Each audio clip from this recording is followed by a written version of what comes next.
Yeah, there you go. Friday, baby. How are we looking?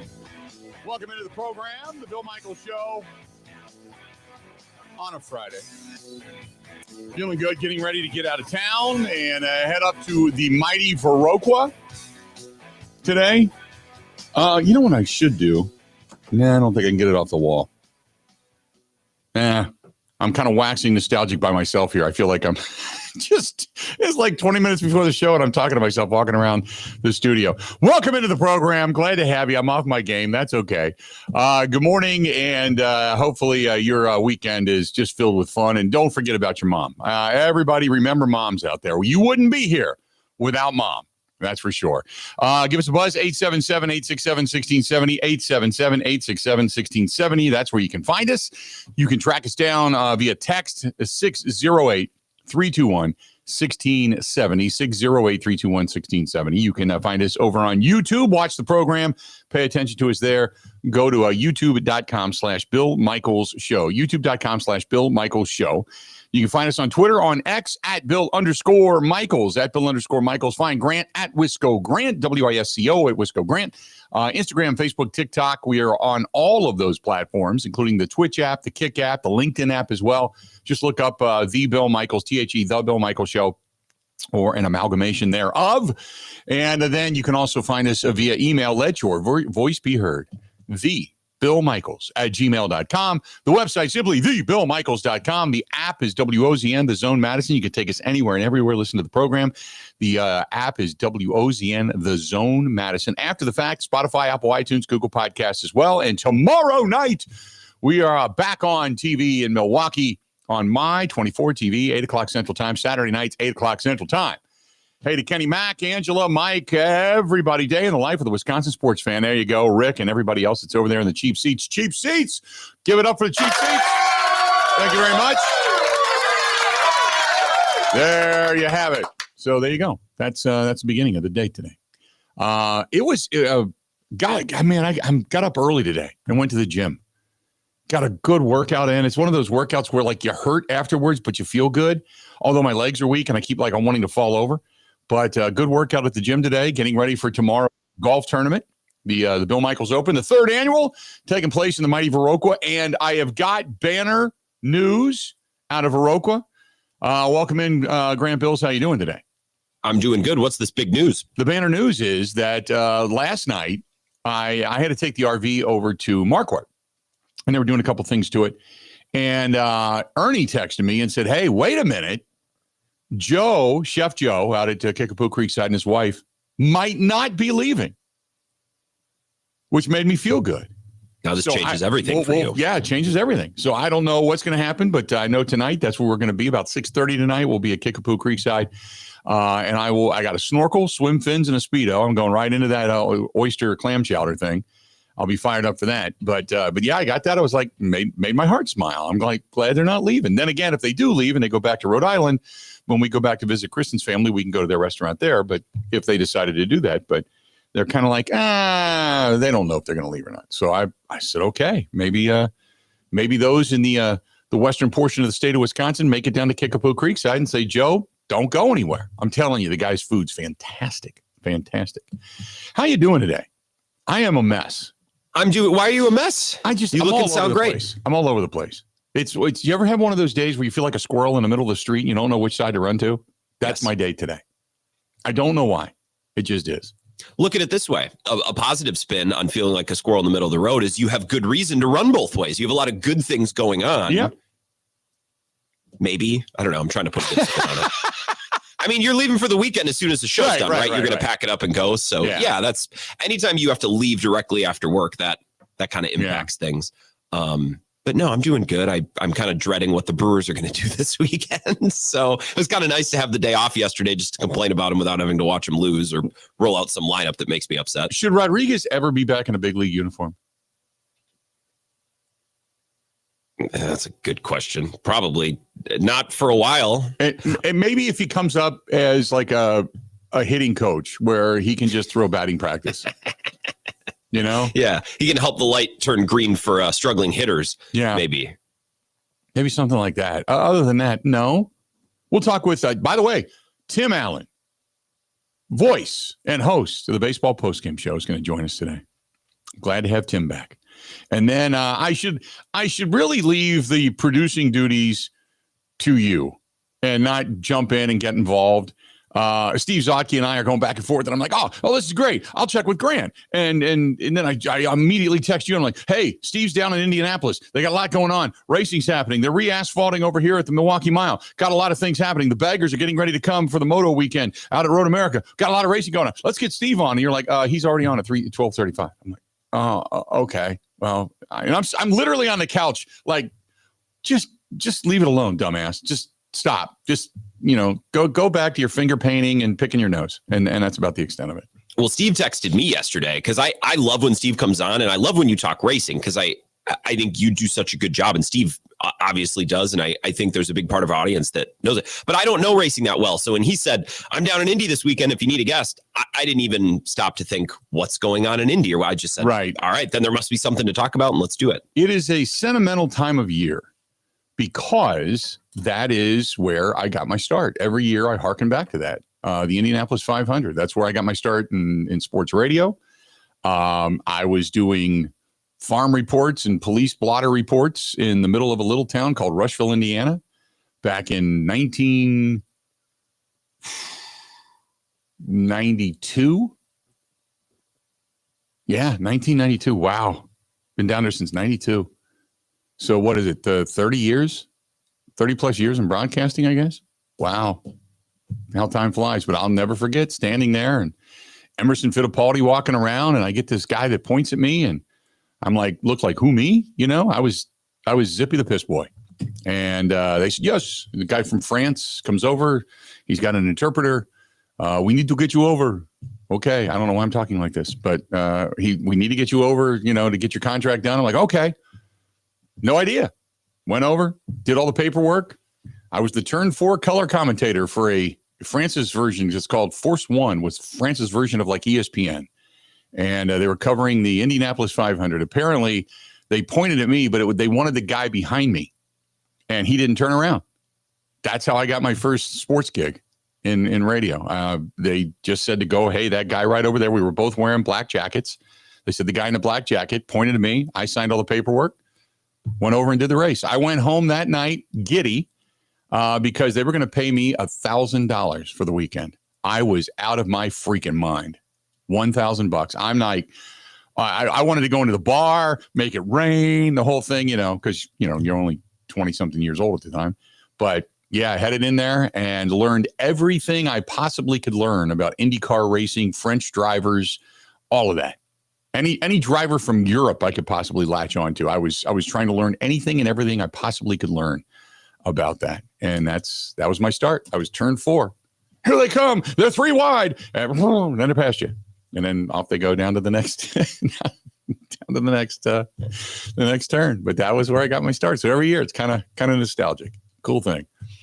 Anyway, Steve Zautke is going to be down there. We'll talk a little racing with him. We got Tim Allen, host of the Baseball Postgame Show, going to join us, talk some Brewers baseball. Brewers taking on the Tampa Bay Rays. Where Tampa Bay play? Is it like Steinbrenner Field is where they're at? Where the Yankees have their practice facility or spring training facility? Isn't that where they're playing now?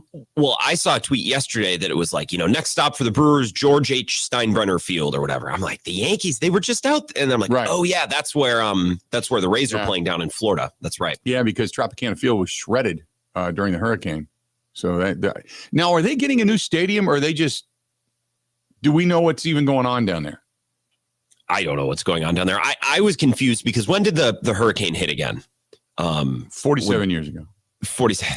I have no idea. It was, however many months ago, it was like 5 or 6 months. And they basically came out right away and said, we're not going to be able to play here this year. And I thought that was weird because they had so many months to build it back up, but maybe they're more interested in trying to find their next home. They probably should be, because Tropicana sucks. Tropicana is terrible. It's a terrible, well, it's away from town. It's kind of like, at least Miami with Dolphins football, you're between Miami and Fort Lauderdale, and it's still a metropolis. You through that whole section and area there. Whereas Tampa Bay is, Tropicana Field it's away from town. It's, it would be like putting American Family Field in Johnson Creek. And it's a bizarre setting down there. So you got to drive a ways just to get there. But football, once a week, you can do it. Baseball on a nightly basis, you're not doing that. So I don't know why they put it there to begin with. But anyway, that's it. 877-867-1670, 877-867-1670. If you want to find us, please feel free. Go ahead and do so. Did you hear Draymond Green's comments last night? Yeah, I did. And I was a little confused by him, but that's Draymond. He doesn't get it. He really doesn't. Draymond Green's a fool. He just is.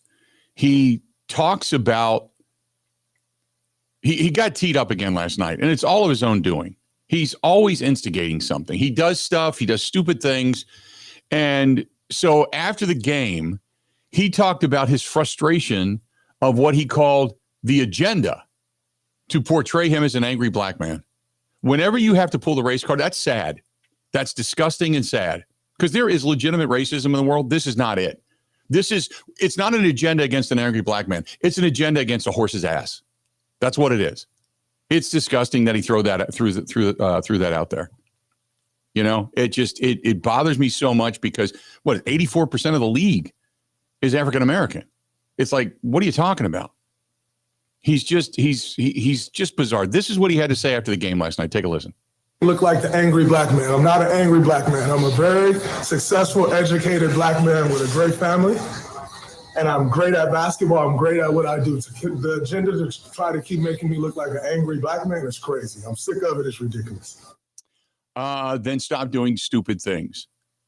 Nobody's looking at you as an angry black man. They're looking at you as a horse's ass.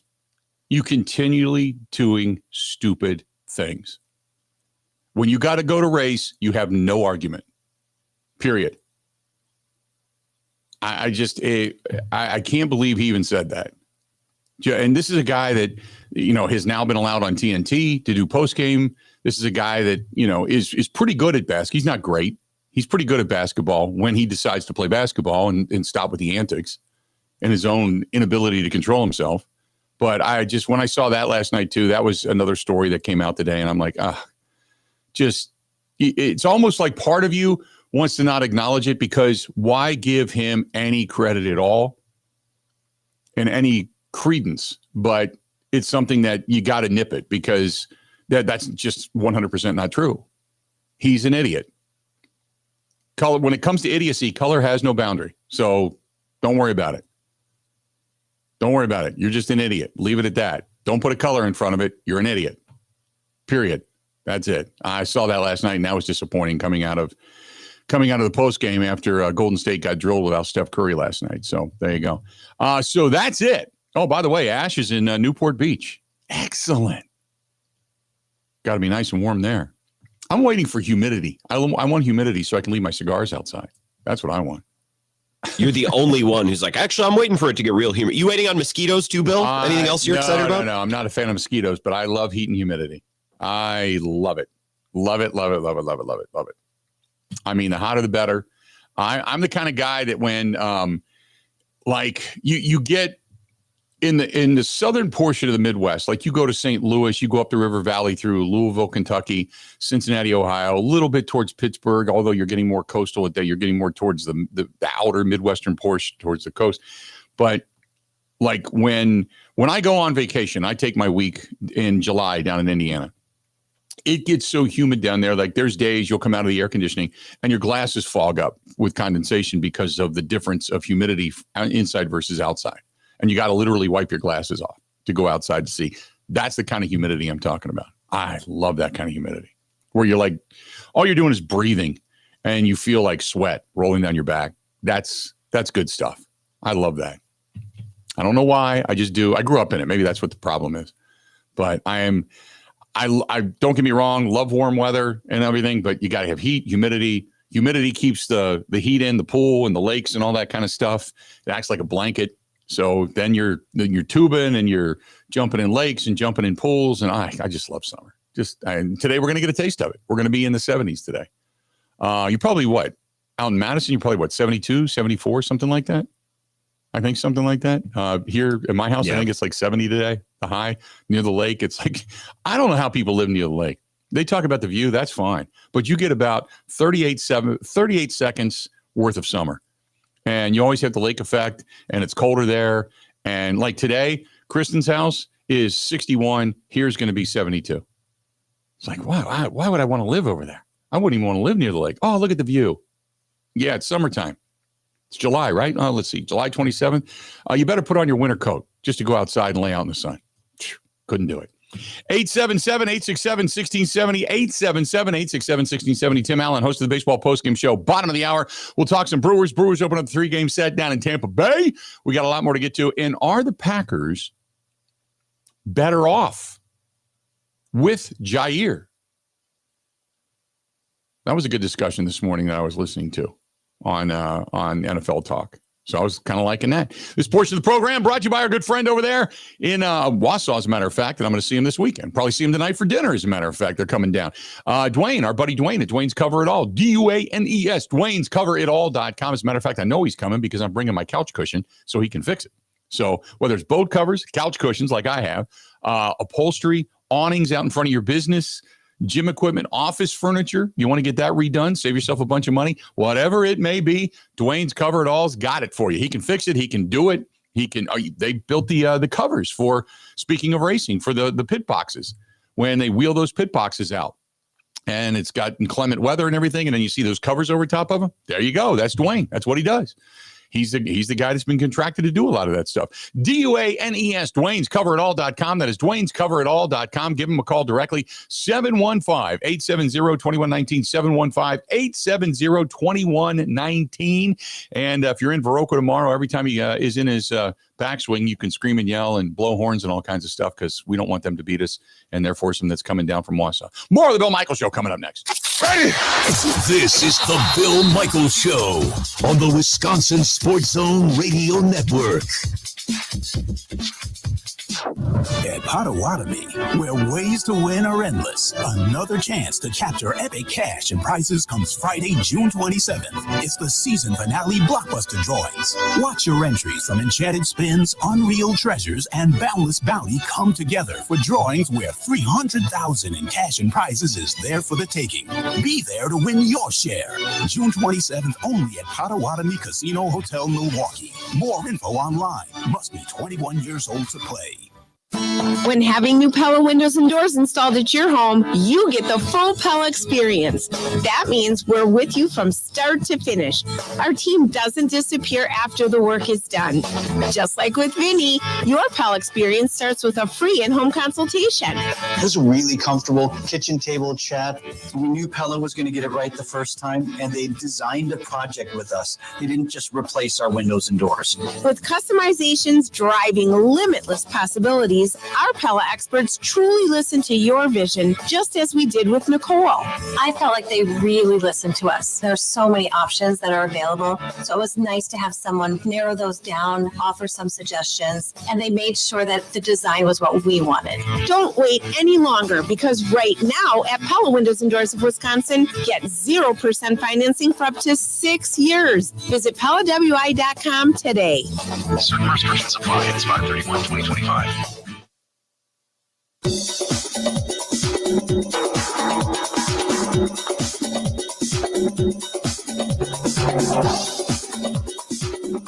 Bill Michaels will resume in 3 minutes.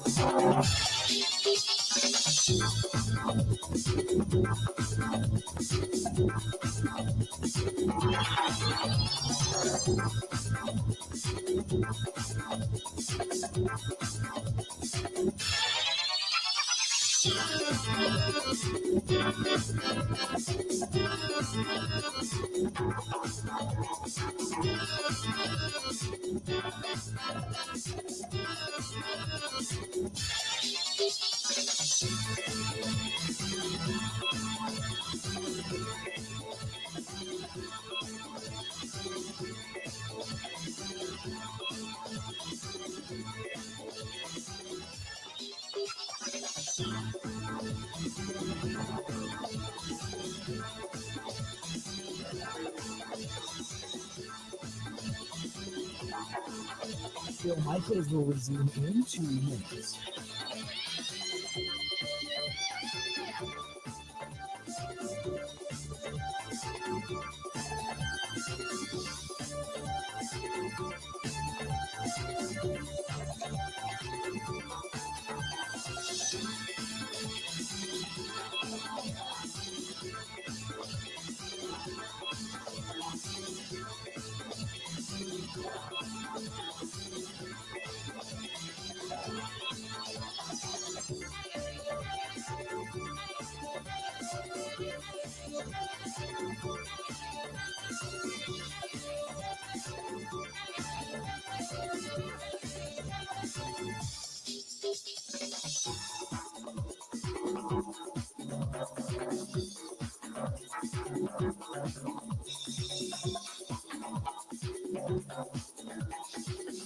Bill Michaels will resume in 1 minute.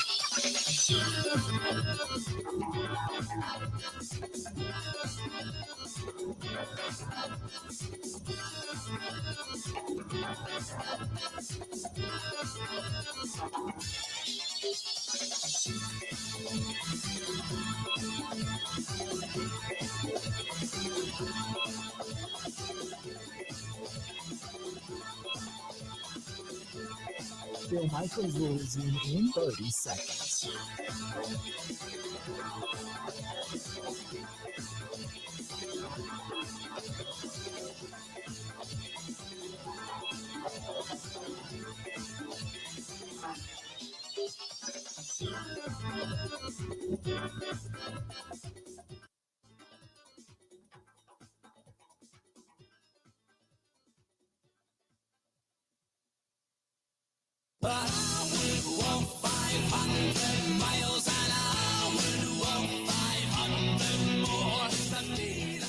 Drove out there yesterday, and once again, for 2024, heading into 2025, J&L Tire and Service Center, the best tire dealer out there, voted by you. Kidding. Not kidding. I swear. Again, they keep winning. Great people, great place, very honest. That's the biggest thing when it comes to people that work on your vehicle, whether it's, a minivan or 18-wheeler. They have the facilities to take care of both. But again, they are voted the best tire dealer out there. That is J&L Tire and Service Center. Philanthropic in the communities, both in Watertown and Johnson Creek. And you can see them if you're on 94, just north of the Johnson Creek exit. You can see the Goodyear sign right there, and that's where J&L Tire and Service Center is. Also on Boulder Road in Watertown. Two great places, but they do great work. Both situations are absolutely positively fantastic. That's our friends over there at J&L Tire and Service Center. JNLTire.com. That is JNLTire.com. All right, let's do this real quick. We'll go to the phones, and Derek is in Albany. Derek, how you doing today, man? What's happening? Hey, Bill. I have a different take on how the Packers will improve this year. You'll find it logical, but it's not something everybody talks about. I think the offensive line is going to be deeper, better. I think Elton Jenkins playing center. I just think there's going to be so much competition on an offensive line, and also Tucker Kraft is being part of that. I think he's going to have a great year.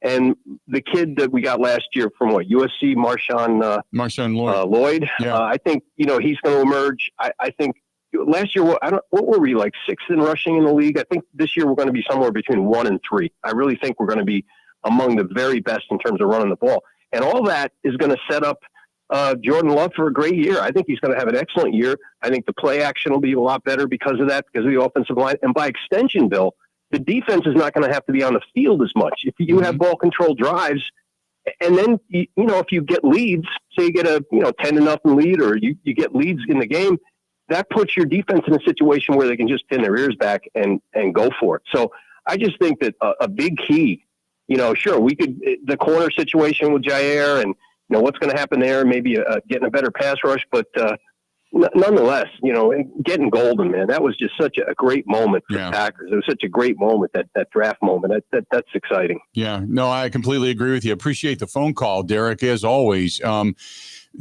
which logically, he's right. I can agree with that. Logically, I can agree and say, look, if all of that works out, it's going to lead to better productivity out of the quarterback. It's going to be less minutes on the field for the defense, providing that it all holds up that way.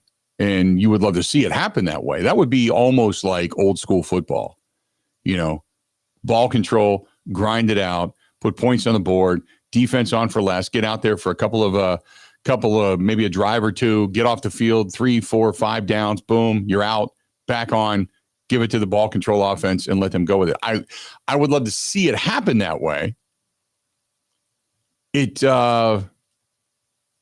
To me, I think what caught my ears more than anything was the running game setting up play action and or vice versa. I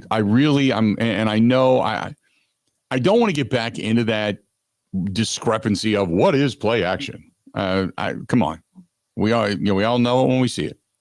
The ride inside, the rollouts, on the move, scripted plays that put your quarterback into certain situations. We know what play action is. We all know it. We all get it. I'm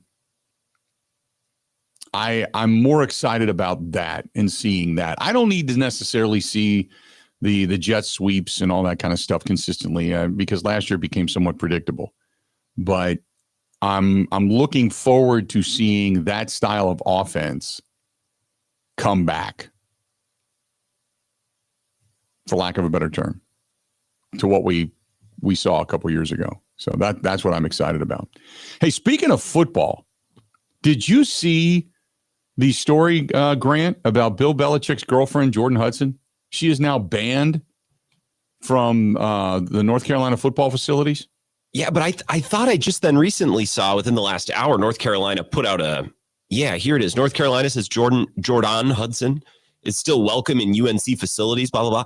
You know who we should reach out to is Kevin Holden one of these days if this continues to get wild because he's down there. First, there was a report. It was a guy that covers the team, and his name is Pablo Torre, and it's called Pablo Torre Finds Out Podcast. And he's a reporter down there. And he said that very quietly behind the scenes and he's got quotes in here, that there was a deep worry for how detrimental Jordan can be for not just North Carolina football, but for Bill's legacy, reputation, everything he has built and worked up for over decades, according to one of his family sources. In fact, the family has begun digging into Jordan as well, whatever the hell that means. Is this girl just nuts? Or is she just being portrayed as nuts? I think she's more being portrayed as nuts, honestly. I think people need to hold Bill's feet to the fire on this. You know what I mean? Yeah. It's not her fault that he's willing to give her all this money and to buy her these houses. And I bet the Belichick family's worried that, like, hey, where's our inheritance going? Right. You know what I mean? Like, are you just going to give this girl everything? Right. It's like Bill got shunned by the NFL for being a Jag, and he's just gone a little bananas. I mean, it all gets back to football once football begins. But do you get the feeling that this North Carolina experiment is going to crash and burn epically? 2 weeks ago when that CBS thing happened, it felt like it was a coin flip that he was ever actually going to coach a game there. Right. I get the feeling that this thing is just going to crash and burn.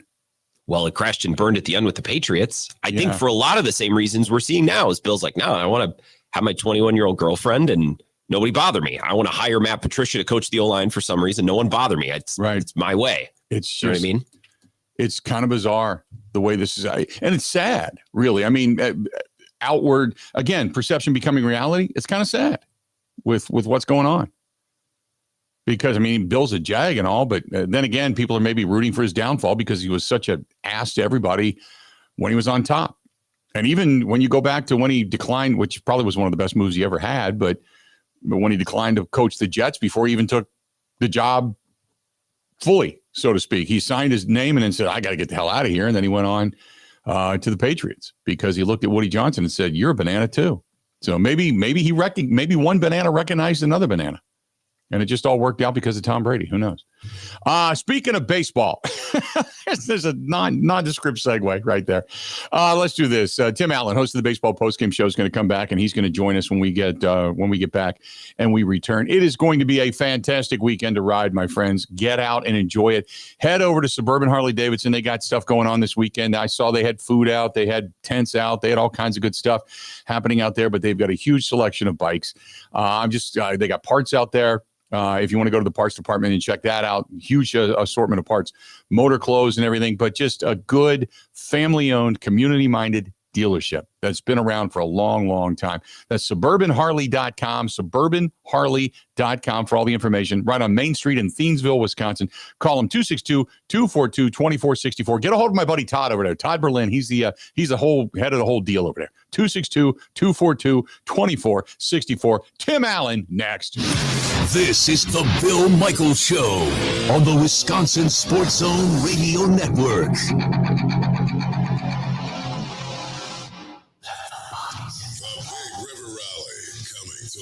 Wisconsin, June 27th and 28th. Don't miss the excitement on the main stage. Friday night, it's Texas Hippie Coalition. And Saturday night, Drowning Pool. Tickets are on sale now. One more? Follow Big River Rally on social or go to BigRiverRally.com.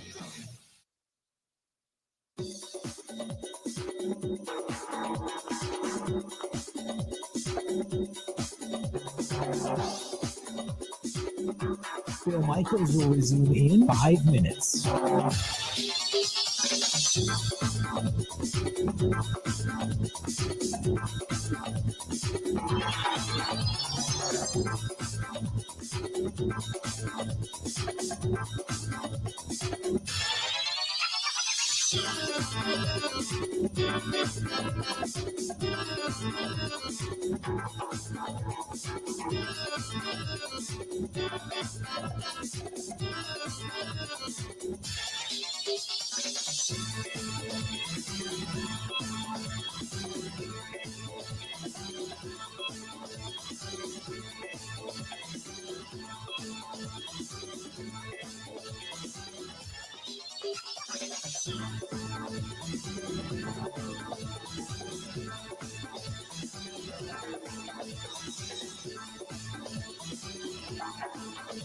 Bill Michaels will resume in 4 minutes.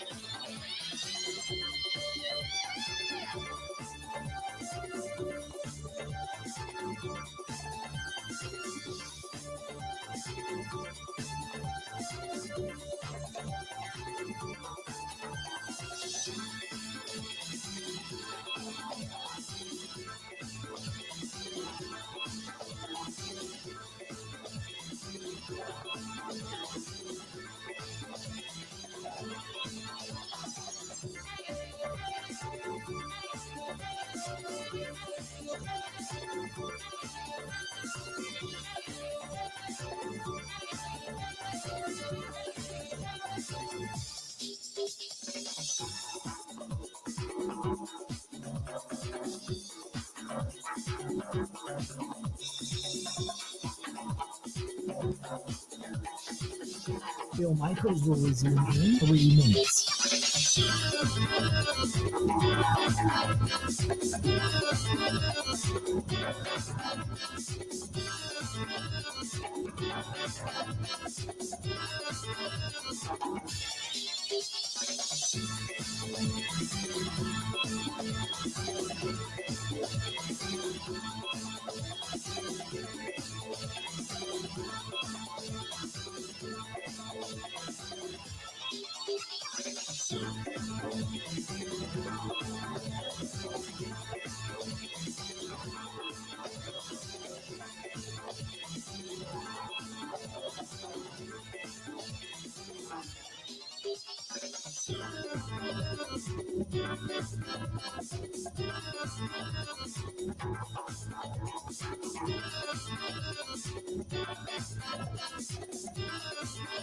Bill Michaels will resume in 2 minutes.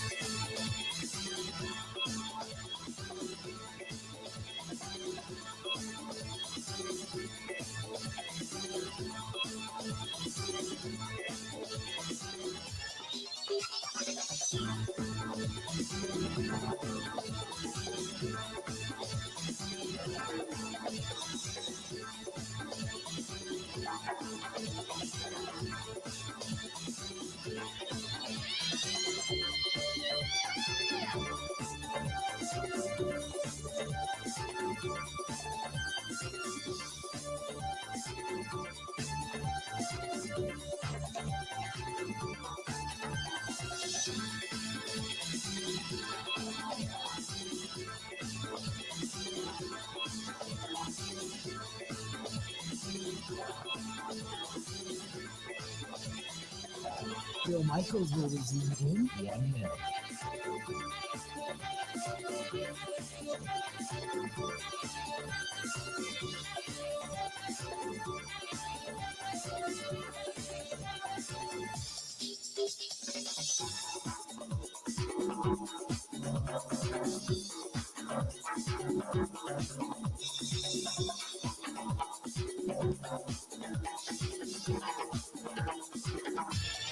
Bill Michaels will resume in 30 seconds.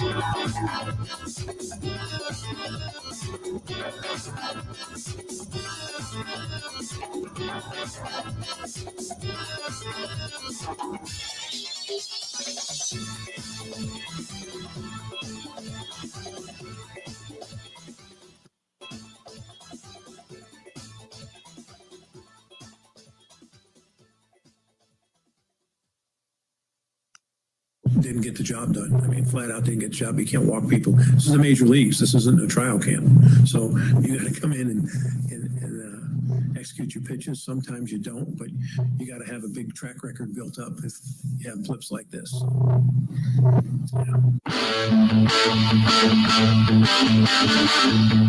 Welcome in. Murph, not happy. Rightfully so. To be perfectly honest with you. Bill Michaels Show. We continue on.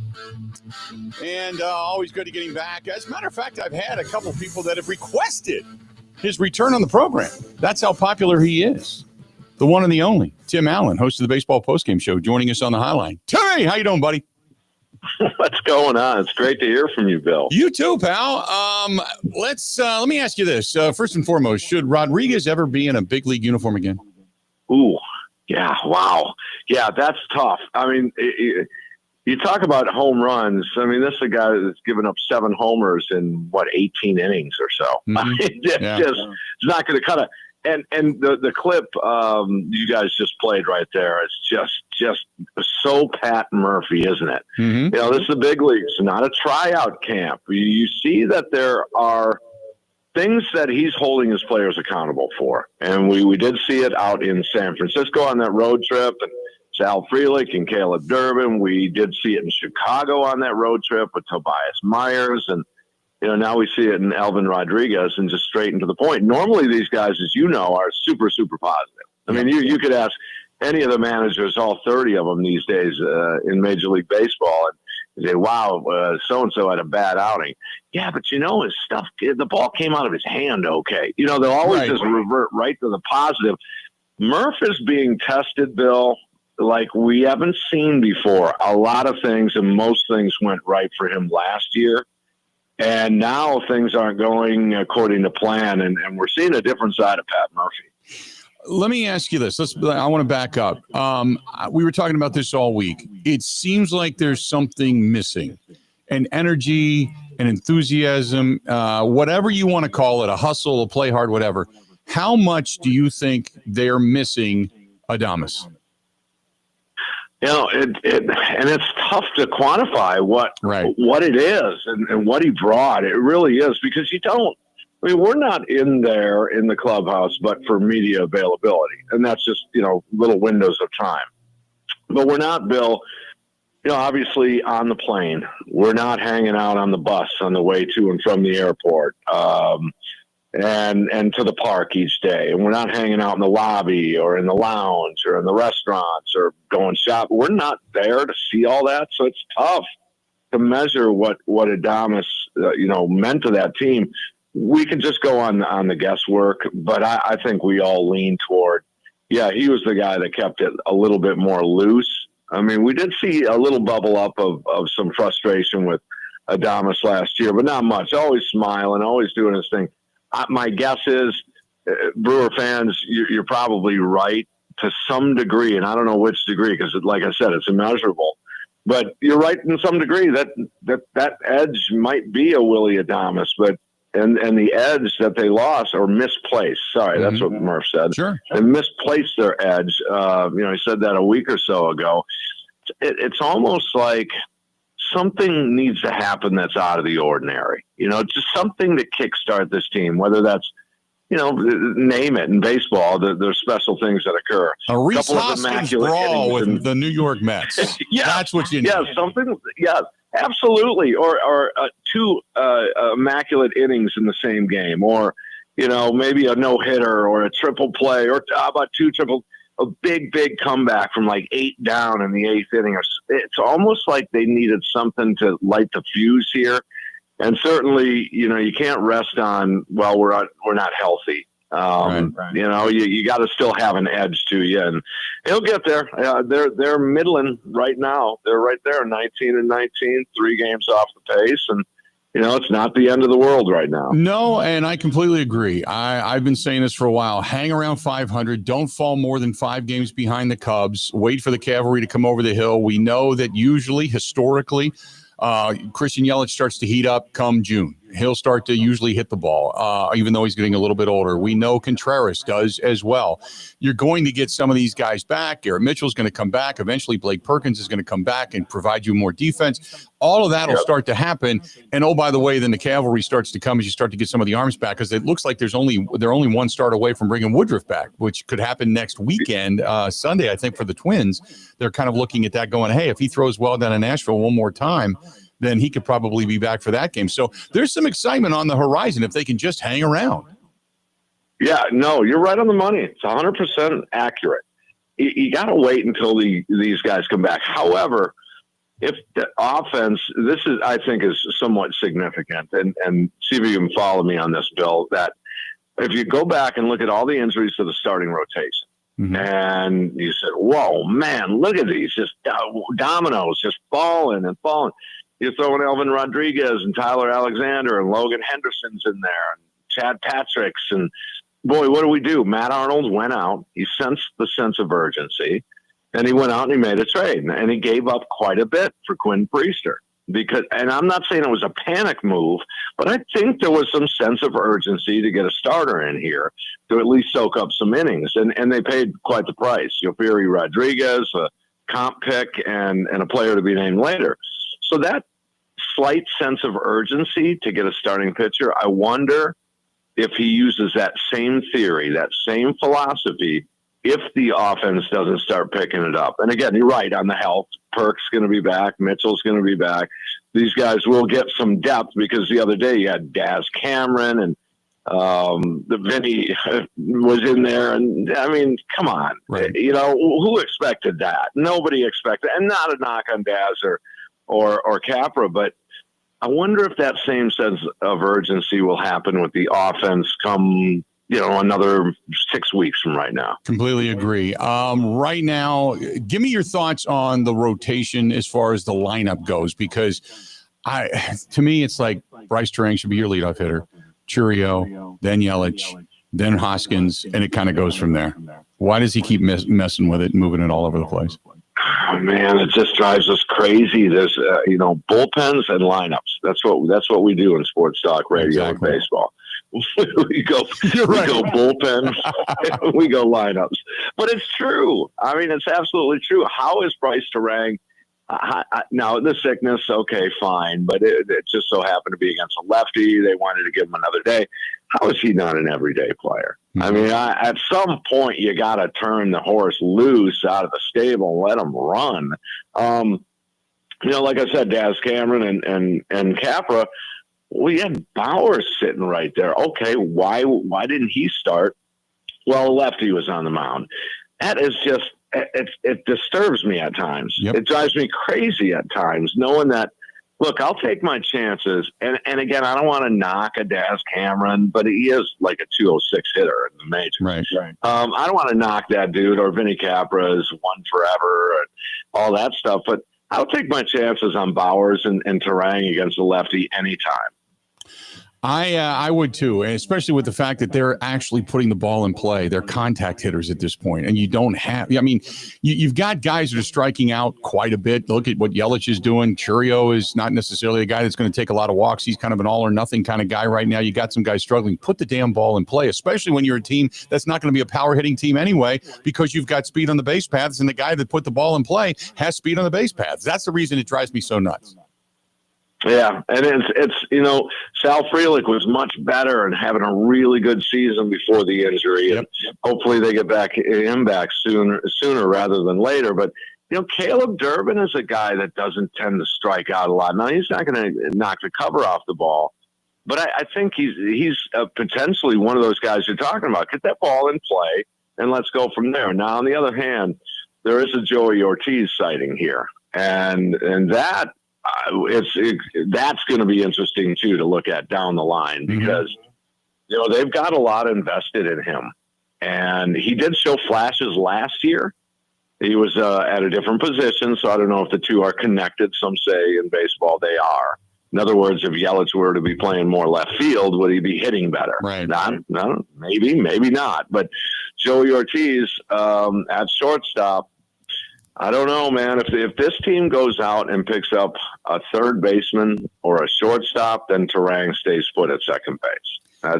I think that's what's going to happen. However, if they don't, I could see. It's interesting. You could see all three of those guys playing different positions. They might just because remember they wanted Turang at shortstop to start the year.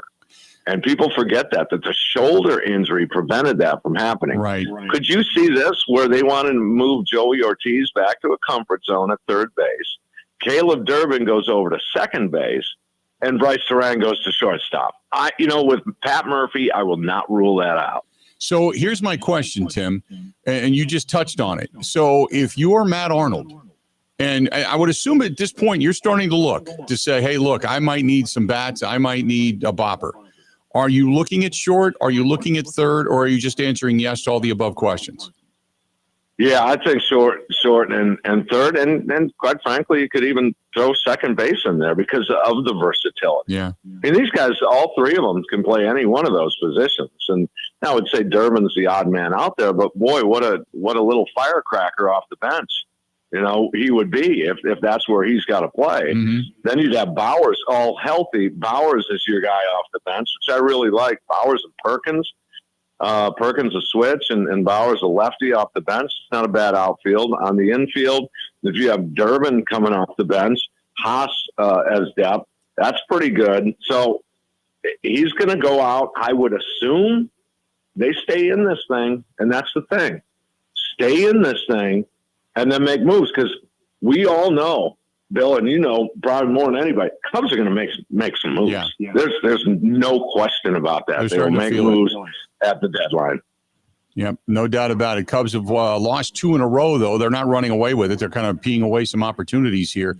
But nevertheless, 22-16. They're 3 games above the Cardinals, 3 games above the Brewers, 3.5 above Cincinnati, who just tends to be. If Cincinnati ever really figures out pitching and some of their stupidity, that's a dangerous team. They just they brought in Terry Francona, and he's tried to do the impossible and make that a more baseball almanac-led team where they actually have some kind of sense and sensibility about them.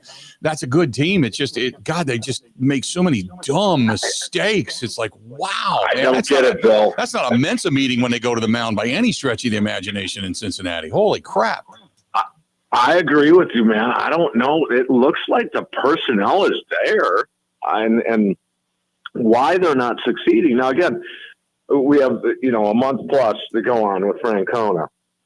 But I think the Reds are a better team than that record indicates. So they may make a few moves as well just to shore things up. They just had another pitcher go down as well. Yeah.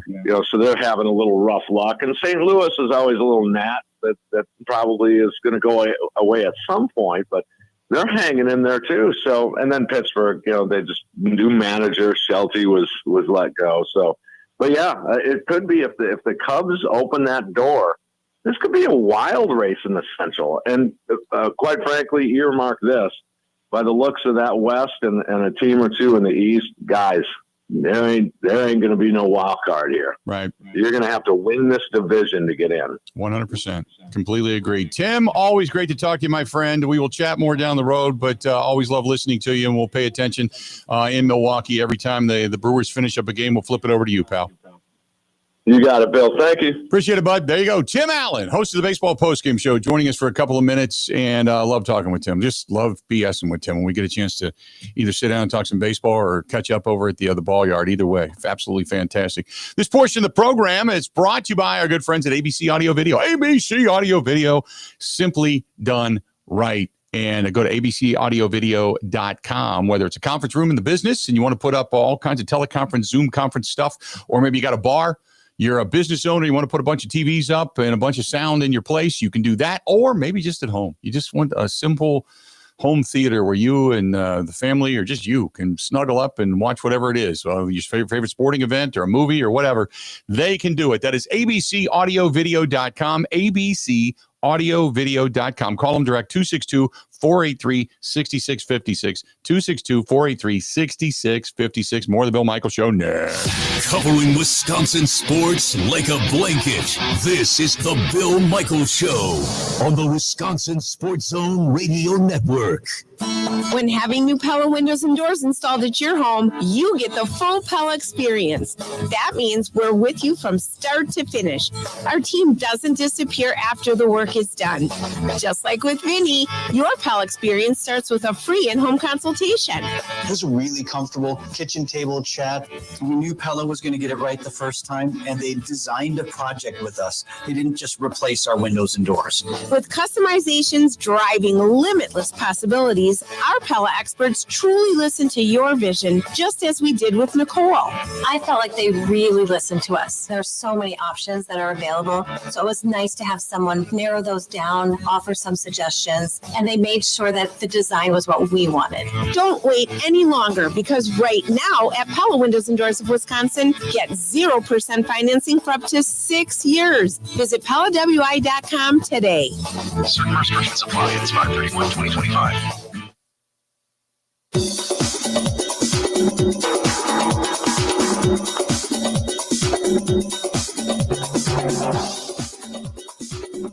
Bill Michaels will resume in 3 minutes.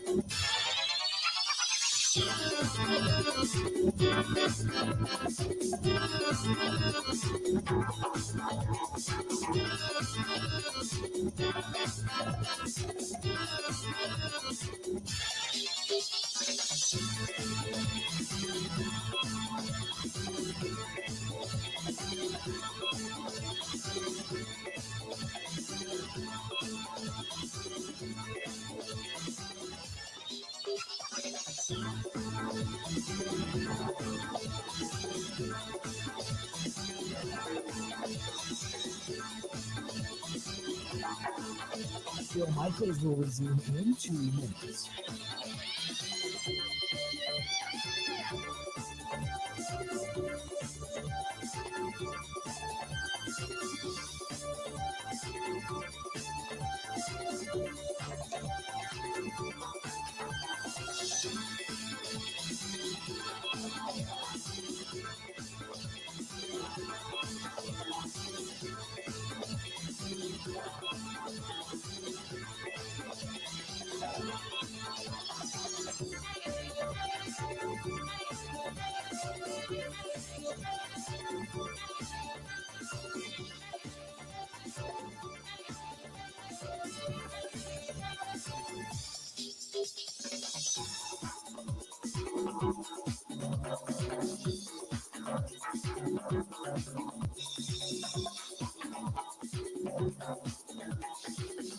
Bill Michaels will resume in 1 minute.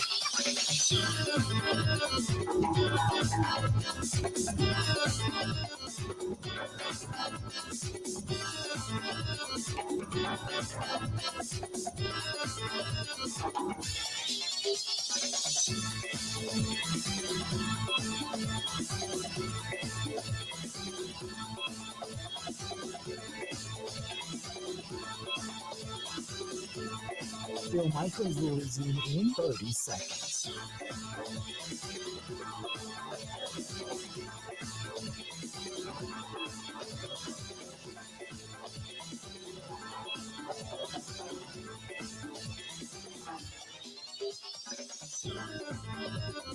Welcome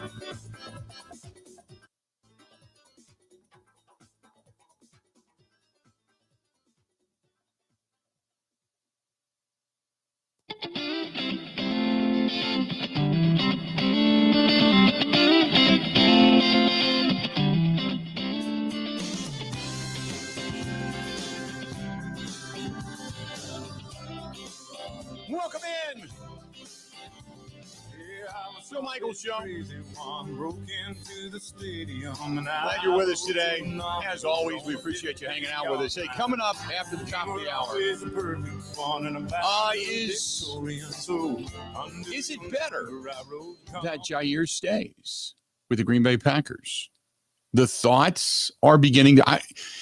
Grant, do you get the sense that all of this talk about Jaire, and we're on 4 hours a day in Green Bay, like at some point, I would think maybe, whether it's in the car, sitting at the office, maybe Goody catches a glimpse of this program, just in earshot. Maybe somebody else has it on. And he kind of giggles to himself about all the discussion regarding Jaire Alexander, knowing exactly what's going on and what it is they want to do, as we speculate. I had a caller posit on my show last night, like, is there a chance that even when it seemed like Jaire and the Packers could be on the outs, that we've treated this as something that's way bigger than it necessarily needs to be? You know what I mean? Because go back through the last couple of weeks. What have we actually been told that's concrete? Very little. Nothing. You know what I mean? Like ever since the combine, which is when we learned that maybe the Packers were shopping him, it's just been little teeny tiny breadcrumbs. That's all we've got, and nothing really substantial. There's nothing. I completely agree with you. Does Jaire, his presence in Green Bay, if he stays, does that bode well for the Packers? I want to get into that when we come back. Stay tuned. We got a lot more of the Bill Michaels Show. That fast. Bam! 1 hour down. 3 more yet to go. Looking forward to tonight. We're going to be up in Viroqua at Kickapoo Creekside. And then tomorrow it is the sold-out 3rd annual Bill Michaels Open at Viroqua Hills. Beautiful Viroqua Hills Golf Course. We are so excited. We got more of the Bill Michaels Show coming up right after this.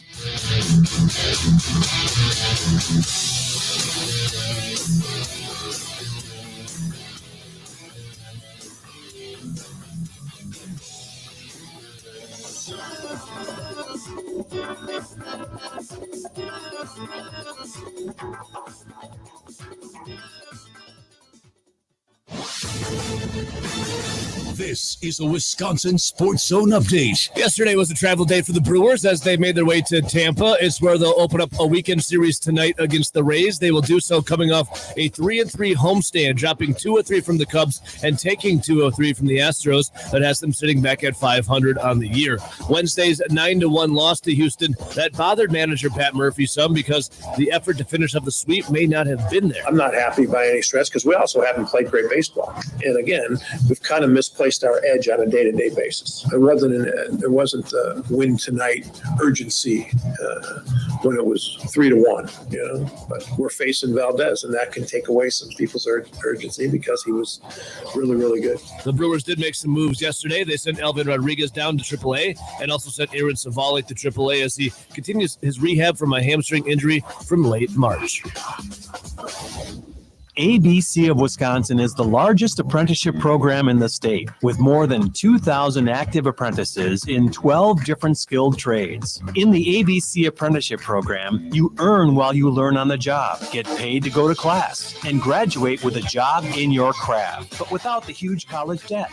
Explore 12 different construction trades in one spot at buildyourcareerwi.org or just search online for ABC of Wisconsin. Wisconsin made another portal addition official yesterday. Former Central Michigan offensive lineman Davis Heinzen, as he's the latest guy to sign. Heinzen started 36 games in his career with the Chippewas. The Badgers, they added him following the loss of left tackle Kevin Haywood for the season with a torn ACL. And finally, for the Packers, they're finishing up phase 2 of their offseason program. For the Wisconsin Sports Zone Network, I'm Ebo.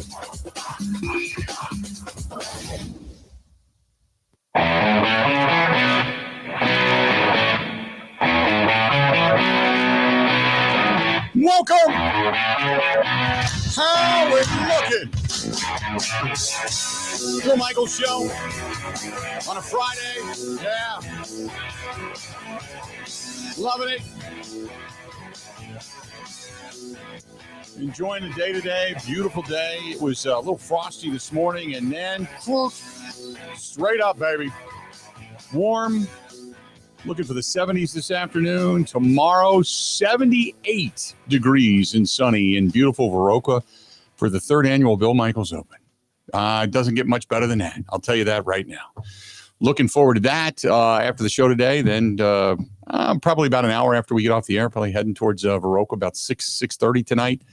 Going to be doing some dining at Kickapoo Creekside. Looking forward to that. And after that, who knows? And then getting ready for the golf tournament tomorrow. Tomorrow morning, we are going to be at the Nelson Agri Center and going to be there doing a little fundraiser. If you want to stop by and make any kind of a monetary donation for the fight against cancer, we're going to be there for that.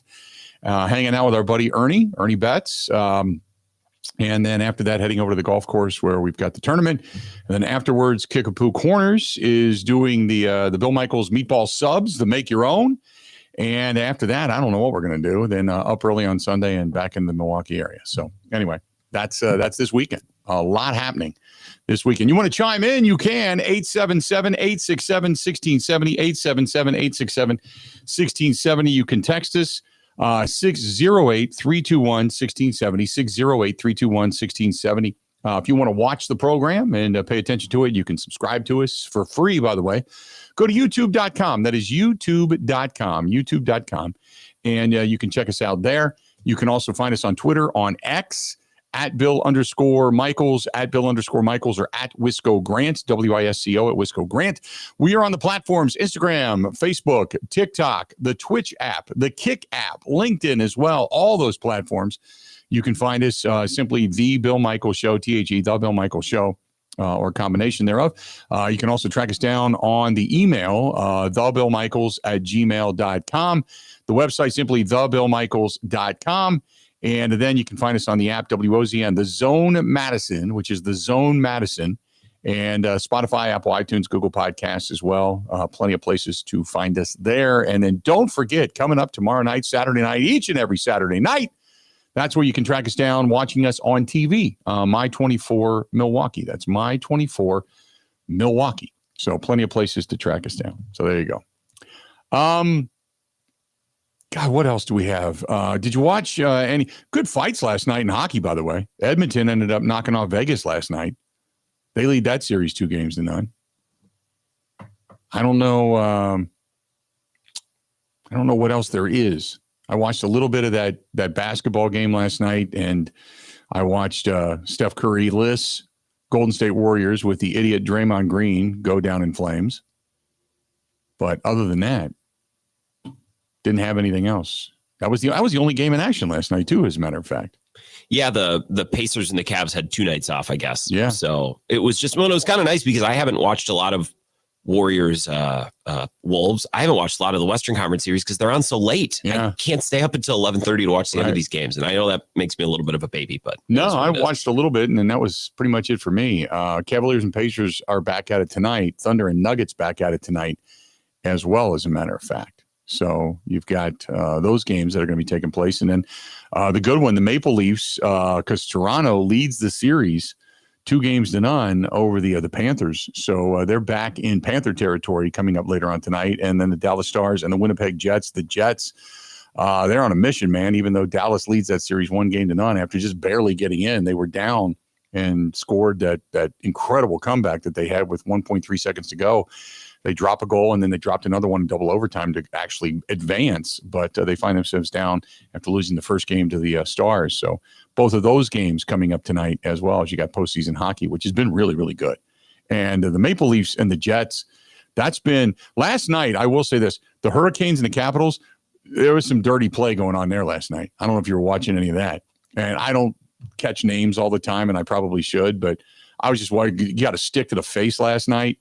And it was just crazy watching that. And obviously the Golden Knights, they took a little bit of a beating and got beat up a little bit. 5-4, they lost to the Oilers last evening. So trying to pay attention to a little bit of the hockey because hockey's been so good. The big question, at least when it comes to the Green Bay Packers, that's been kicked around over the last, I don't know, maybe 4 days, has been the fact that the Packers are, how do I put this? They're a good football team. Their defense looks to be better for what they've done via the draft, although it looks like more attention's been paid to the offense to make sure that there's enough weapons and enough offensive line protection for Jordan Love. But then in the grand scheme of things, the question then becomes, well, look, they picked up Nate Hobbs. They picked up one corner, only one, when you kind of figured you'd go for more depth. But in the grand scheme of things, does that mean that Jaire is staying? Does that mean that Jaire is staying? Peter Schrager, who used to be with the NFL Network, now with ESPN, was talking about what he thinks or what he's heard when it comes to Jaire Alexander.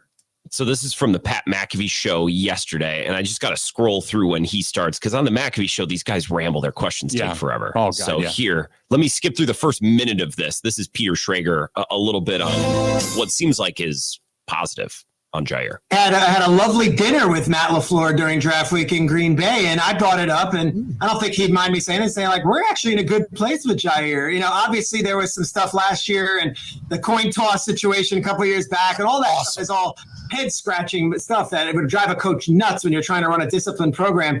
But from what I gather, this thing is in a lot better place than what was being presented in the media, and that there is a place for Jaire Alexander in Green Bay. And I think he and Jeff Hafley actually have had a great relationship, and it's a different breed and it's a different time. And I don't know exactly how it nets itself out, but like when he was being listed as that number one trade target, I don't think that was coming from Green Bay. And if you know Goody at all, he wasn't leaking that to anybody. So that was a lot of outside noise, I believe. We'll see how it figures itself out, though. So that's the thought, that they're in a good place. No worries. First of all, Peter Schrager had dinner with Matt LaFleur. Does Matt LaFleur have dinner with anybody that's in the media? I didn't know that. So I'm kind of jealous. Didn't answer my calls. It's whatever, though. I'm kind of jealous there, to be perfectly honest with you. The fact that Matt LaFleur has not called us to go to dinner, I'm a little bit disappointed. But look, if they're in a good place with Jaire, then why the one-word answers? You know what I mean? It's just you get two different messages.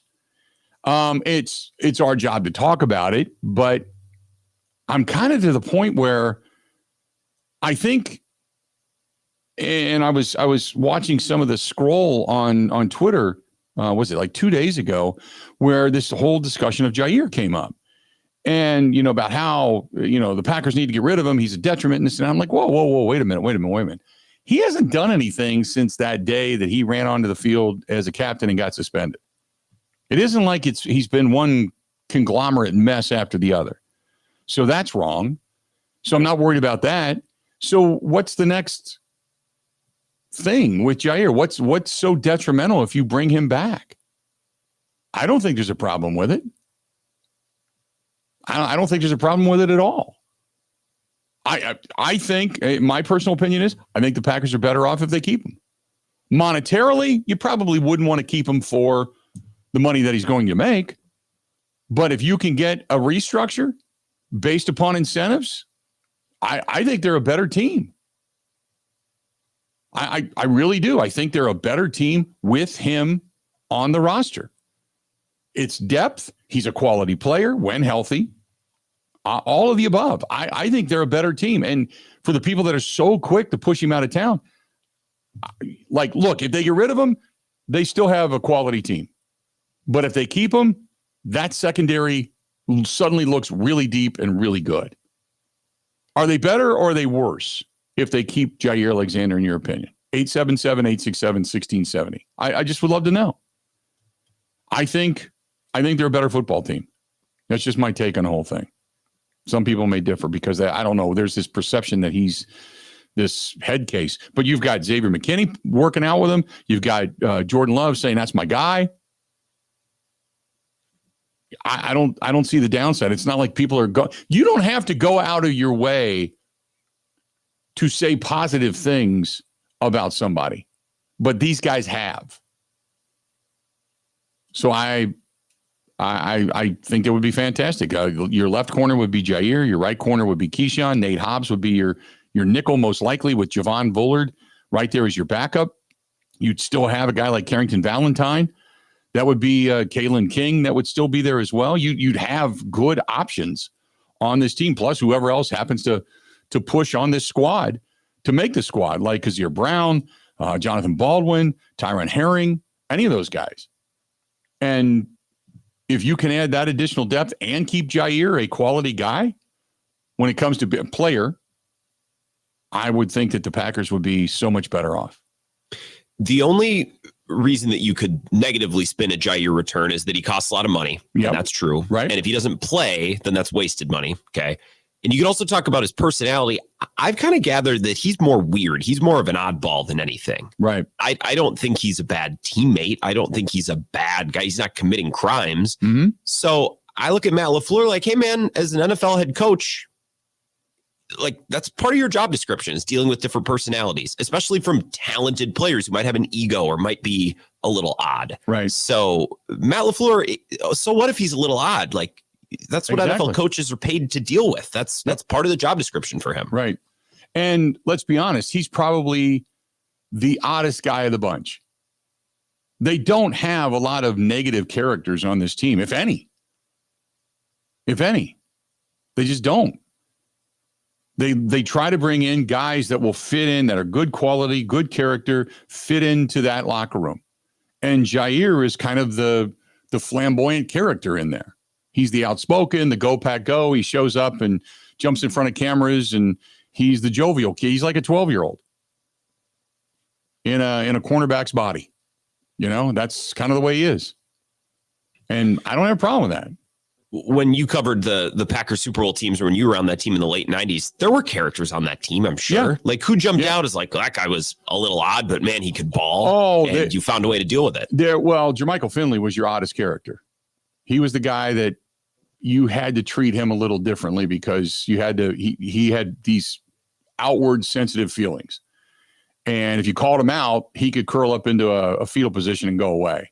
So he just had rabbit ears about everything that was being said about him. Okay. So he was the guy that was the reason Rodgers and him started talking on Saturday nights before games. And you had to get him involved in a game early. You had to involve him. Otherwise, he tended to mentally go away. And then he was somewhat ineffective. The other guy that wasn't a head case or a character, he was just outspoken, was Nick Barnett. Nick Barnett was a boisterous guy, but you had a cerebral guy like Brady Papinga, who was fun to talk to and fun to be around. But I'll tell you this, when he said, hey, everybody listened, and that was Charles Woodson. So you had that guy too. I don't think you have that on this team right now.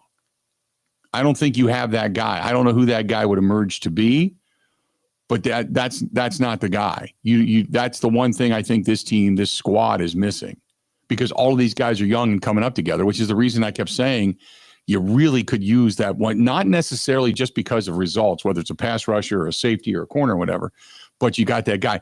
Probably Xavier McKinney is as close to that as you're going to get with that level of play and respectability. But you had something for everybody. And again, go back to when they won it in 96. You know, you had the fun and flamboyant and the character guy and the good quarterback in Brett Favre.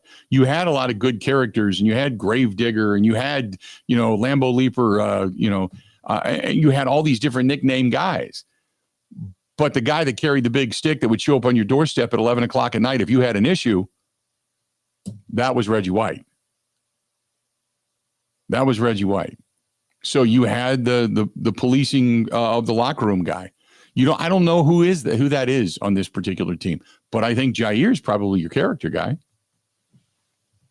877-867-1670, 877-867-1670. Jaire, let's just say he stays with his team.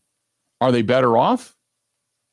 Are they better off? Would love to get your opinion on this. 877-867-1670. Going to be traveling the States, and there's no better place to call home than Quick Trip. I'll tell you that right now. Quick Trip is fantastic. Love that place, whether it's going in for just the clean gas and you're filling up the cruiser, or if you're going to head in for, say, you order ahead on the app and you go in and get the fried chicken. Oh, the chicken tenders are fantastic. Oh my goodness. So you can eat those things on the go, just right out of the box. Boom, boom, boom. You're good to go. How about maybe picking up a pizza, bringing it home? Got nothing planned for that night. Going to watch a game. That's great. They have sub sandwiches. You can grab the believe it or not, one of the most underrated things they have there, they have an Alaskan king crab salad. I get that all the time. And it's almost like you should be embarrassed to say it. I get a crab salad from the gas station, but it's true. I love it. It's fantastic. It really, really is good. It's right there in that freezer case. Oh my God, that stuff is so good. Check it out. They've got something for everybody, whether it's the quick burgers, the take-home meals, stopping into the beer cave, whatever it happens to be, you always get it clean. You always get it with a smile, and they always get the see you next time. I love Quick Trip. Don't forget, use your Quick Rewards card when you're there. That is our friends at Quick Trip. Covering Wisconsin sports like a blanket. This is the Bill Michaels Show on the Wisconsin Sports Zone Radio Network. When having new Pella windows and doors installed at your home, you get the full Pella experience. That means we're with you from start to finish. Our team doesn't disappear after the work is done.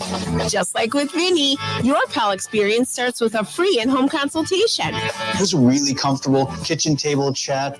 We knew Pella was going to get it right the first time, and they designed a project with us. They didn't just replace our windows and doors. With customizations driving limitless possibilities, our Pella experts truly listen to your vision, just as we did with Nicole. I felt like they really listened to us. There's so many options that are available. So it was nice to have someone narrow those down, offer some suggestions, and they made sure that the design was what we wanted. Don't wait any longer, because right now at Pella Windows and Doors of Wisconsin, get 0% financing for up to 6 years. Visit PellaWI.com today. Certain restrictions apply. It's 5/31/2025.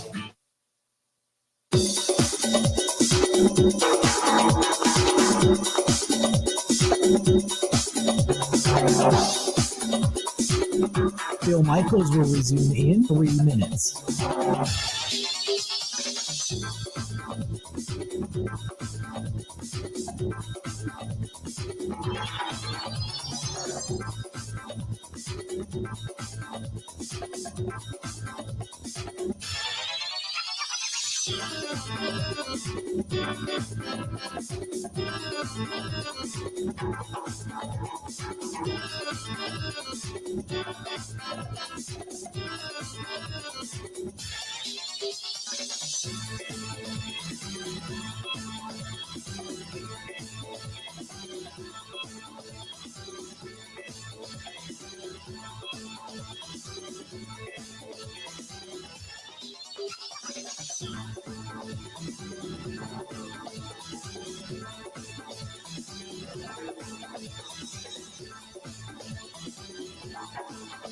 Bill Michaels will resume in 2 minutes.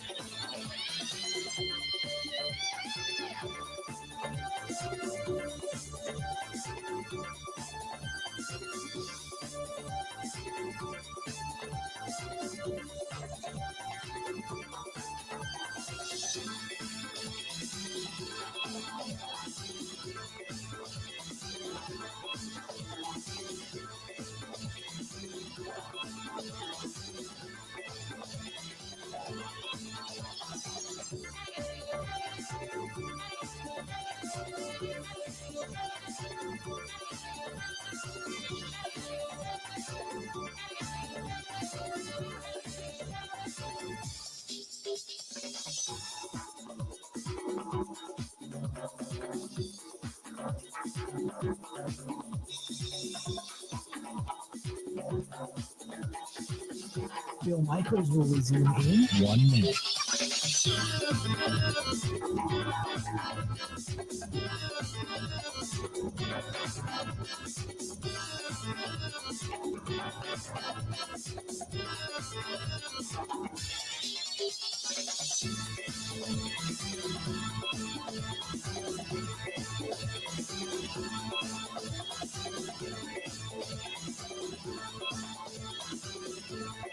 Bill Michaels will resume in 30 seconds.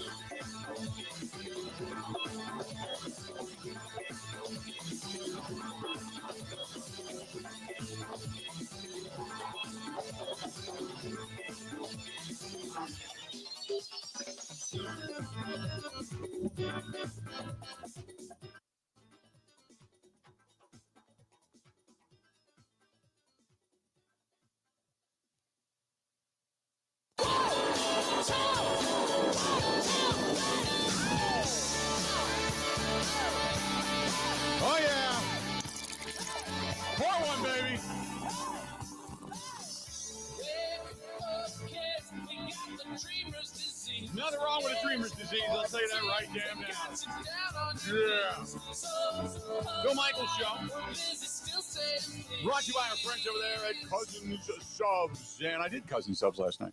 I did that. Ended up taking the RV out to Marquardt last night and had some time when I came home. I got home and pulled the RV into the driveway and then jumped in the truck and went over to Cousins. Had a couple of things. I had to stop at Walgreens, pick a couple of things up for the road. And I went to the Cousins Subs. Got a half sandwich, but pepperoni melt, extra mayo, extra cheese, face first. Came home last night, watched a little NBA. Sat and watched a little of the NHL and just kind of putzed around last night. But good stuff. Really, really good stuff. It was a Cousins Subs evening. And I did not get the shake, though, by the way. I was going to and I didn't. I thought, came home and did the water thing, tried to eat the healthy thing as best I could. But nevertheless, good Cousins Subs last night. I encourage you to do that. You just got something going on. Cousins.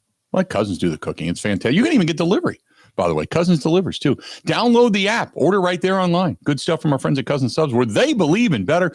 Big supporters of the motorcycle ride and such, and everything we do in regards to veterans, military members, and first responders as well.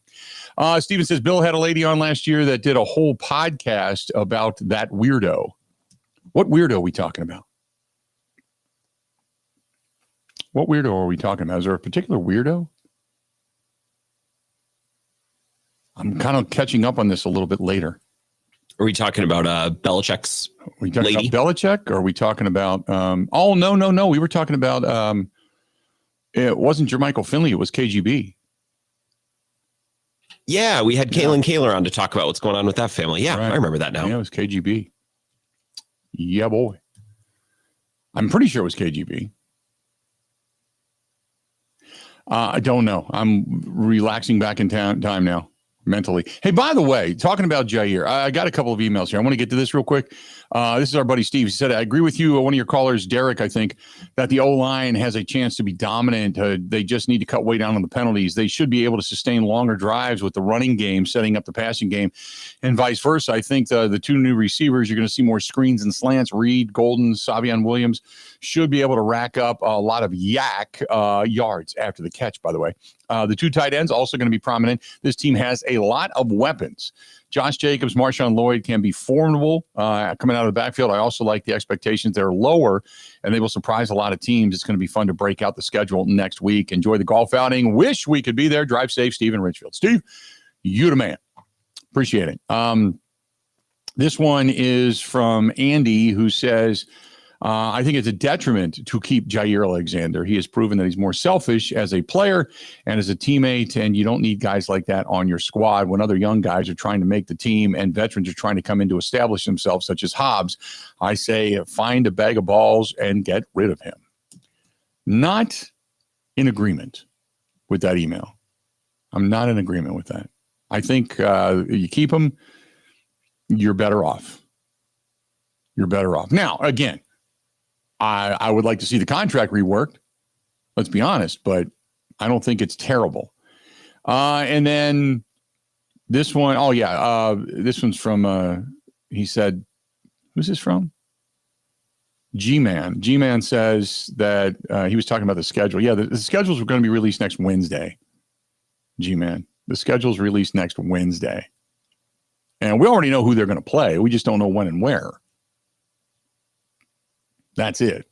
Well, we know where. Let's be honest. The only games would be if for whatever reason the Packers ended up. The Packers are not going to travel internationally this year, I don't think.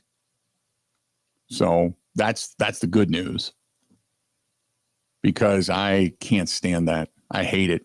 But the home teams are going to be fun. Chicago's coming to town. Detroit's coming to town. Minnesota's coming to town. After that, you got some good home games, man. You got Baltimore coming to town.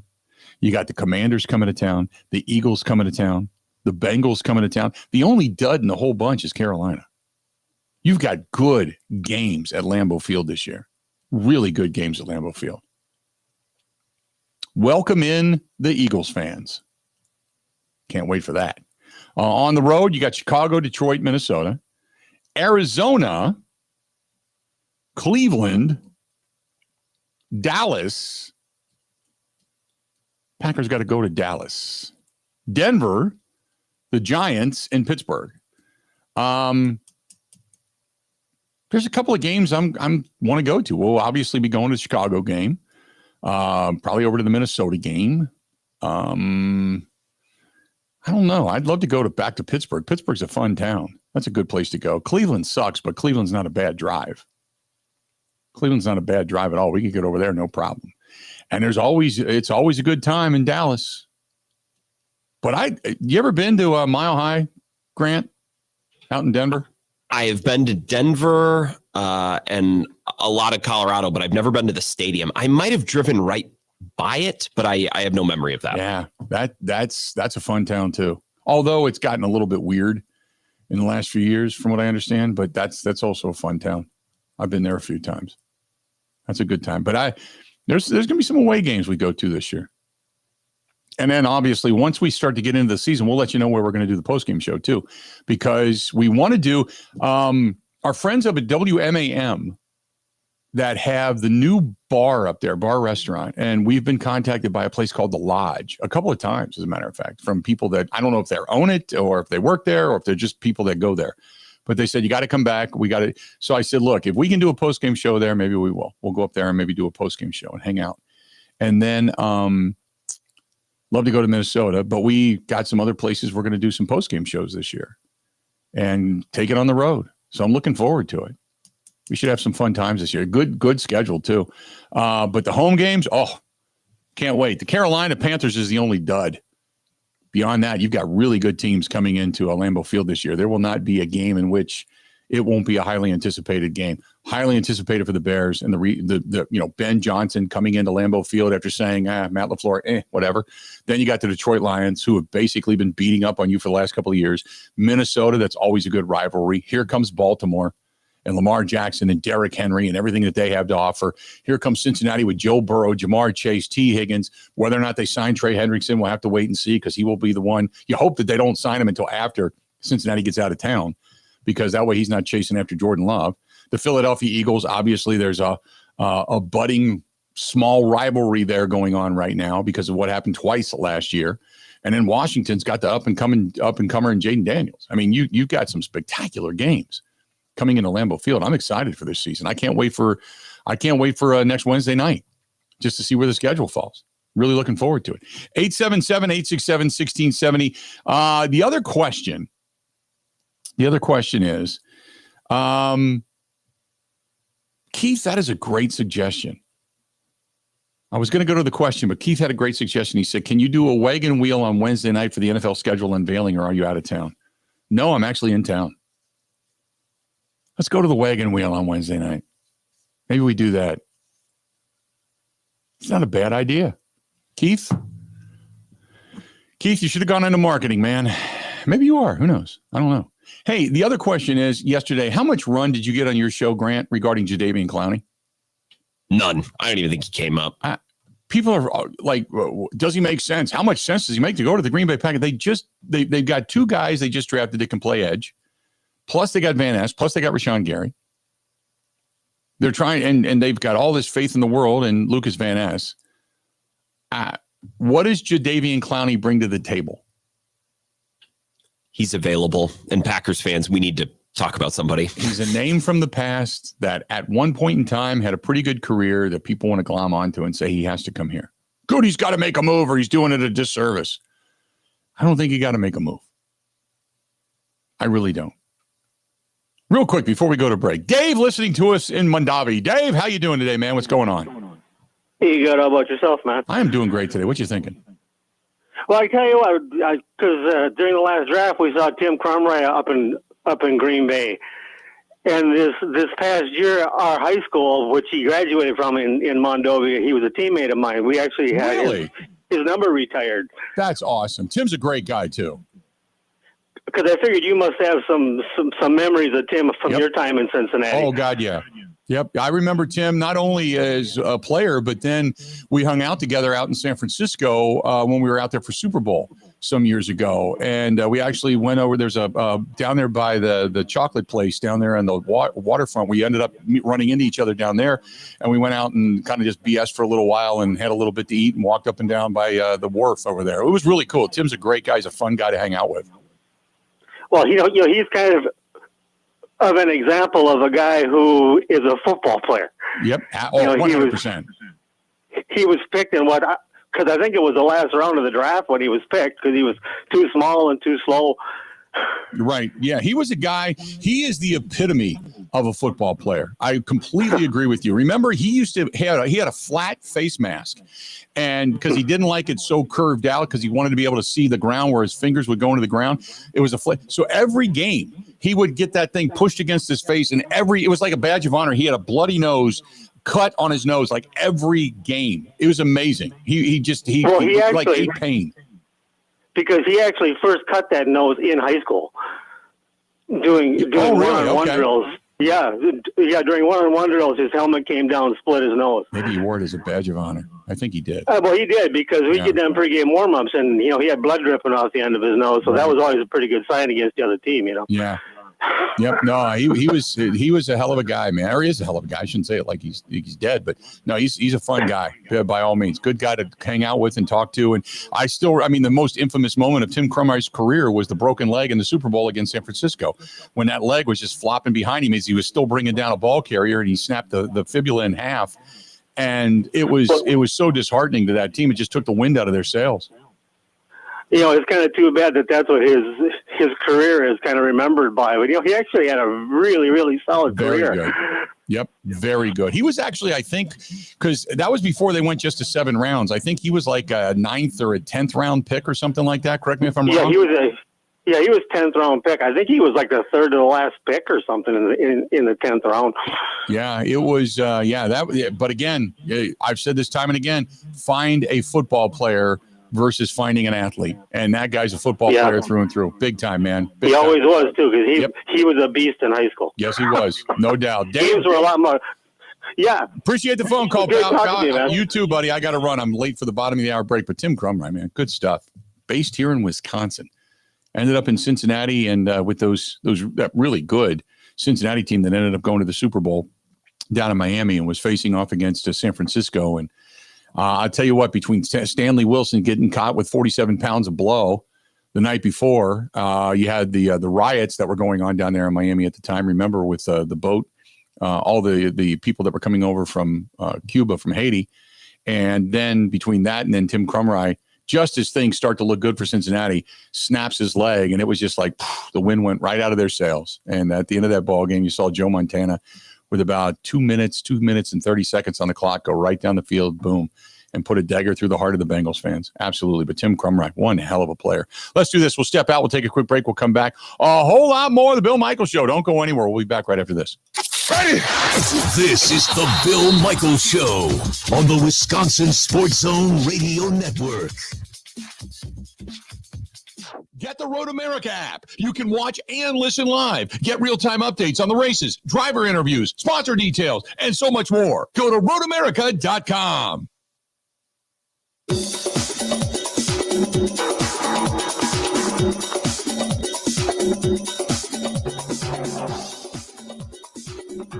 Bill Michaels will resume in 5 minutes.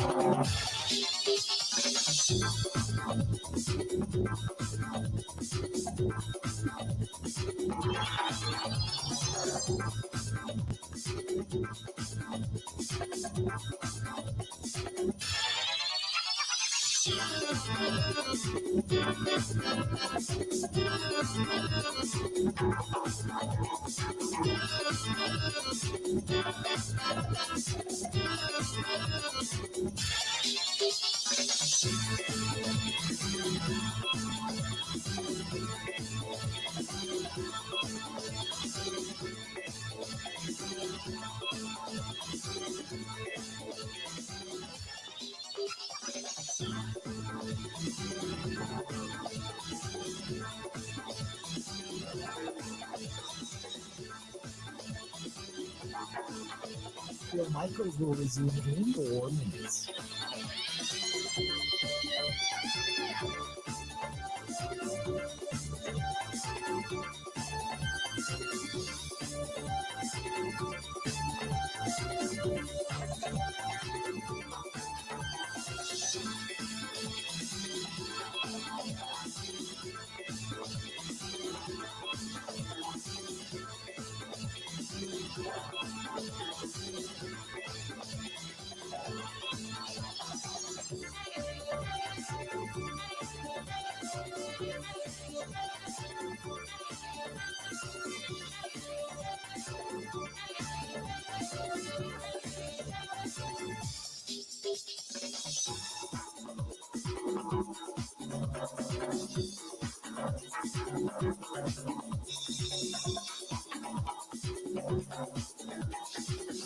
Bill Michaels will resume in 3 minutes.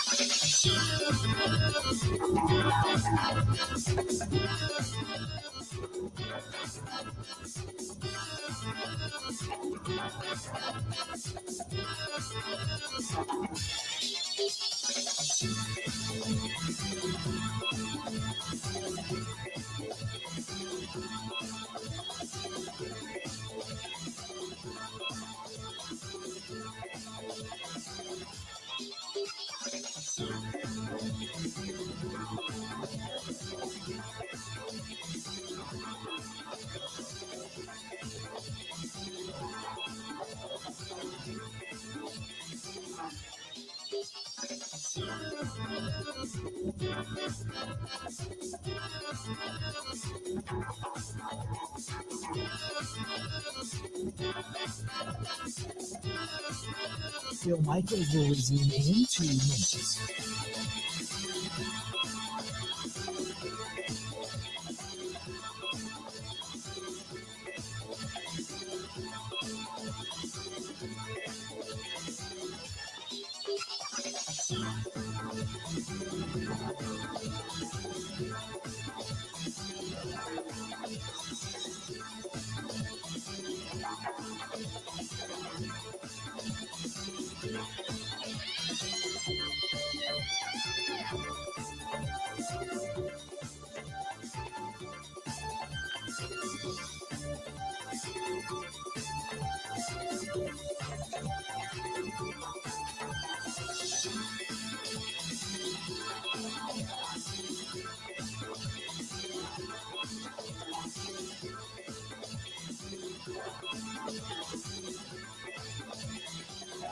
Bill Michaels will resume in 1 minute.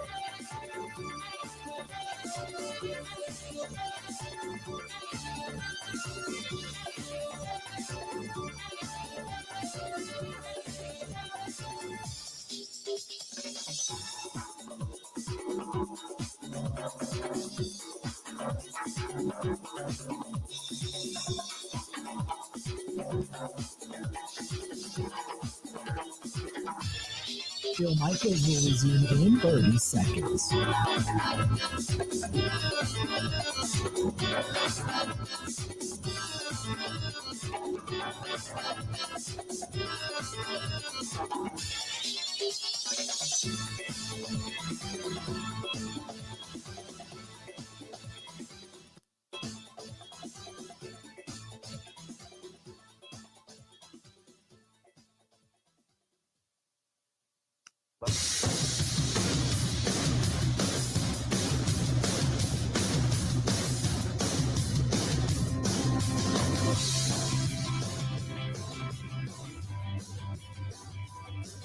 Welcome in, one and all. Beautiful Friday. Stunning out. Maybe grill this weekend. Maybe if you're going to grill for Mom. Say, Mom, what do you like? You like steak, pork chop, ribs, shoulder? What do you like?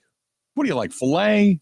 Something for everybody from our friends at burnpitbbq.com. Burn Pit Barbecue. And whether it's for Mom or yourself, doesn't really matter. That you can just keep on getting it, though. They are two veterans who started this company right here in our own backyard. They're in Racine, Wisconsin. And it has grown and grown and grown and grown and grown. And it's now nationally recognized, which is fantastic. But it all started right here, grassroots-wise, from you. You're the ones that made them successful and continue to do so. Go to burnpitbbq.com. That is burnpitbbq.com. Take care of Mom this weekend. burnpitbbq.com. Maybe grill Mom, whatever it is she wants. Maybe a good filet, something like that. Maybe it's just a burger. Maybe I just want something simple. Just make me a big burger, big American cheeseburger. Be good stuff there too.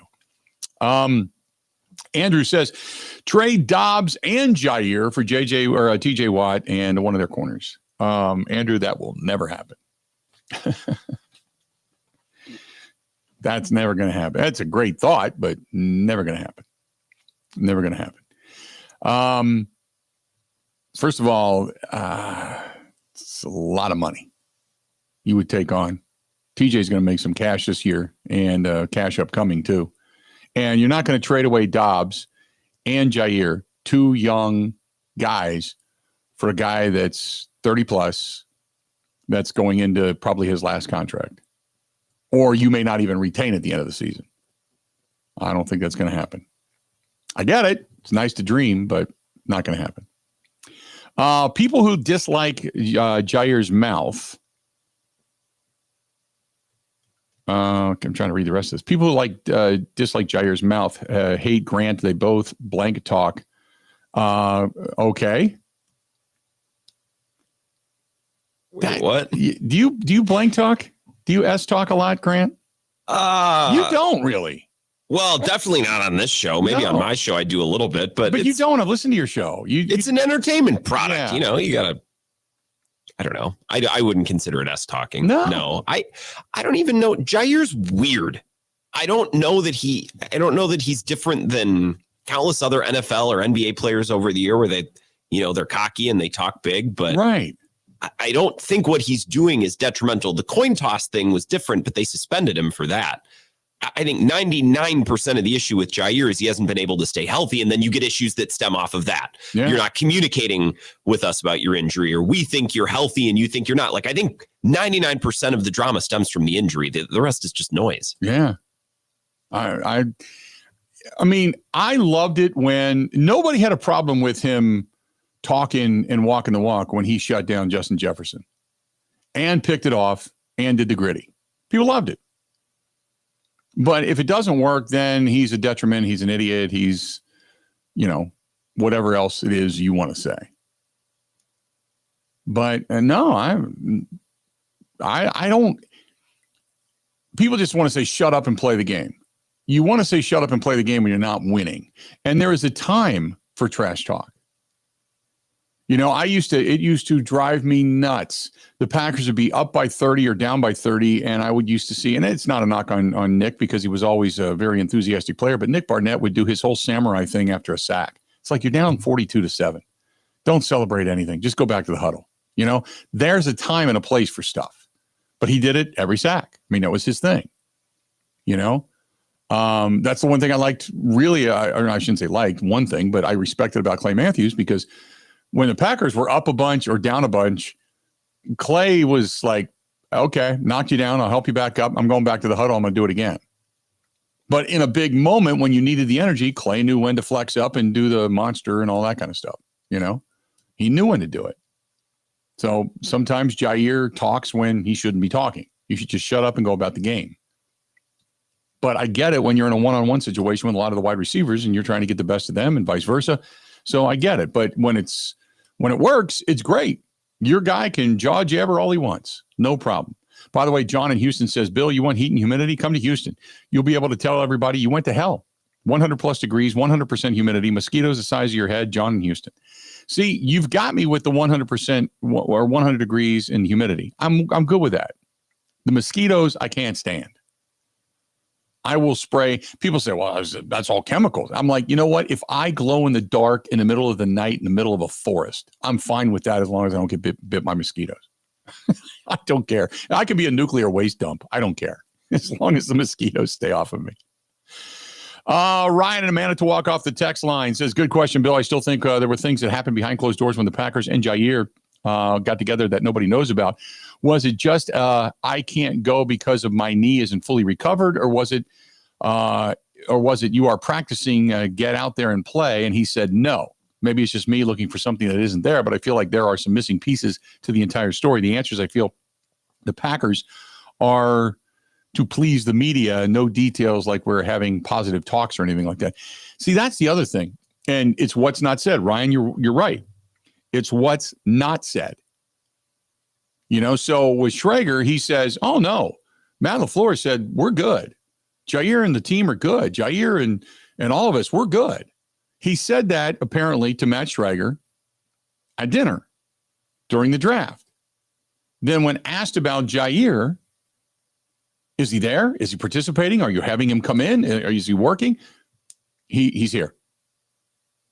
He could have said, there's no problem with Jaire, guys. We're just working out some contractual things.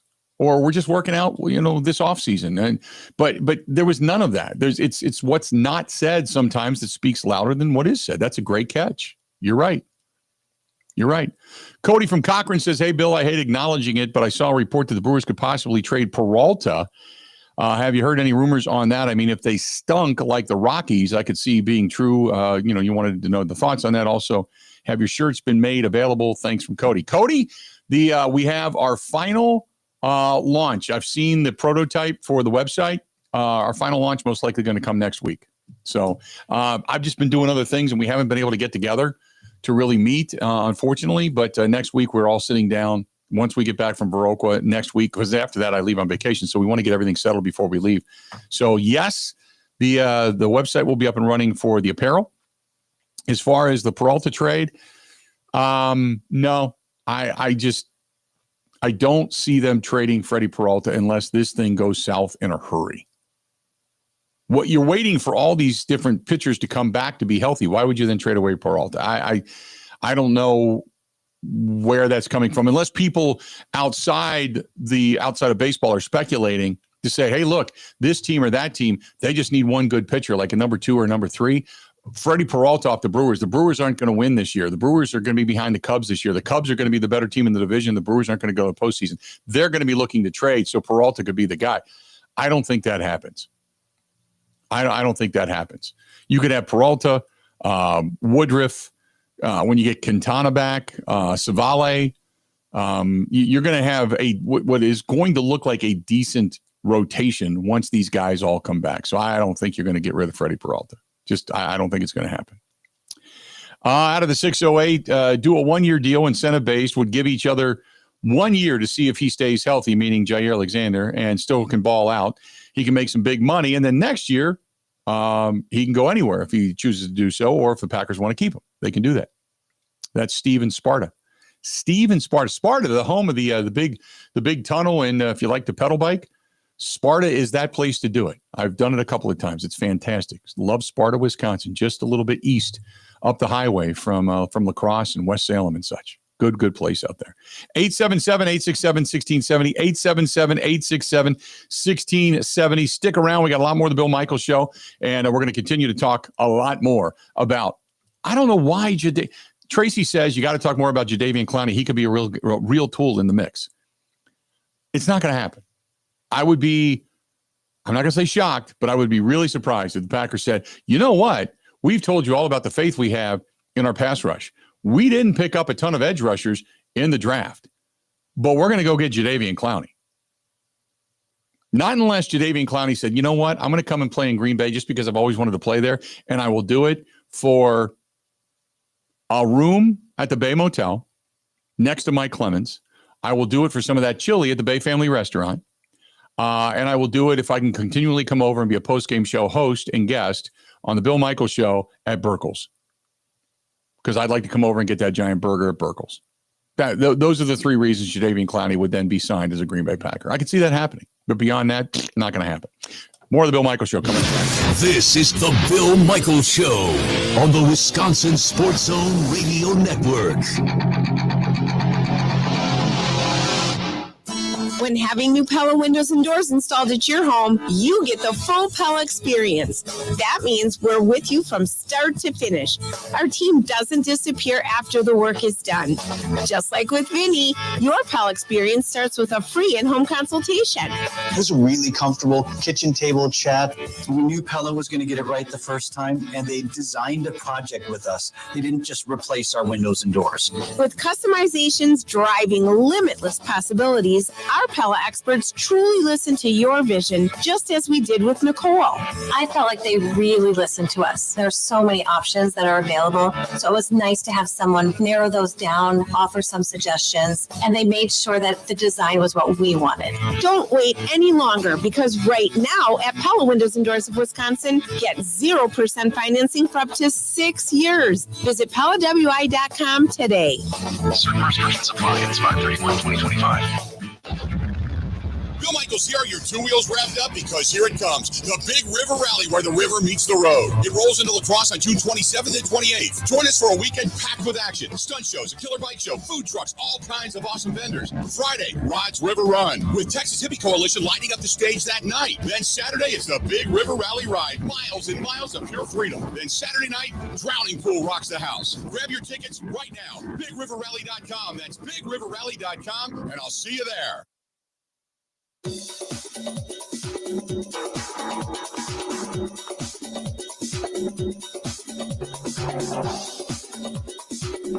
Bill Michaels will resume in 3 minutes.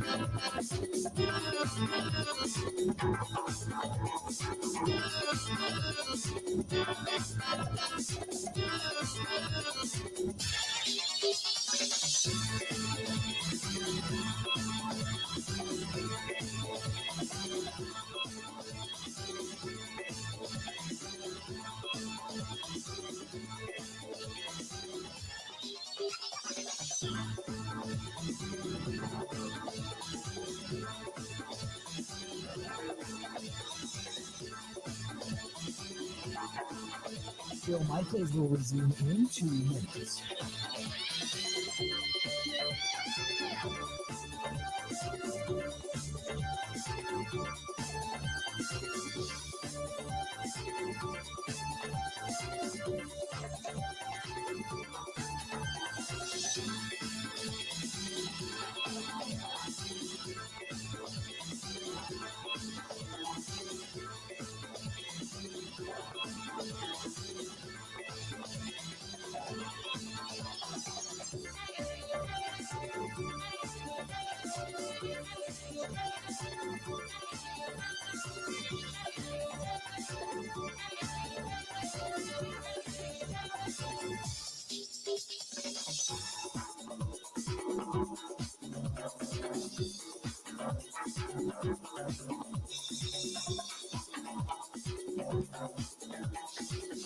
Bill Michaels will resume in 1 minute.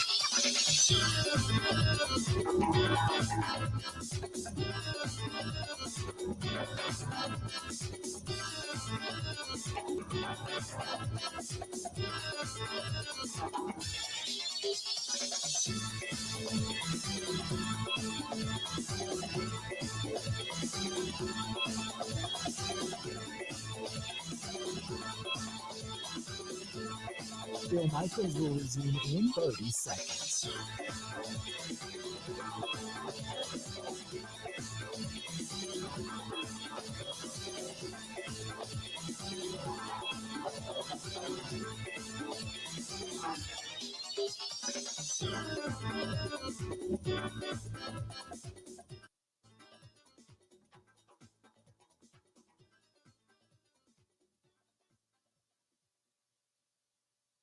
You got to hit it, bang it, rock it, put it in the pocket.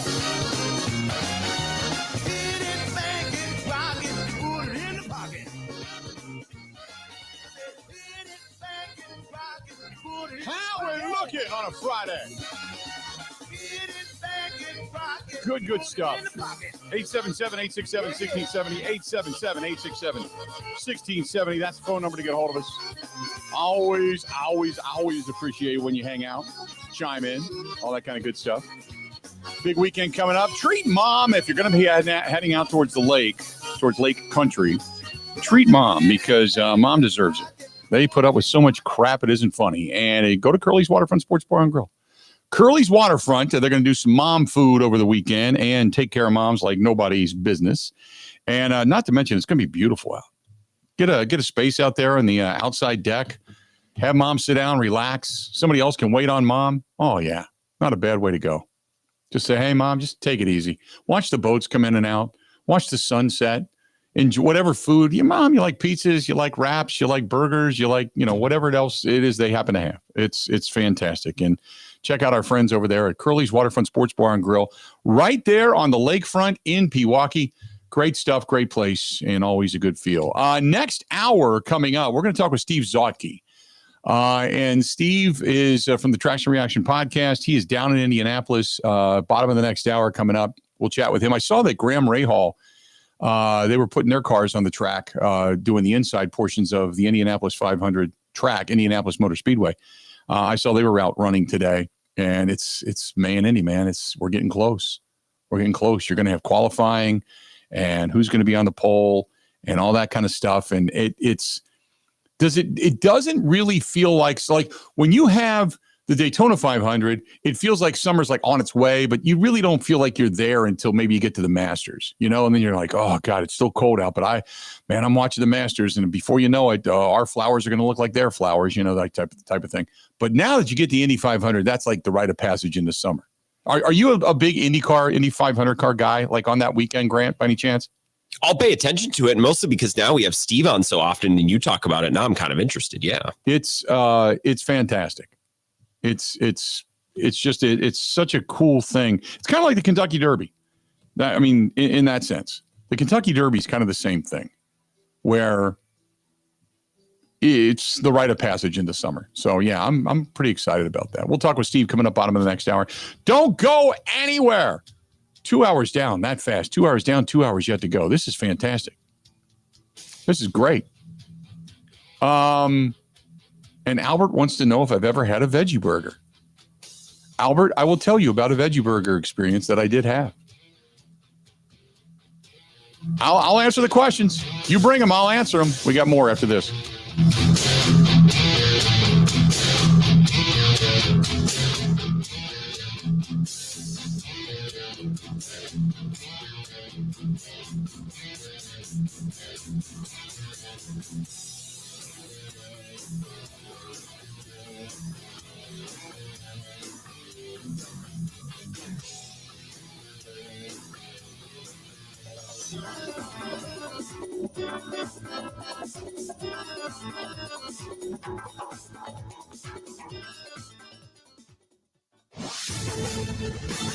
This is a Wisconsin Sports Zone update. Well, the Brewers are in Tampa. That's where they're going to take on the Rays tonight as they open up a 6-game road trip. They'll also see them play 3 in Cleveland. Jose Quintana going to get the ball for the Crew. He comes in 4-1 with a 2.83 ERA.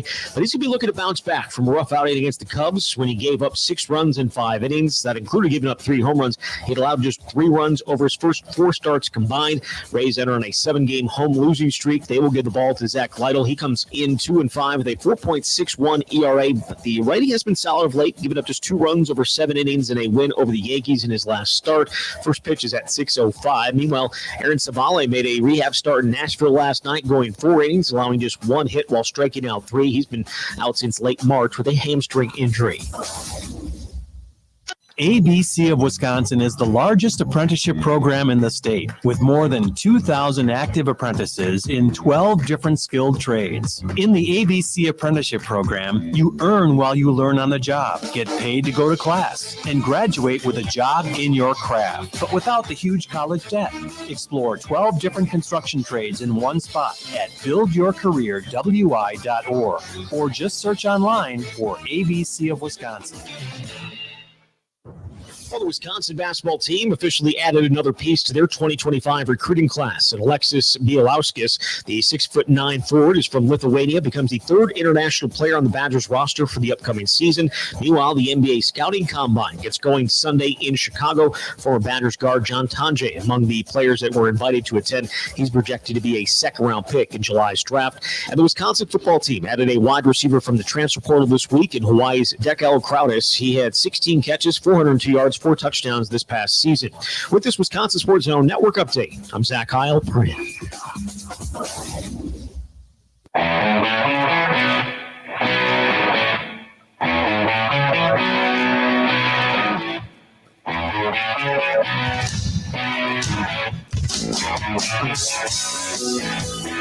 Welcome in. Hour number 3 of the Bill Michaels Show. Good day today. Fun day today. It's a Friday. Weather's nice. Always good. Always good. You want to chime in? You can. 877-867-1670. 877-867-1670. You can text us 608-321-1670. That's the text line. You can watch us on YouTube and pay attention in that particular facet. And we always appreciate it when you subscribe, which is absolutely free. Absolutely free. Go to youtube.com/Bill Michaels Show. youtube.com/Bill Michaels Show. You can find us there. You can also find us on the platforms of Twitter, at Bill_Michaels, at Bill_Michaels, at Wisco Grant, WISCO at Wisco Grant. You can also track us down on Instagram, Facebook, TikTok, on the Twitch app, the Kick app, LinkedIn as well, under the Bill Michaels Show, The Bill Michaels Show. Email the program, The Bill Michaels Show, or The Bill Michaels, I should say, at gmail.com, TheBillMichaels@gmail.com. The website, TheBillMichaels.com. The app, listen to us anywhere and everywhere out of our mighty flagship station, which is WOZN, The Zone in Madison, and which is a tremendous way to take us all over the place.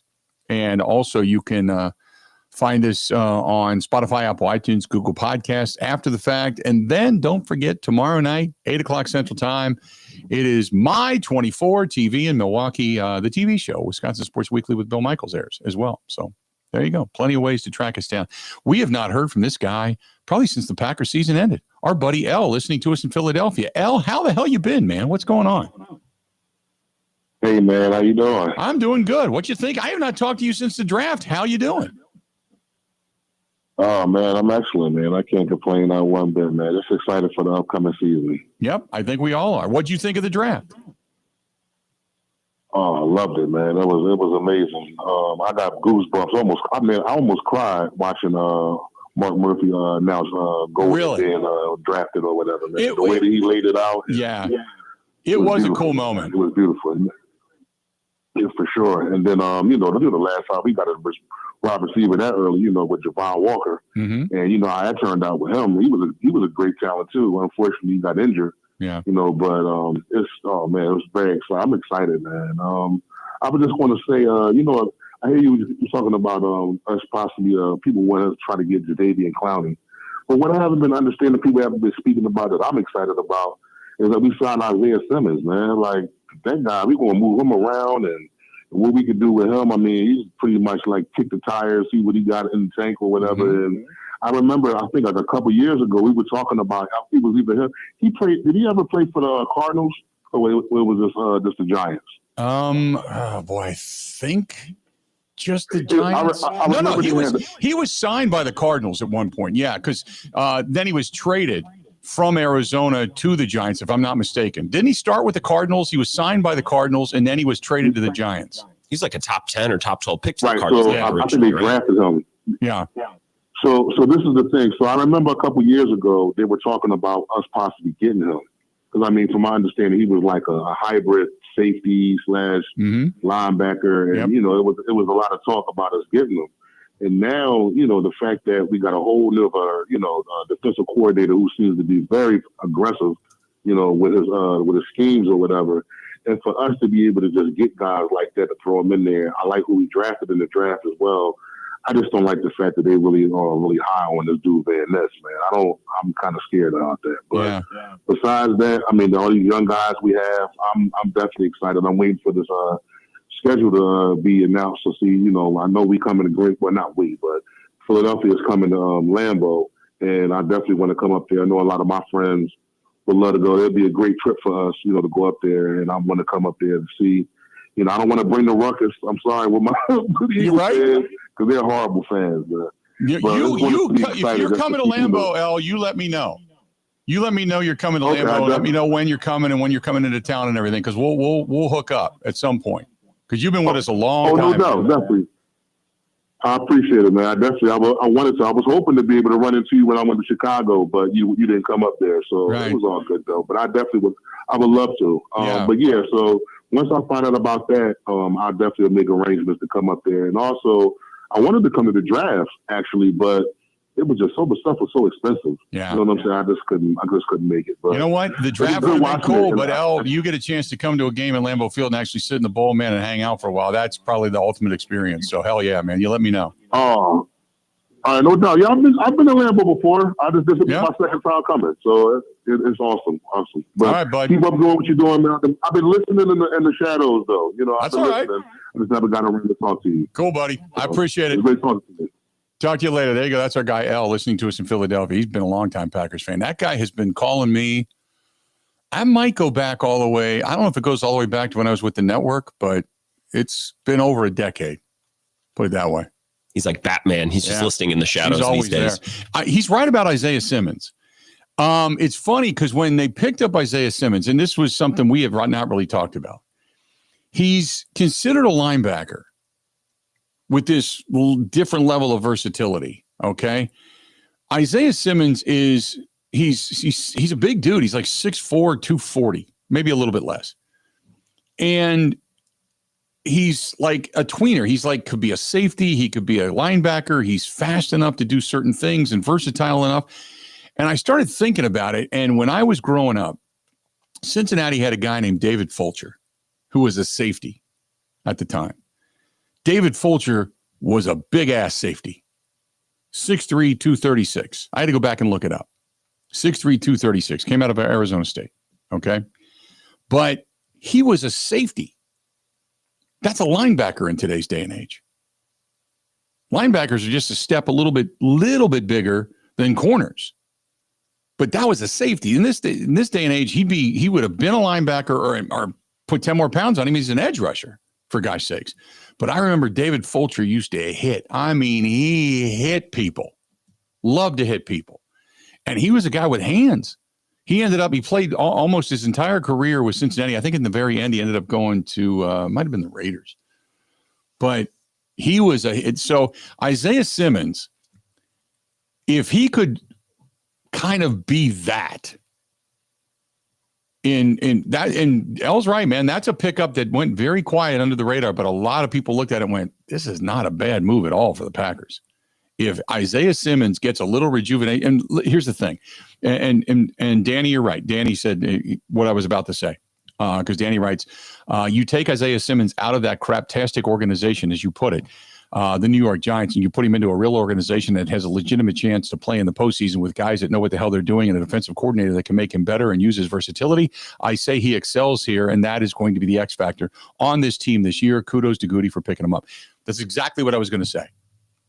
If you get out of that organization, you get out of Arizona. Arizona was a terrible organization. Can you imagine, Grant? It's like working in some of the worst radio stations we've ever visited in all of our days. And then all of a sudden you walk into the Midwest Family Building where it's like a Taj Mahal of radio and music and sports and memorabilia. And you're looking at like every hallway has a different signature and something in it. And it's professionally done. And you're like, oh, this is what it's supposed to be like. That could be Isaiah Simmons walking through the doors at 1265. It could be. And they don't need him to do a ton. Like he was drafted, I think he was a top 10 pick to the Cardinals. Like I'll have to go back and look, but he thought like, this is going to be a star. This is going to be a guy that's the backbone of our defense for a decade. He went to the Giants and like the Packers are just going to ask a lot less from him. He'll probably play a ton of special teams, rotate in on passing running downs with Quay Walker or whoever, Colin Oliver. Mm-hmm. And it'll be the first organization he's been in where it's like, oh, so this is what to your point, winning, well-run, committed organization feels like. Yeah. That's so many guys have walked through the door. Now, I always give the Packers grief for being Red China with the information and to act like they're so far corporate above everybody that they've lost touch with a lot of certain things. But when it comes to being professional and what the expectations are, I don't think there's many other organizations that look at it as better than Green Bay. So when you walk through the doors, you're like, okay, this is what it's like to play for an organization that actually knows how to win. This is what it's like to play for an organization that has Lombardi trophies, that has 13 championships, that very proud. You go in and you listen to the Ringer of Honor kind of whisper to you about all the people that have crossed that field in the past, that still has the original field, the original spot, that City Stadium right there. That's what it is. That's so many legends have crossed over that grass. So it's different in Green Bay than it is a lot of other places. So maybe you come here and you get, look at all the people that have come here. Julius Peppers played well early on in his career. The Smash Brothers, Smith Brothers, they played really well for the first couple of years. Devondre Campbell came in and all of a sudden his attitude changed and he played really well for the first couple of years. Maybe you get a guy like Isaiah Simmons comes in and he plays really well for a couple of years, and that's all you need out of him is to be able to just kind of do a little, kind of bridge cleanup stuff. Fantastic. And that might be one of the more unsung signings of the offseason for the Green Bay Packers. 877-867-1670, 877-867-1670. Okay, what else do we have? Oh, I forgot about it. So thank you very much. Okay, real quick. This was from Albert. Albert said he was listening to the guys in Green Bay, Bill and a Rookie, this morning, talking about veggie burgers. Have you ever had a veggie burger? I have. Now it depends on when you talk about veggie burger. Are we talking about complete squished, plant-based, whatever is supposed to be that kind of meat is like a burger, but it's not? That's what we're talking about, right? So it was, God, I don't know how many years ago it was. I'll be honest with you. Whatever was in it, whatever it was made out of, explosively left me. Let's put it that way.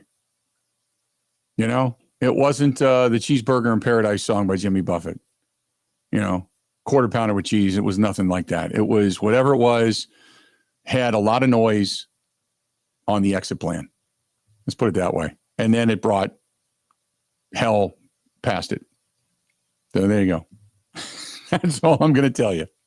If you're going to go meatless burgers, don't go. You know who will talk your ear off about this is Ebo. Right. Don't go for the fake meat. If you're going to get a plant burger, just get a black bean burger. Like, get something that's made out of something that actually exists. Yes. Yeah. Or a salmon. Like, salmon burgers are great.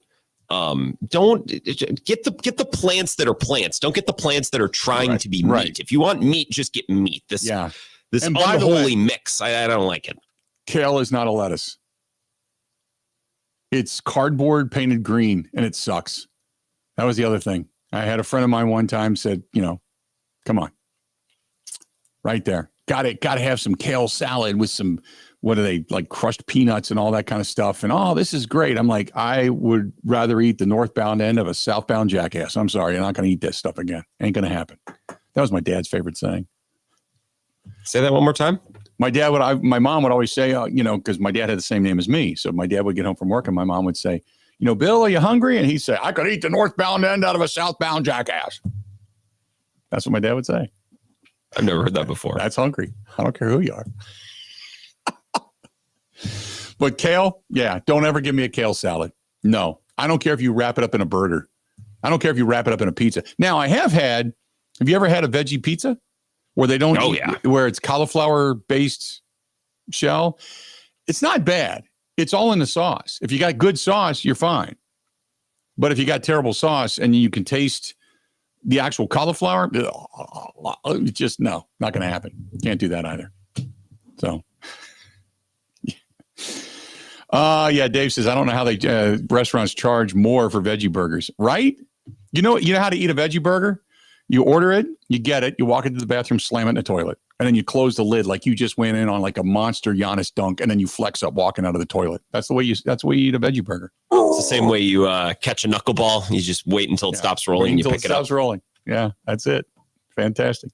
Let's do this. We'll step out. We'll get off of this topic. Going to go ahead and take a quick break and come back. Hey, don't forget, it's open. Third Ward Beer Garden opened up last weekend, opened up again today, this weekend. It's going to be a beautiful weekend, too. Maybe you walk mom down to the green space. Take mom down there. Give mom they do local wines, local wineries in the state of Wisconsin. Maybe get mom a glass of wine, get her a beer, walk to one of the restaurants, pick her something up, walk over to the table, serve mom. Here you go. Take the family down. It's going to be beautiful out down there today, or down there this weekend. Hell yeah. Don't forget, May 21st, the Glam Band takes the stage, and Wednesday Night Live is back at the Wisconsin State Fair Park. I can't wait for both. More of the Bill Michaels Show next. Covering Wisconsin sports like a blanket, this is the Bill Michaels Show on the Wisconsin Sports Zone Radio Network. When having new Pella windows and doors installed at your home, you get the full Pella experience. That means we're with you from start to finish. Our team doesn't disappear after the work is done. Just like with Vinny, your Pell experience starts with a free in-home consultation. It was a really comfortable kitchen table chat.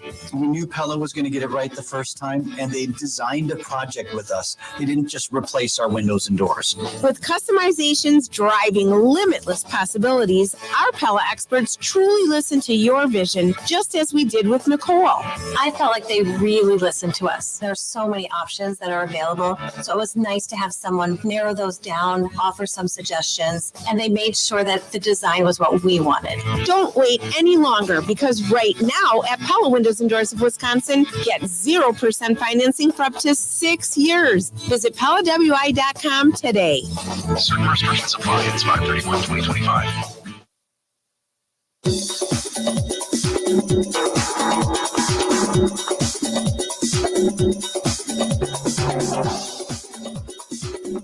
Bill Michaels will resume in 3 minutes.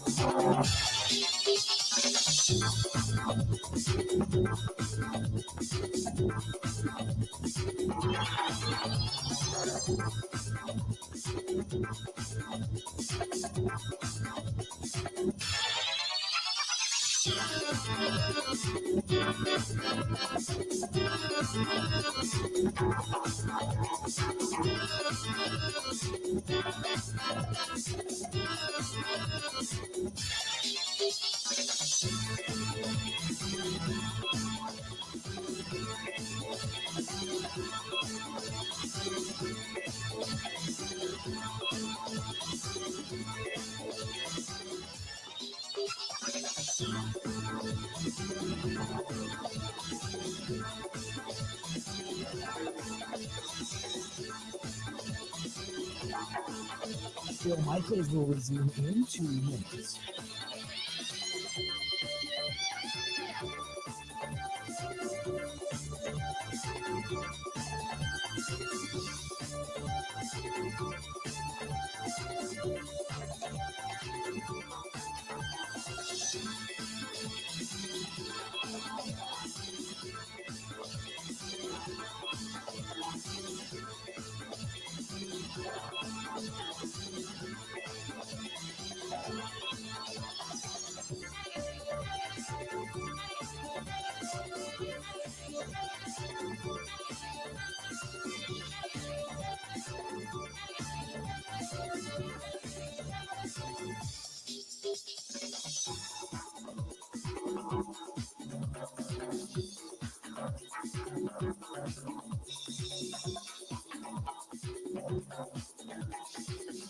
Bill Michaels will resume in 1 minute.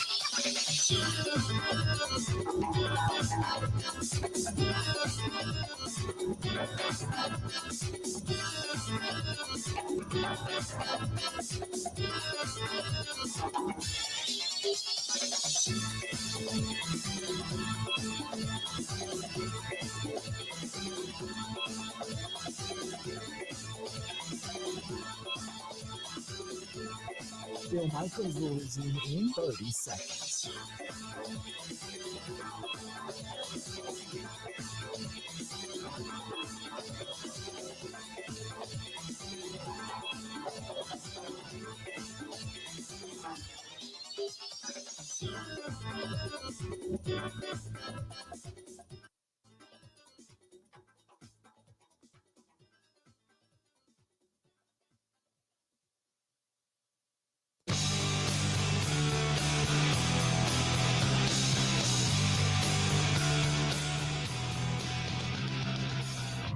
Welcome back.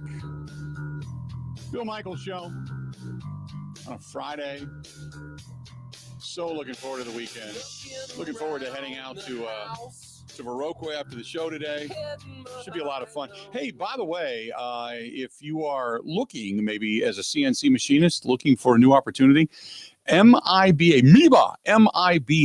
Manufacturing, they do hydrodynamic bearings for power systems. And they're looking for good people. They've been looking for good people for a while, but they're expanding and they're paying top dollar with benefits for new people. And they're looking to hire right now. You can search them on Indeed by searching MIBA Industrial Bearings in Grafton, Wisconsin. And they are hiring right now. They're wanting to do interviews right now. So call them, even if you want to do that, 262-337-2210, 262-337-2210. Again, 262-337-2210 if you want to give them a shout. But MEBA, manufacturing hydrodynamic bearings for the power generation industry, MEBA Industrial Bearings. And they're good people. 262-337-2210. James wanted to know, who are the Smash Brothers? It's the Smash Brothers, Smith Brothers. Remember, that's what originally Zadarius said. We're going to be the Smash Brothers. And when they arrive at the quarterback, like the Crunch. Remember, it was like years ago, was it Happy Days or something? I think it was like the Malachi Crunch or something from back in the 70s. When I can't remember the whole story on that, but I just remember that as a kid. But they said they would be the Smash Brothers because they would arrive at the quarterback at the same time. I think they said it once or twice, but I just stuck with me. So there you go. Michael C said, having O'Doul's with your meatless burger. Yeah, that ain't happening. That ain't happening. I'm not a huge steak eater, but I do like hamburgers. If that makes sense. Maybe it doesn't. I don't know. 877-867-1670. What else do we have here for you? By the way, don't forget, coming up bottom of the hour here in about 10 minutes, Steve Zautke from the Traction Reaction podcast. They got some carburation going on down right now in Indianapolis, and we're going to talk with Steve about it. Love to talk to him. There's so much going on. There's racing coming to the state now. You've already had some of the local tracks open up and get going, which is always fantastic. So you've got like the Dells Motor Speedway, La Crosse Speedway out in Madison. Obviously, Slinger is up and running in many of these different areas.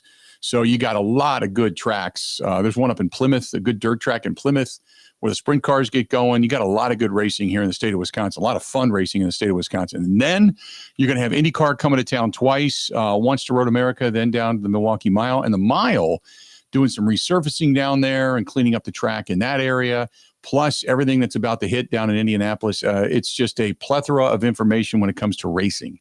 So we are going to talk a lot about that coming up in the next segment with our buddy Steve Zautke from the Traction Reaction podcast. So there you go. Let's go back to the phone calls. Talk to Tim listening to us in Sparta. Tim, what's happening? What's going on, man? Great conversation today, Bill. Thank you. Love the food talk. Just one last thing on your veggie burger is if you want an actual, I am a carnivore, okay? There is no ifs, ands, or buts. I am a carnivore. But if you go to Trempolo, you go to the Trempolo Hotel and you get their walnut burger. Okay. That's about as close as you're going to find to something that tastes like a meat product. It's really the only veggie burger that I've ever had that's worth a tinker's damn. And if you look at the package on these things that you can get in the store, you want to talk about, 47 ingredients, and no, none of them are good for you. So eat meat, be happy. Yeah. A walnut burger, but my assumption is it's made out of walnuts. I mean, but there's other things in it, correct? A walnut burger? I don't know what the entire recipe is, but it's mainly ground walnuts. Wow. Okay. It's actually very edible, nor will it leave you in the bathroom for an hour when you're done. Yeah, no, whatever that thing was that I ate that they cooked up at that restaurant, it was supposed to be one of these fine dining restaurants, and it was like, you have to try this, and it was an event that we went to, and that's all they had. They had meatless stuff. It was for people that didn't believe in eating meat, and that's fine. We ate a lot of good stuff, but they had all these wraps and rolls and stuff and lettuce wraps and all, and that was great. And I thought, a burger, and they're like, no, it's a meatless burger. I tell you what, that thing, it was kind of like a month of April. It went in like a lion or in like a lamb, came out like a lion. That thing roared when it came out. Yeah, it was bad. Unfortunately, most of those things are have 3 or 4 different kinds of legumes in it, which some people do not process well. Yep. But anyway, getting back to the Packers. Sure. I believe that their draft is sneaky good. I'm not one, having seen 60 some odd Packers seasons. I'm not one of these guys that is a pie in the sky guy. I think that their draft is actually sneaky good. Simmons, I think, just needs a new home, somebody that can give him direction and show him what to do. I really am looking forward to that. Right. I can't believe the people that are out there that are picking Green Bay to go 6-11. Mm-hmm. I've seen a couple of these prognosticators going, yeah, and Green Bay is going to bring up the bottom of the barrel and be 6-11. Right. So I don't believe it. And the last thing is this: I don't really put much stock in the Pope. You know, coming from Chicago and being a Cubs fan and being a Bears fan. Yeah. Because you got to remember, and I'm a Catholic as well, so I know this stuff. There's nothing that Catholics like more than suffering. So the head of the church is not going to have any divine intervention. No. In fact, if he does anything, it's going to be, Lord, let the suffering continue to shorten my time in purgatory. That's exactly right. I appreciate it very much. Let me say this. First of all, the clarification was that I guess his brother, Grant, said that he is not a Cubs fan. He is a White Sox fan. Correct. He's a Southsider. Did you know he taught school in Oconomowoc, Wisconsin? Yeah. I saw some of those notes. Found that out, too. There's always a Wisconsin connection. Pope was right down the street. Probably cut someone off on 94 on his way up once upon a time, too. Sure. Just like the rest of us. Right. By the way, I've had that burger at the Triplet Hotel. Yeah. I feel like most walnut burgers are like half walnut, half mushroom. Like that's the mix. Okay. And you get a nice sear on there. Right. I like mushrooms. I can go with that. I was almost going to jump in when you said, so a walnut burger, I assume it's made of walnuts. And I almost turned the mic on and went, man, nothing gets past us on this show. I'm telling you, I'm like a hockey goalie over here, man. Just kick saving everything. But when they say walnut, I like a walnut burger. What I'm picturing is a walnut tree being shook, walnuts falling to the ground. They're crushing them up, putting some kind of organic glue together, and then making a patty out of it. And I'm like, well, that wouldn't taste like a burger at all.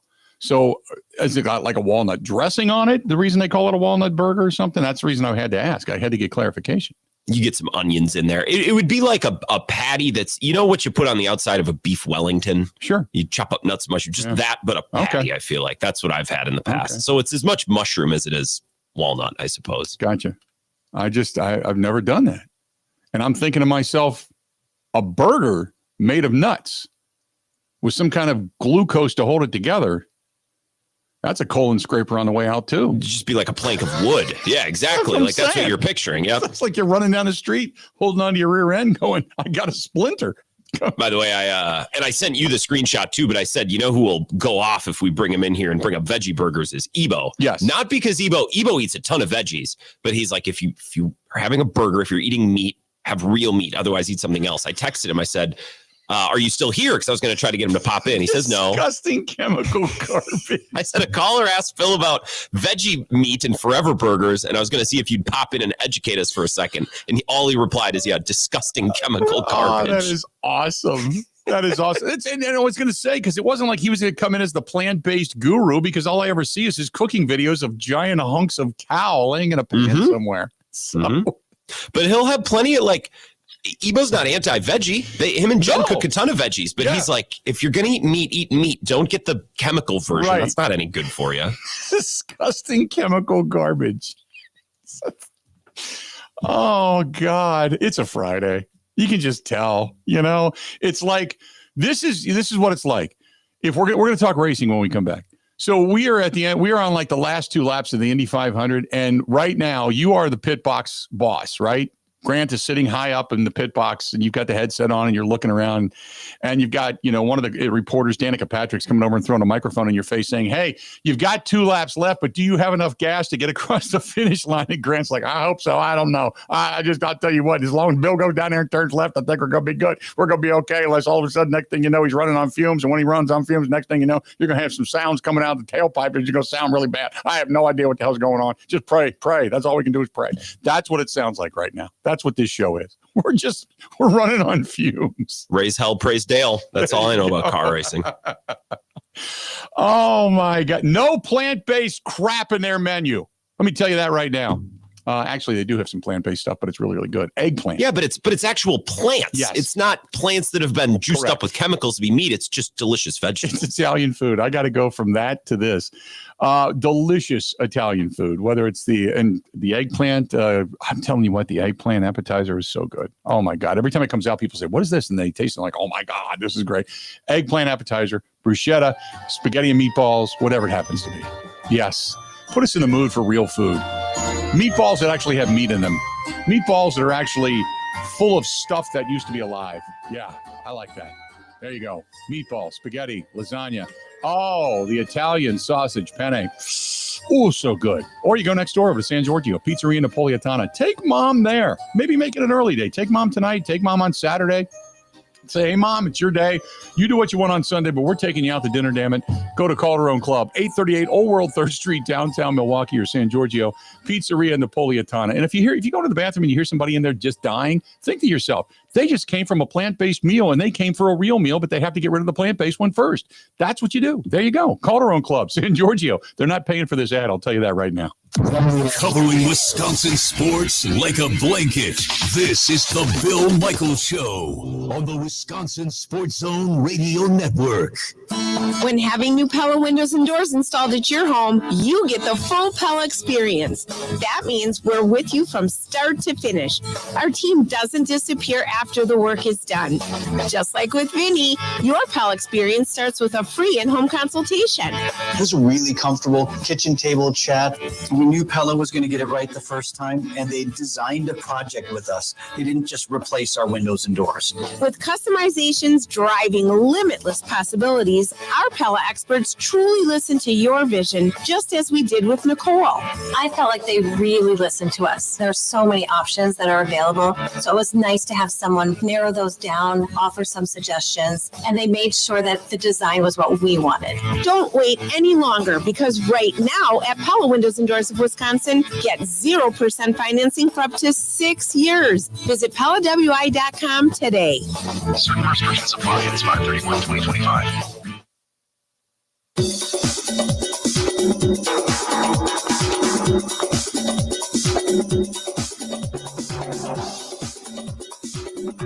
Bill Michaels will resume in 5 minutes.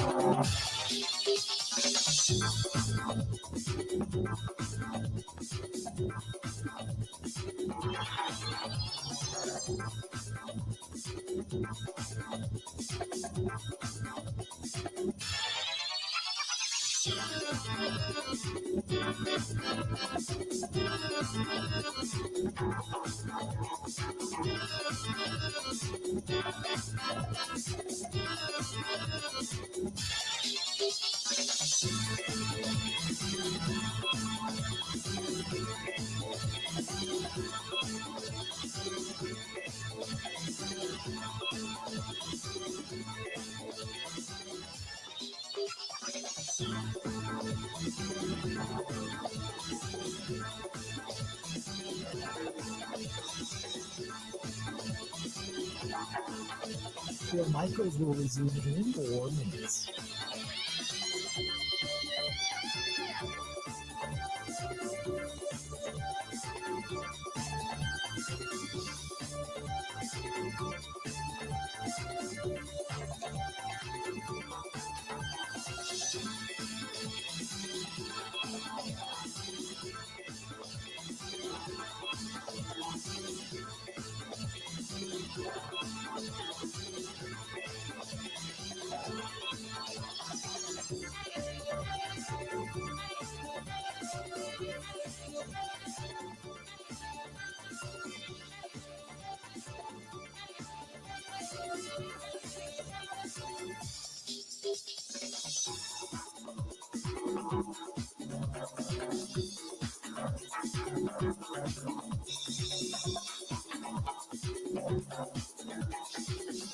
Bill Michaels will resume in 3 minutes.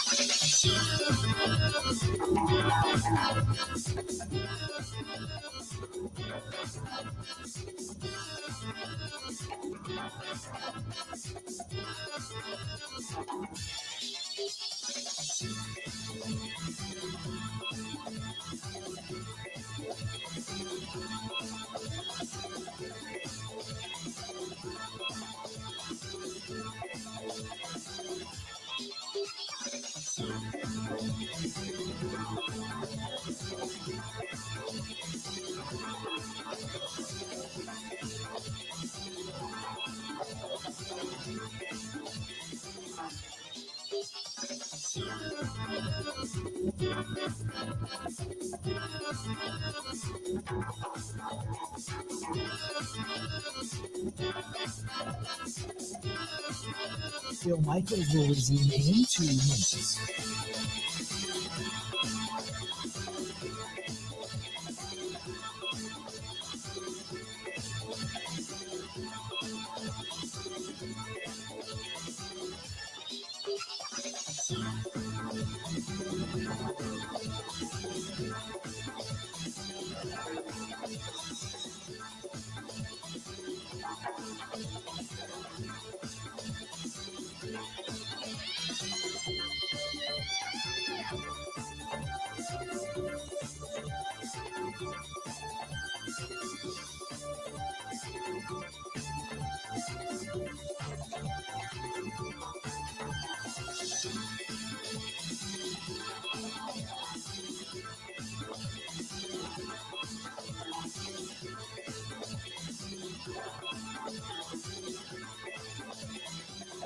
Bill Michaels will resume in 1 minute.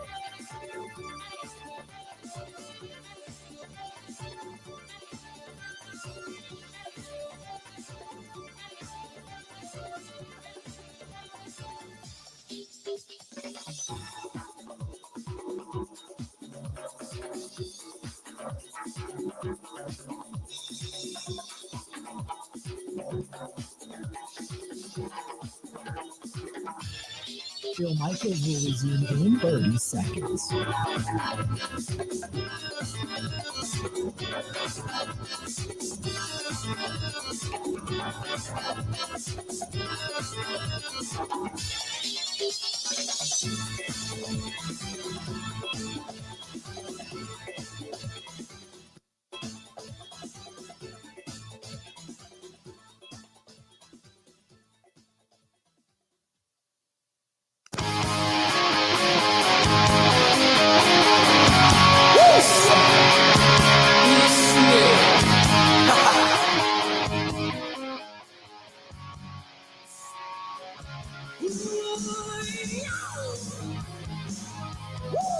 Welcome back.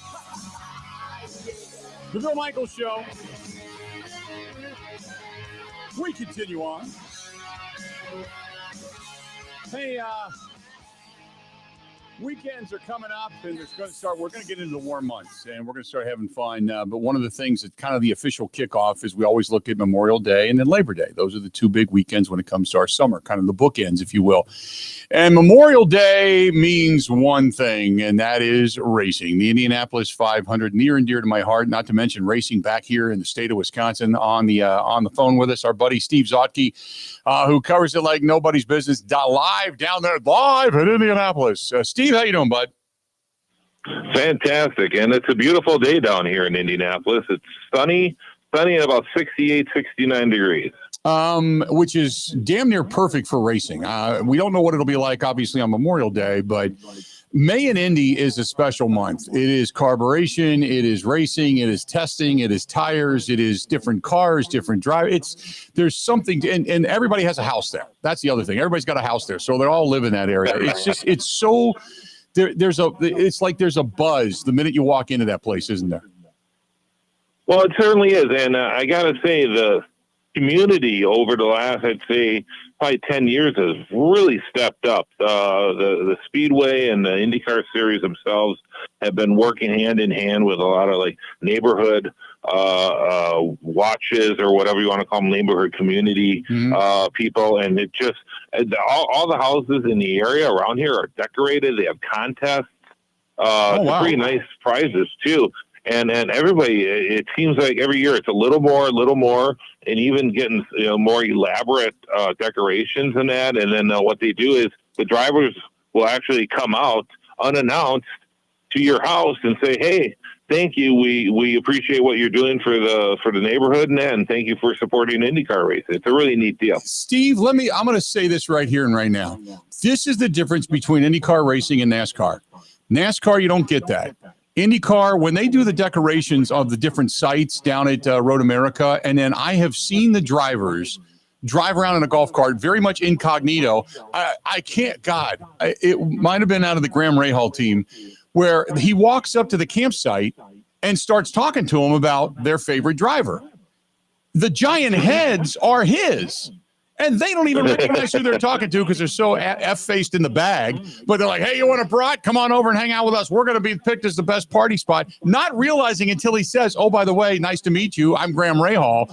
Here you go. It was fantastic. I mean, I love the fact that they do that in Indianapolis as well. Yeah, they certainly do that down there. I think the two other places that really step up for that, at least on the NASCAR side, is Talladega. Talladega with their Main Street in the infield, a lot of drivers and that'll check things out. It gets pretty wild down there when they camp out in Talladega, and also Road America, of course, one of our favorite tracks. And the camping seems to get bigger there every year, and a lot of drivers, like you said, they get in the cart, they go around and then visit the people, and it's a real communal atmosphere at Road America with the campers. So let's start down there in Indianapolis first and foremost. Obviously, the racing season's already underway, but IndyCar is huge. And so coming up into this race at this particular time, tell me a little bit about some of the favorites and what we're looking at. Right now, everybody wants to stop Alex Palou. He's been just dominating. He dominated last week at Barber in Alabama on the road course there. And he's either won or finished second in all the races so far. And it's just a dominating performance. And once again, in the first practice earlier today, he had the fastest practice. The only good news for the rest of the field is that they're not far off. They're only a few tenths or thousandths of a second behind him in practice. Kiffin Simpson, his teammate, was second with Santino Ferrucci, Nolan Siegel, and Christian Lundgaard in your top five. But he's got the rest of the field on their heels. Now, we've seen this before in the past where drivers come in hot. I remember a few years ago, Takuma Sato came into one Long Beach was doing very well for AJ Foyt Racing, and AJ was always strong at Indy. So you're thinking, oh, this could be the year, Foyt wins at Indy again, and they kind of, stepped all over themselves during the race. And then so you wonder, I wouldn't surprise me if Palou runs away with this thing on the road course. They're on the road course this weekend for the Indy Grand Prix. However, starting Monday, or actually Sunday, so the races are tomorrow on a Saturday. And the reason why they do that is so they let the crews on Sunday switch over the cars from a road racing setup to an oval racing. And so they'll be all set for qualifying then the following weekend at Indianapolis, and then of course the big race at the end of the month. But that's a totally different animal. So you may be hot. He's been hot on the road courses and then that. But once they switch to the oval, it'll be interesting to see if that continues. So here's the thing, and I wanted to ask you specifically about that. Going back over the results, Alex Palou, Kyle Kirkwood, right? Kyle Kirkwood. He is won the Long Beach. Everybody but Pat O'Ward and Scott McLaughlin, who were winning poles, everybody else is winning with Honda. Because Chevy's got a lot of bad publicity right now anyway, just for the fact that they've got so many recalls on so many engines. But they're also dealing with right now the dominance of Honda in IndyCar, correct? Yeah, and I'm not really sure it'll really show up next week in qualifying. Yeah. Which engine is stronger? Because obviously Indy with the long straightaways and that, it's all horsepower and torque for that. But you also have to have the setup. I think in this case with Palou, it's not just the Honda, but it's the whole package. I was just talking to one of the media guys up here a few minutes ago, and I said, with Palou, everything it's a perfect combination of his youth. He's young, but he's got enough experience now that he's really confident, and he's got the team behind him. All three of those things are gelling together, and he's at the top of his game. So I think with Ganassi Racing, has been very strong over the last few years, winning championships and whatnot, it's the combination to beat at this point. It's really cool that the Indy 500 takes place on Sunday, May 25th, and you're just a couple of weeks away. They go to Detroit, do the Grand Prix of Illinois, And then they come right to Road America on June 22nd, and they're going to be back here in our own backyard. And then we can't forget that on August 24th, a week earlier this year than Labor Day weekend, they're going to have the Grand Prix of Milwaukee at the Milwaukee Mile, which they're doing some work to the mile, and they continue to make that thing a little bit bigger, a little bit better, don't they? Yeah, this is the third phase now. They've done through 3 phases. This is the final phase. This time they're working in turn 1. They did turns 3 and 4 last year, where they replaced the interior wall, fencing, the drain tiles underneath the track and the inside of the track. And they're doing the same to the south end, which is turns 1 and 2, replacing that fencing. There's fencing on the inside now. Has to go through regulations, insurance regulations, and whatnot, what they have for racetracks. That wall has been raised and is stronger, and then also the new pavement on the inside. So hats off to the Wisconsin State Fair for making that investment and ensuring the future of the Milwaukee Mile. Yeah, I can't wait for all of that to start hitting Wisconsin. Obviously, there's a lot of good short track racing here. I know we've got a lot of sprint car racing here, but once we hit the Road America tracks, the Milwaukee Mile, and all the racing that takes place over Father's Day and such, aren't they doing ARCA's coming back again this year? Correct me if I'm wrong. They are not. They're not. Year. Okay. No, that was a scheduling conflict at this point. So we hope to see not only ARCA but also NASCAR back too. Same thing with NASCAR with Road America at this point. But Road America has been very open with Daytona, with NASCAR, and the boys in Daytona saying you guys are welcome to come back whenever you're ready to. So we'll have to see how long the viability of the Chicago Grand Prix is, which I think everybody involved with it, including NASCAR, realizes that's probably not going to be a long-term race, and eventually they'll come back to Road America because it's such a popular track and the fans show up. That's just it. I mean, when you looked at Road America, it was 500,000, 400,000 people, and Chicago's nobody, and their ratings are plummeting. It's not great racing. You got even drivers talking about it not being great racing. Tony Stewart's ripping the hell out of NASCAR at this point. He never had a great love affair for NASCAR anyway, but nevertheless, he made his name there. But it's like NASCAR just lost touch with what they were, and they've lost their followers. Even some of the most hardcore NASCAR fans that I know of are saying, "Screw them! I don't want to pay attention to NASCAR anymore." Yeah, it's interesting. NASCAR seems to they've done a few things where you go, hey, yes, they've made some mistakes. Ben Kennedy, who's taken over for NASCAR, he's one of these guys. He wants to try different things. He's brought back tracks like North Wilkesboro, and even trying tracks like Bowman Gray Stadium and others, and then Rockingham and that. And then they do other stuff that you kind of scratch your head and go, why are they doing that? I think one of the issues with the cars, with them not being able to race as close as they can, and they seem to have corrected them on the mile-and-a-half tracks. Racing seems to have gotten better on the mile-and-a-half tracks, but yet on some of the short track stuff, there's still some issues. Yeah. And you talk to drivers, whether it's NASCAR or even IndyCar, the bottom line, both of them say increase the horsepower. You increase the horsepower, that's going to separate some of the drivers. And not only that, but also increase the braking. Yeah. And you just can't have a guy just be going full bore. But having a guy having to finesse the car, the tires, the whole package, and the brakes, it'll seem to bring back better racing. And it seems like the sanctioning bodies just want the quick way of doing things, and that's changing tire compounds, whether it's a softer tire, harder tire, yada, yada, yada. Yeah, no doubt. Steve, great stuff. We'll touch base again as they finally figure out who's going to be sitting on the pole, and we'll talk about the race coming up in a couple of weeks, okay? Yeah, you bet. We'll talk about the Indy 500 and maybe get some. We'll see where the odds are too, because it's one of those races where it's like the Kentucky Derby. A lot of people pay attention that might not pay attention for the rest of the year, but It'll be interesting to see how this works out. Great stuff, buddy. We'll talk to you soon, okay? All right, thanks, Bill. There you go, Steve Zautke, Traction Reaction Podcast, doing a lot of coverage of racing. He's just if you ever get a chance to just sit down and talk with Steve, it just falls out of his head. There's so many drivers, so many things, so many turns, so many crashes, so many winners, so many hot laps, so many things that engine changeovers and crew chiefs, and tired jackmen and all that kind of stuff that he knows that stuff. It's just he's a walking, talking encyclopedia of racing. It's fantastic.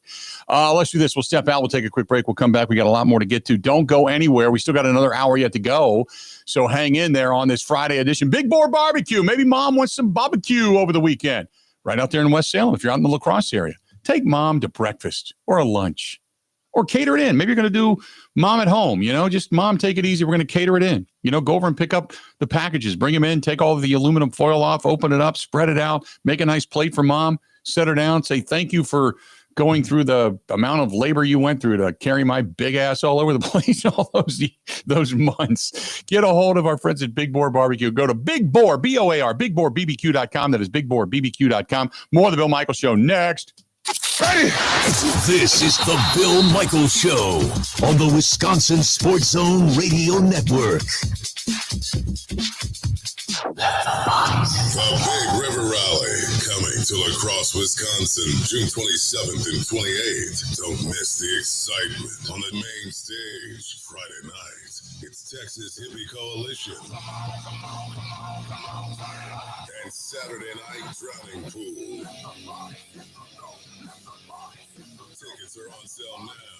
Want more? Follow Big River Rally on social or go to BigRiverRally.com. When having new Pella windows and doors installed at your home, you get the full Pella experience. That means we're with you from start to finish. Our team doesn't disappear after the work is done. Just like with Vinny, your Pella experience starts with a free in-home consultation. It was a really comfortable kitchen table chat.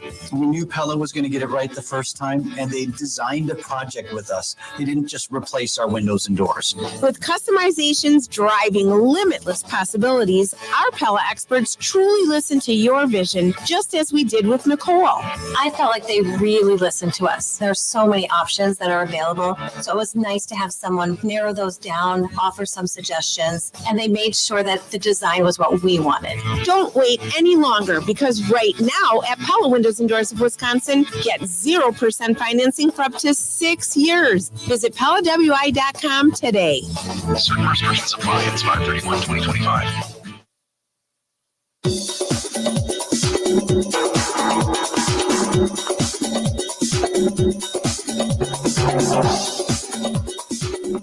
Bill Michaels will resume in 3 minutes.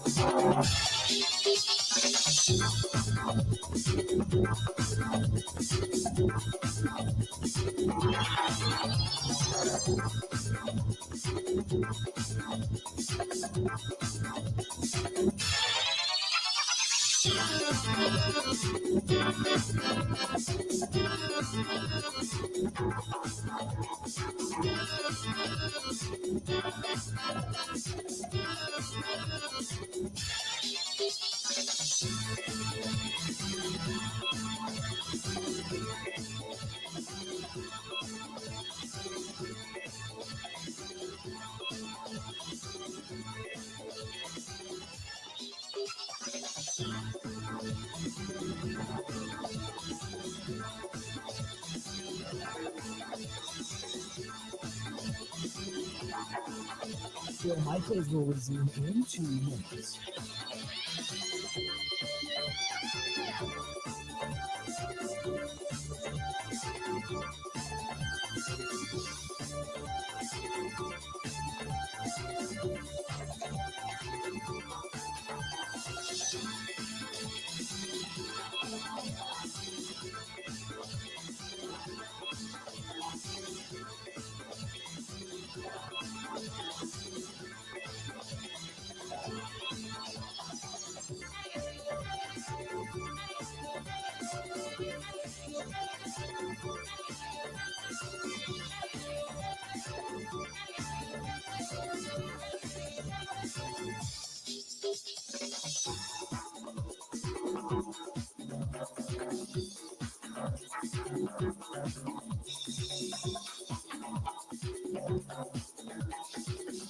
Bill Michaels will resume in 1 minute.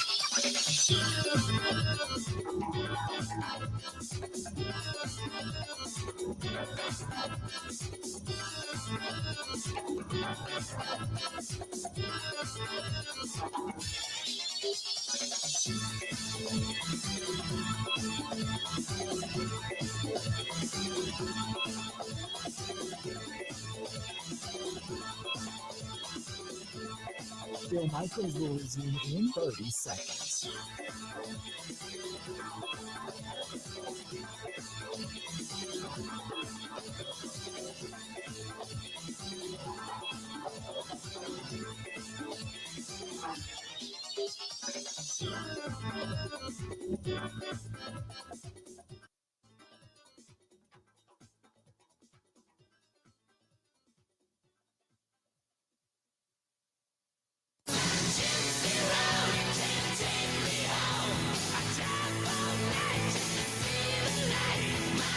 Welcome back. 3 hours down. Another one yet to go. Don't go anywhere. Got Brewers baseball back at it tonight. Looking forward to that. Got all kinds of good stuff. We were sitting here talking yesterday a little bit about our trip coming up at the beginning of the month, of next month, for lacrosse. And it looks like pretty much everything is kind of cool. We're pretty much squared away, aren't we, Grant? Should be fun. Yeah, so you'll have to speak a little bit more to the Eau Claire parts, but for Tuesday and Wednesday in lacrosse, because we'll get there Monday night, right? Unless I'm misunderstanding. So you're going to be broadcasting, it sounds like, at Flipside. If you would wish to, at Tuesday. And I'll be at Copeland Park doing my show that night before the Loggers game. Mm-hmm. And then Wednesday, I'll be at Flipside. You'll be in studio, and then you have your cigar dinner that Wednesday night. Oh, so okay. That's a heck of a 48 hours. Here's my question. How are you going to be, because we're in the RV. How are you going to go from Flipside to Celebrations? You got an Uber? There's a bunch of station vehicles. Okay. I'll probably, last time I was in lacrosse, a little valve was up in my car, so I got it fixed, and I just drove the Z93 truck. Okay. As long as you got a way to get around. Oh, yeah. They're like, well, we're going to put you at a hotel way out here. I'm like, wait, we have one car, and it's a home. Yeah, I'll manage in that city. I'll find my way from point A to point B. I lived there for a full year without a car. I got this. We'll figure it out. Can't wait, though. Should be fun. We got another hour yet to go. Don't go anywhere. Good stuff. More of the Bill Michaels Show. It's coming up right after this.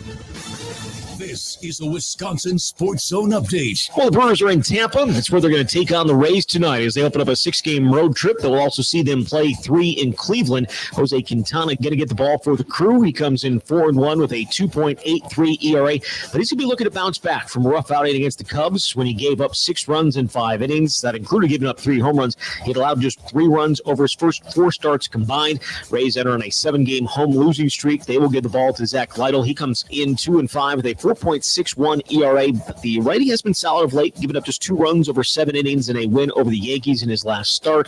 First pitch is at 6:05. Meanwhile, Aaron Savale made a rehab start in Nashville last night, going 4 innings, allowing just 1 hit while striking out 3. He's been out since late March with a hamstring injury. ABC of Wisconsin is the largest apprenticeship program in the state, with more than 2,000 active apprentices in 12 different skilled trades. In the ABC apprenticeship program, you earn while you learn on the job, get paid to go to class, and graduate with a job in your craft, but without the huge college debt.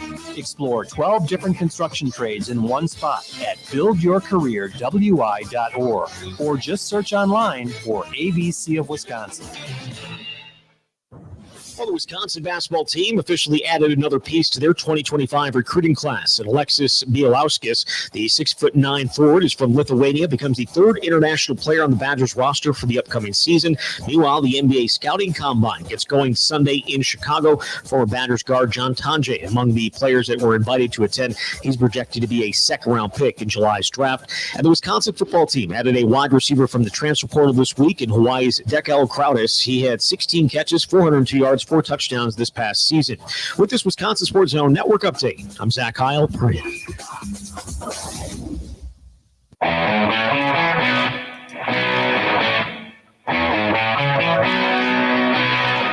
welcome in the Bill Michaels Show. On this, the Friday edition. Are you itching to get out of the office, to get out of the work site, to get out of the delivery truck, to get out of the studio, get out and enjoy the weather? It is spectacular outside. I had a chance to run outside during the commercial break a couple of moments ago. It's so nice. It went from being a frigid morning to, man, it's nice. Shorts, T-shirt, the whole thing. So awesome stuff. Bobby Buckwheat says, you better dress up as Uncle Sam for Memorial Day or the 4th because I was slacking, didn't dress up as the Easter Bunny after the strong leprechaun costume. I did the Easter Bunny last year. Didn't I? I did the Easter Bunny last year. I was going to say, you dressed up as a bunny for something not that long ago, but I don't think it was last Easter. Was it? I think it might have been Christmas. I think it was Christmas. I did the bunny thing for Christmas. So I wasn't slacking. I don't repeat the bunny costumes. How many costumes do you think he has? Yeah, it's like I've got a wardrobe change back here, And you can't do Uncle Sam without the top hat, So, and then I have to go back to the other headphones. I don't even know. I'd have to look. Can you even Google Uncle Sam outfit? I don't know. Maybe I could wear that on my trip out of the country. Oh man. Hey, the Pope is American. It's our time right? again. Yeah, right. It's our time to shine. Think about this though. Memorial Day is what? The 26th? I'm not home. I'm not here. I'm out of the country. We leave on after the show on Tuesday the 20th. I won't be back on the air until Tuesday the 27th. So I won't even be here that week. I'll be doing the all-inclusive at Punta Cana. So, Grant, are you coming over here to do any shows at the house? I guess I hadn't thought about it. I'm not sure. Maybe once that week. Yeah. So, somebody's got to bring your garbage can in, make sure the raccoons aren't destroying your house. So probably once or twice. Yeah. I got my neighbor. Suzanne's going to come over and do some things at the house, and she always watches it and all that kind of stuff because I don't have anybody staying here this time, but she always watches it and she's connected to the cameras and everything. So no big deal there. Brings in the mail. But yeah, I was thinking, it's kind of like it would be like a vacation if you and Rachel wanted to come over and just hang out. We'll check in on the tiki. Yeah, I was going to say, if you need someone to check in on the tiki bar, we can do that. I can stock that for you. That's what we should have done today. First really nice day in a long time. We should have done a show at the tiki bar today. Oh, sounds like you dropped the ball on that one. I did. That's my fault.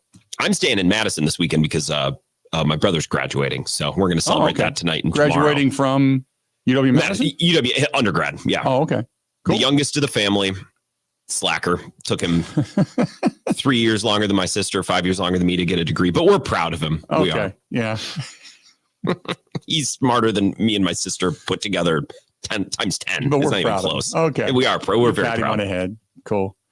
Let's see here. Real quick. I had this and I wanted to answer Dale. Dale says, why would it bother you if the Packers played abroad this year? Because I hate, first of all, two reasons. One is, the Philadelphia Eagles are the first team to win a championship after playing abroad, and they started the season off that way. Secondly, it always messes with your schedule. To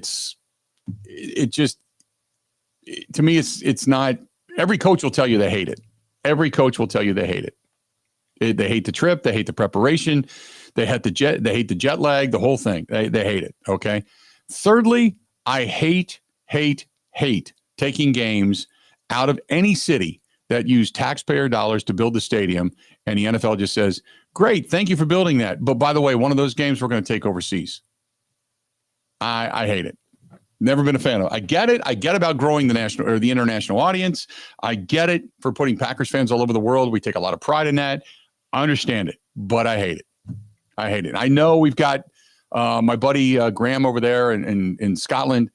He loves the abroad games. I know we've got the UK Packer backers. I know we've got the Ireland Packer backers. I know we saw the fan from Germany that came over during the draft, and they love it. They love the fact that NFL football goes there, and I live for their exuberance and their enthusiasm. But I hate the fact that they take the games overseas. I just do. I'm sorry, but I do. That's just me. Maybe I'm just arrogant, but it just bothers me that you have to go out and spend. And now the Packers don't necessarily do this because they have their stock sale and such, but they still at one point or another, they had the Brown County tax, and that helped them, build the monolith that is. And it just, you lose the tax dollars, you lose it. People say, well, the team gets that, they get reimbursed in the city. It's like, but you don't get it to the bars and the restaurants and the gas stations and the parking lots and, all the people that would normally work on that particular day. And, and I'm not talking about just in the stadium staff. I'm talking about, all around the stadiums where things become hustle and bustle because that team is playing there on that particular day. I've never been a fan of it. That's all. 877-867-1670, 877-867-1670. If you want to find us, please feel free. Go ahead and do so. Dan says, first of all, I think Isaiah Simmons is going to be fantastic. It is an underrated pickup by Goody. Kudos to him for recognizing the need and very quietly sliding him in to the roster. Secondly, he said, you are correct. Tofu burgers, absolutely the worst. Played havoc with my colon. Never again. Thank you very much. Oh, man. How do we get on this? Somebody over on the live stream, over in the cheap seats out of the live stream said it. Oh, Bobby Buckwheat said, I brought my Smoky Joe to work on my second break. I'm cooking up brats out of the tailgate, having a nice ice cold one. There you go. Now that's working right there. I wish I could put like a grill on the balcony out here, but unfortunately that's on top of the roof and I'm afraid I'd burn my house down. But yeah, that's the way to go right there. Like that. Thinking outside the box. If you don't have the Smoky Joe, the best way to go is one of those little Coleman grills with the little side thing of propane. Those things work great. We put those in the RV. That's what we grill all our food and dinners and stuff with out in Sturgis. Those things work great. Fantastic. Burgers, brats, whatever, hot dogs, just perfect. Go out and find yourself some potato salad to go along with it and have yourself a feast. Call it a day. Steve says, when you do the show from the Tiki Bar, you should grill up the Al Capone roast or some skewers from Roberts. That would be awesome to see. Maybe we do that. Maybe the next time we do a Tiki Bar show, we'll actually grill during the show, and we'll have what's like a handy cam where we can just say, open the grill during commercial breaks, and then we can do live stream for the grill. Better yet, have you seen the Brewers broadcast on FanDuel when they do Chef Jerry Garcia? Yeah, he's back. He's back, which Jerry's a buddy of mine. He works, Chef Pam's Kitchen is like right down the street. It's in downtown Waukesha. He works right there. Maybe we have him come over and do grilling stuff during the show. I mean, I'll probably have to be a part of it just to make sure that everything goes straight. Smoothly. Just to, in a producing. Put a whole production team outside. Yeah, capacity. Yeah, producing capacity. Like the noon hour. And now, I don't want to get crazy because it's my home too, but maybe we do the top 10 people get to join us. Could you imagine doing listener? Because we would have Ebo do his show here. We got to get Ebo into town. Ebo does all these things. He'll go and walk jungles and stuff in areas that are hunted by juntas. But he won't make his way into Milwaukee to come over in this side of town to hang out with us. So we got to get him to do a show here. We'll bring over him, Kate. Is Austin back this year? Intern Austin? He is. I just don't know when he's done with school. Okay. Bring in Austin. Get everybody over here. We'll do a little grilling with Chef Jerry Garcia. Hang out for a little while. Oh, that'd be a banner day. We do a contest for 10 listeners. You sit him in the front. It looks like Emerald Live. It's like an Emerald Live taping. We do like a cigar day here. We do, yeah, exactly. We do Jerry Garcia grilling over there by the Tiki Hut. We'll do the show out here. Throw up the giant umbrella. We'll call it. That'd be a dynamic thing to do the show here in the house. Not too bad. That'd be great. Our luck it would rain. Then I have to bring everybody into the wagon wheel. Then it becomes a dive bar show. Yeah, exactly. Thank you very much. Exactly. One of the best dive bars that nobody's ever been to. The wagon wheel. Oh yeah. I need to put one of those miner helmets where you got the light on the helmet, but instead I put a camera on it and just walk around down there. That'd be great. 877-867-1670. This is from John. John says, where are you staying in Punta Cana? We just got back from there. We stayed at the Baja Principal Luxury Amber Resort. I hope the weather is better than ours. Very overcast and windy. John in Green Bay. John, I did see that it was like rain. But I wasn't sure if it was like Florida rain where you got sunny all day and then you could pop up thunder showers in the afternoon. The next thing you know, they're gone and it's back to being 80. I did see it was 85 and humid down there. I'm all for that. I don't know where the hell we're staying. Something about a Ryu resort or something. I don't know. Kristen knows. That's what Michael and Melissa are for, or so I've been told. Exactly. Ryu something resort. That's what it is. I hate to say this, and I hate to make it known in this particular capacity, but the girl that went missing over spring break, that's where we're staying. That's the same place we're staying. Because I even went and Googled it. I'm like, oh crap, that's where we're staying. So I don't know the specifics. Like I said, they got a shuttle picking us up at the airport and taking us to the resort. I'm going to unpack, throw on something to swim in. I've got a whole bunch of different just wacky ass shirts that I'm going to wear. And I think I've got I've got my 5 o'clock somewhere. It just showed up.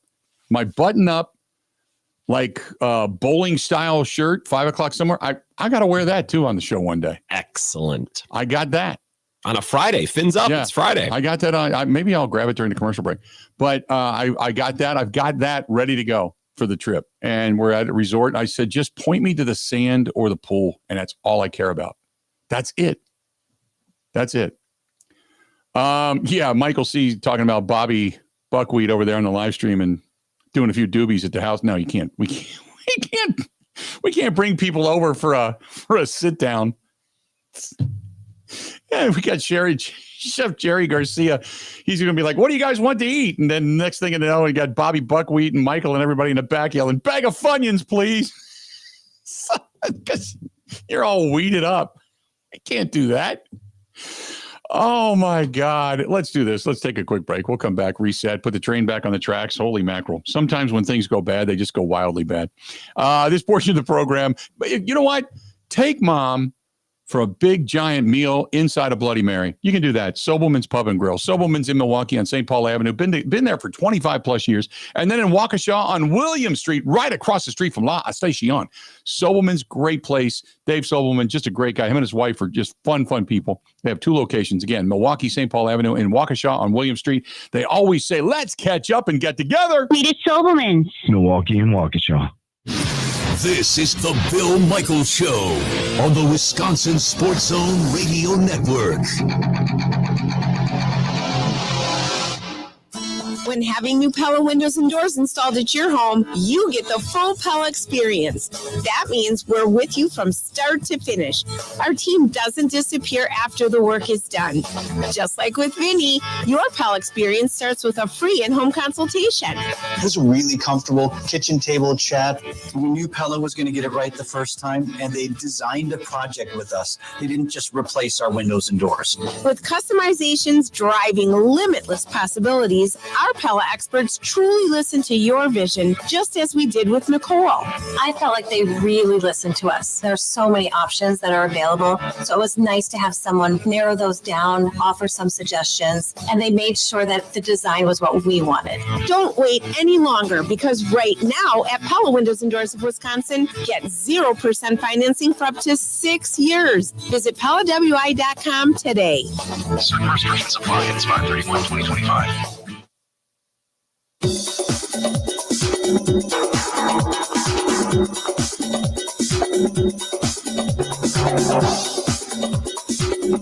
Bill Michaels will resume in 3 minutes.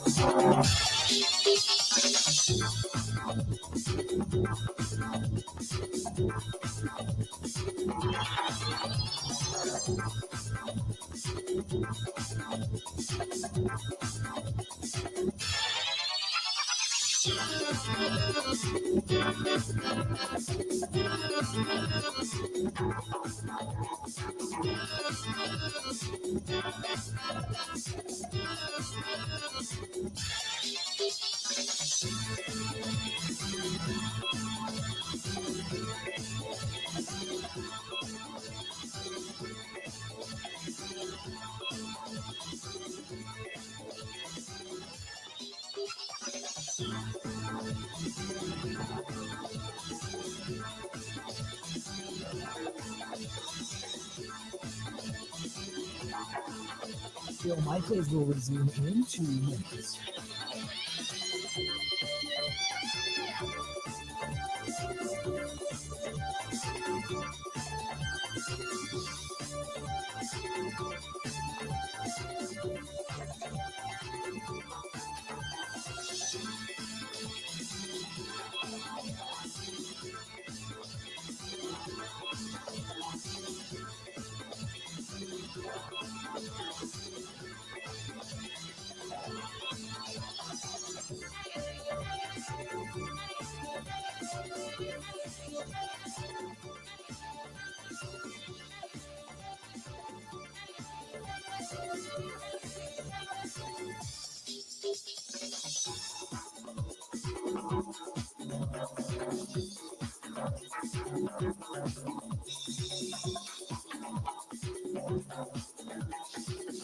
Bill Michaels will resume in 1 minute.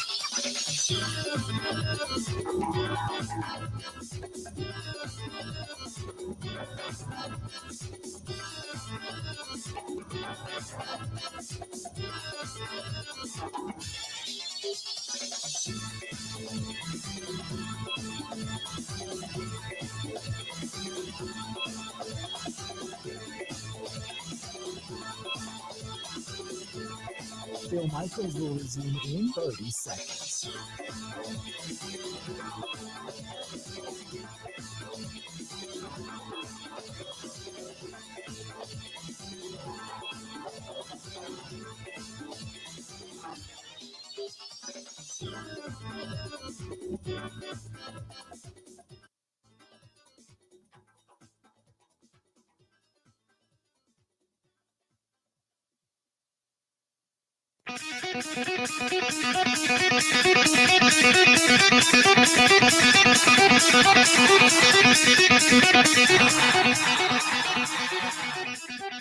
Welcome back.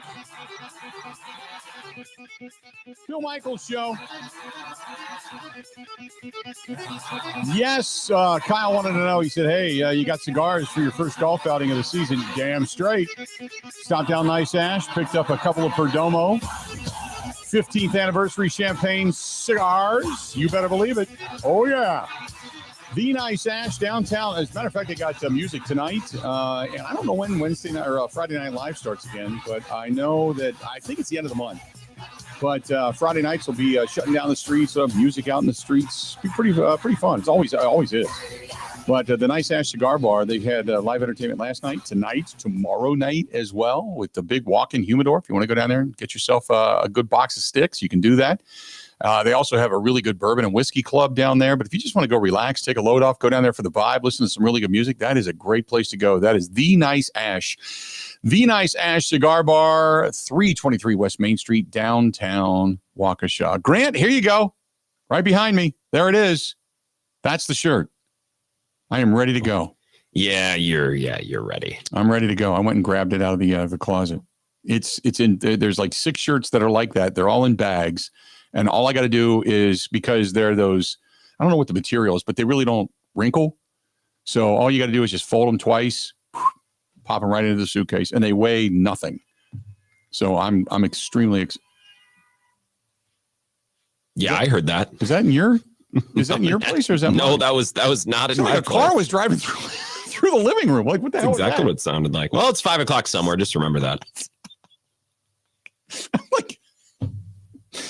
I'm like, that wasn't me. That would have been high pitched. I would have had dolphins coming up the river had that happened. But yeah. So anyway, there you go. But yeah, God, that's the shirt. I'm ready to go. I got the swim trunks, the flip flops. That'll be my garb, pair of sunglasses, and cigars. That's it. That's my time. I wish Mike was going with you guys just for the content. Could send his reports. Right. Yeah. Well, Mike would do a lot of reporting. And, we're here. We met a guy who knew Jerry Kramer back in 1977. Then he would go on from there. We are live here in Punta Cana. Bill Michaels laying next to me, completely passed out, cigar in hand, still smoking, by the way. He looks like a lobster.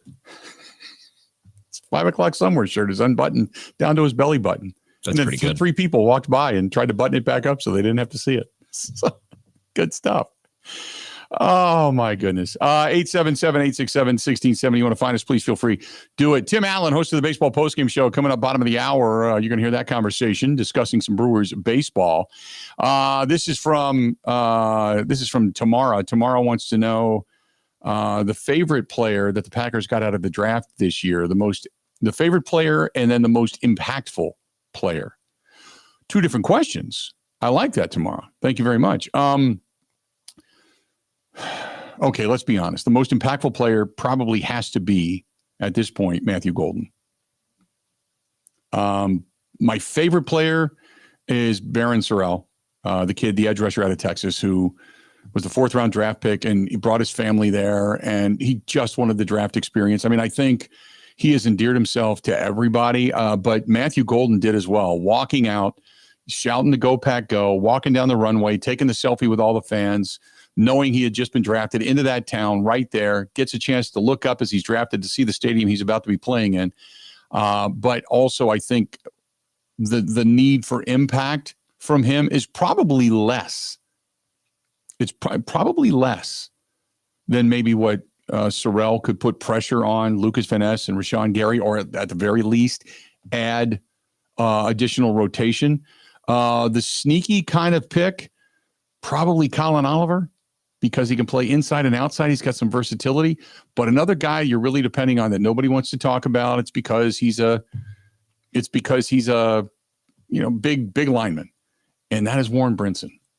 Because he's going to replace TJ Slayton. He has to be the guy that adds depth to that defensive front.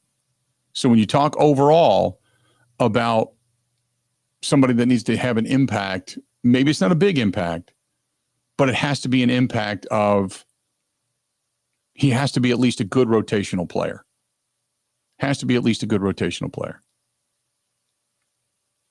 So hopefully that kind of answers your questions. 877-867-16, but that's a good question because it's your favorite, and then it's who's going to be your most impactful. Two very different things, yes. Right? I asked Renner, because he was on my show last night, I said, what's more important, Matthew Golden being good and impactful right away, or Reed and Wicks kind of taking a step? Because we talked about that yesterday, and he said Matthew Golden, which is the opposite of the way that I thought about it. Right. I think there's actually maybe more, not pressure, but there's more of an expectation on Matthew Golden to help right away than maybe Packers fans originally thought a week or so ago. Yep, I would agree. But that's a really good question. So thanks, Tamara, for the email. Absolutely.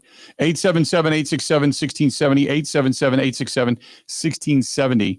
If you want to give us a shout, please feel free. Do it. Our buddy Cedric says, hey, Bill, I was in Punta Cana. I think it's the same resort, but they have many different resorts that are all attached. Should be a great place. Enjoy your trip. They do have a cigar shop down there as well. Hopefully you get a chance to enjoy it. Whatever you do, don't take your torch lighters. They will confiscate them through TSA. Yeah, I've understood that. You can't take them.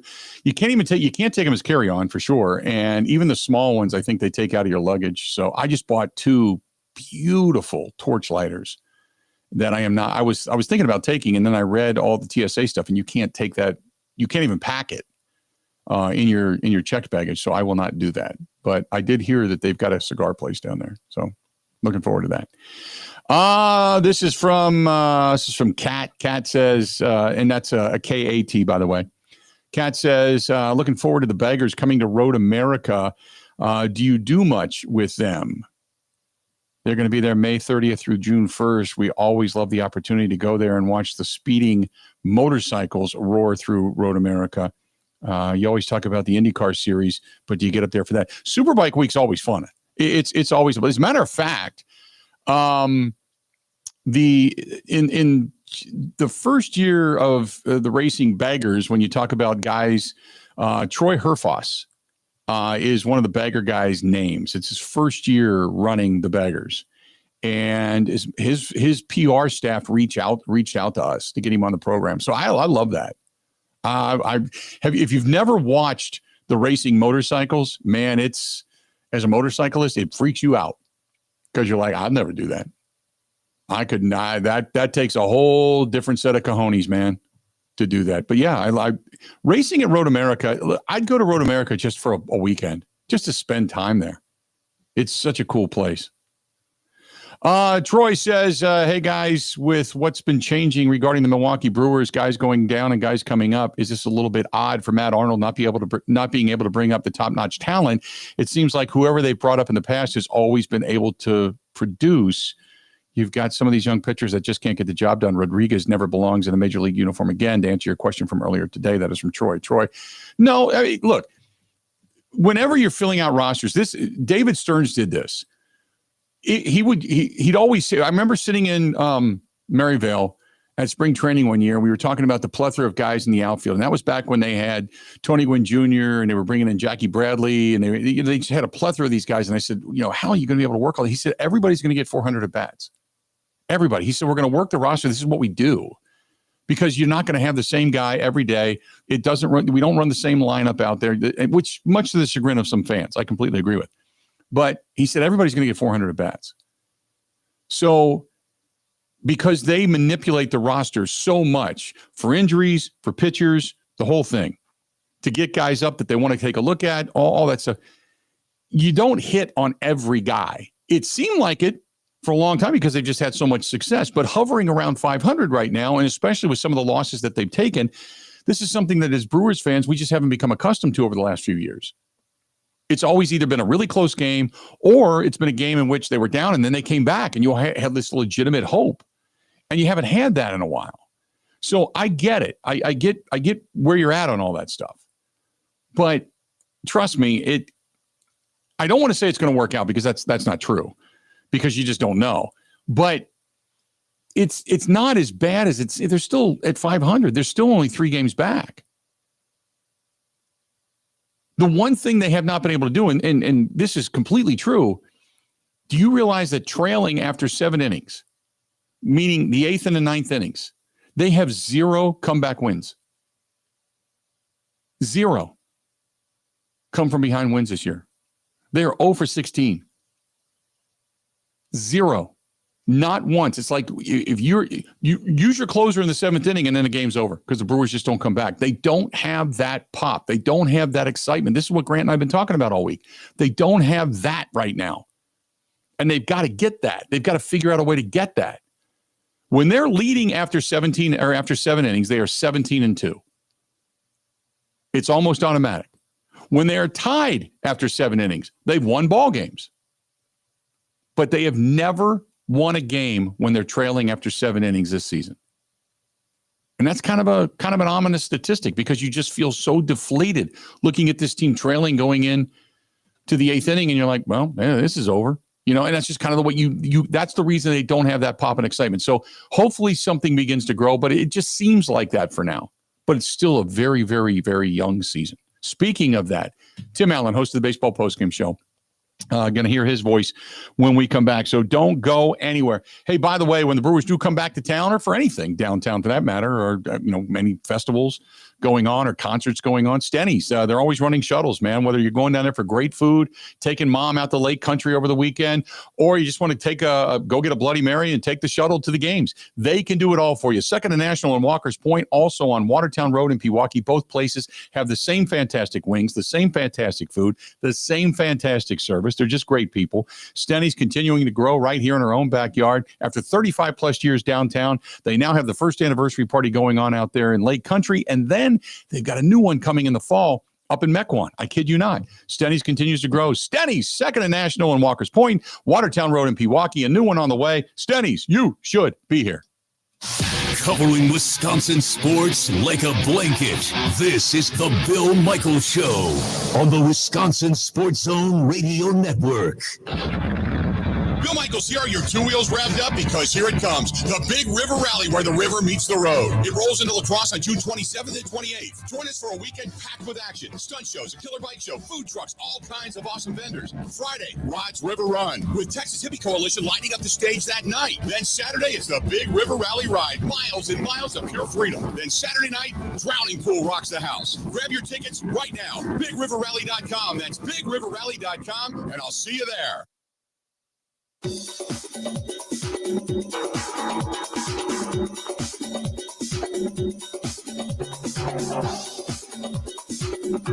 Bill Michaels will resume in 5 minutes.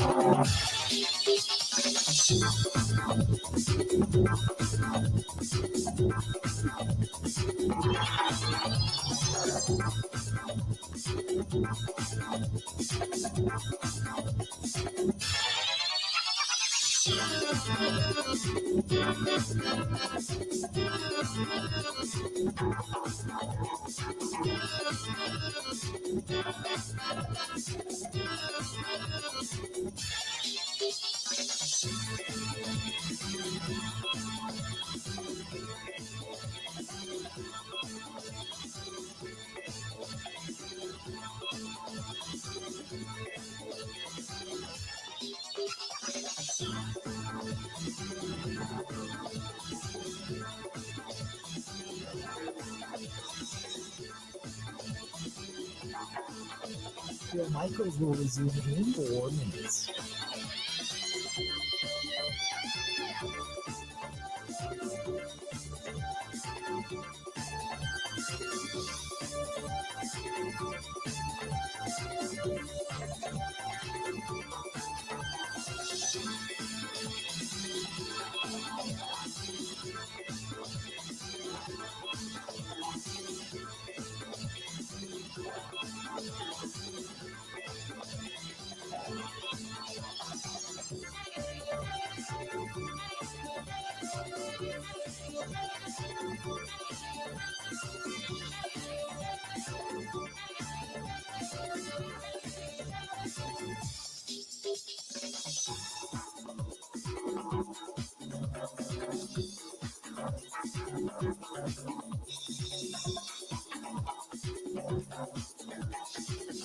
Bill Michaels will resume in 3 minutes.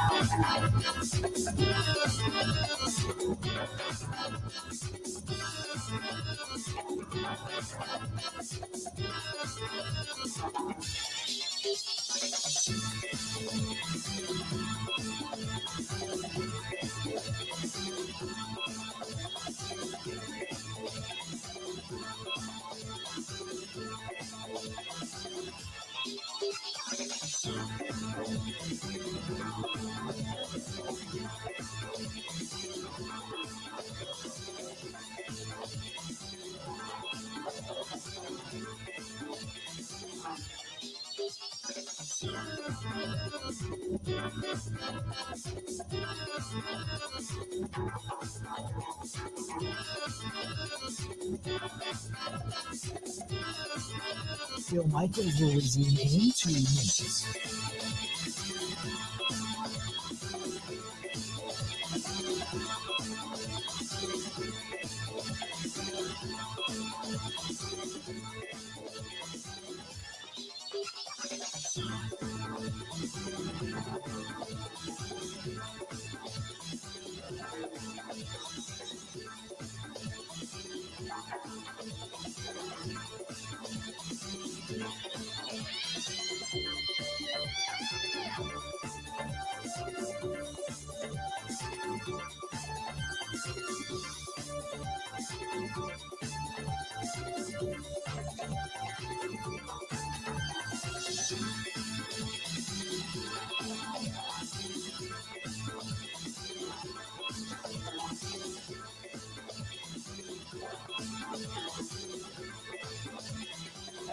Bill Michaels will resume in 1 minute.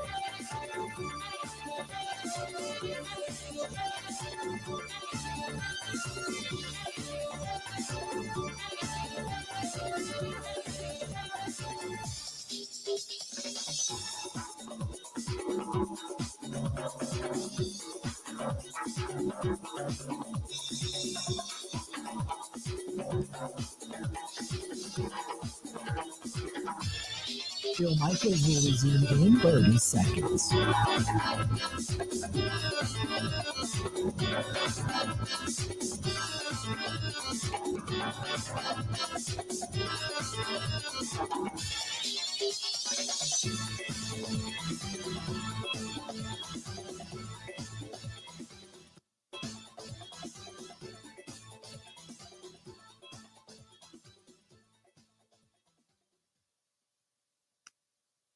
Didn't get the job done. I mean, flat out didn't get the job. You can't walk people. This is a major leagues. This isn't a trial camp. So you got to come in and execute your pitches. Sometimes you don't, but you got to have a big track record built up if you have blips like this.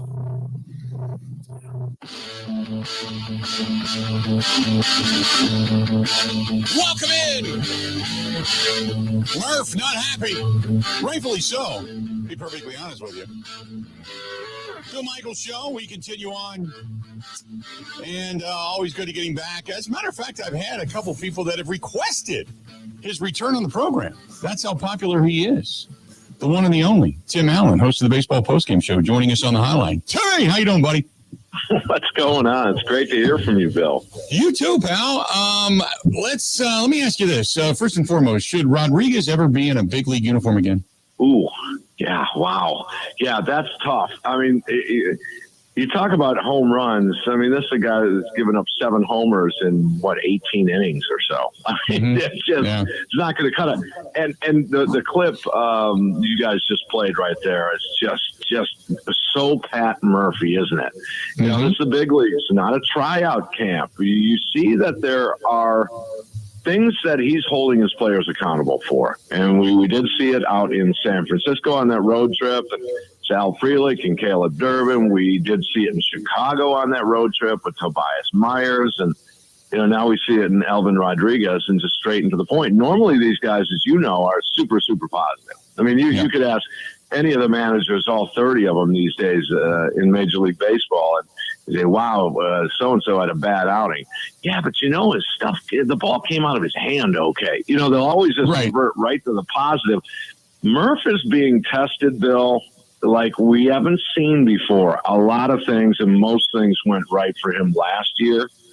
And now things aren't going according to plan, and we're seeing a different side of Pat Murphy. Let me ask you this. I want to back up. We were talking about this all week. It seems like there's something missing, an energy, an enthusiasm, whatever you want to call it, a hustle, a play hard, whatever. How much do you think they're missing Adames? And it's tough to quantify what it is and what he brought. It really is, because we're not in there in the clubhouse, but for media availability. And that's just, little windows of time.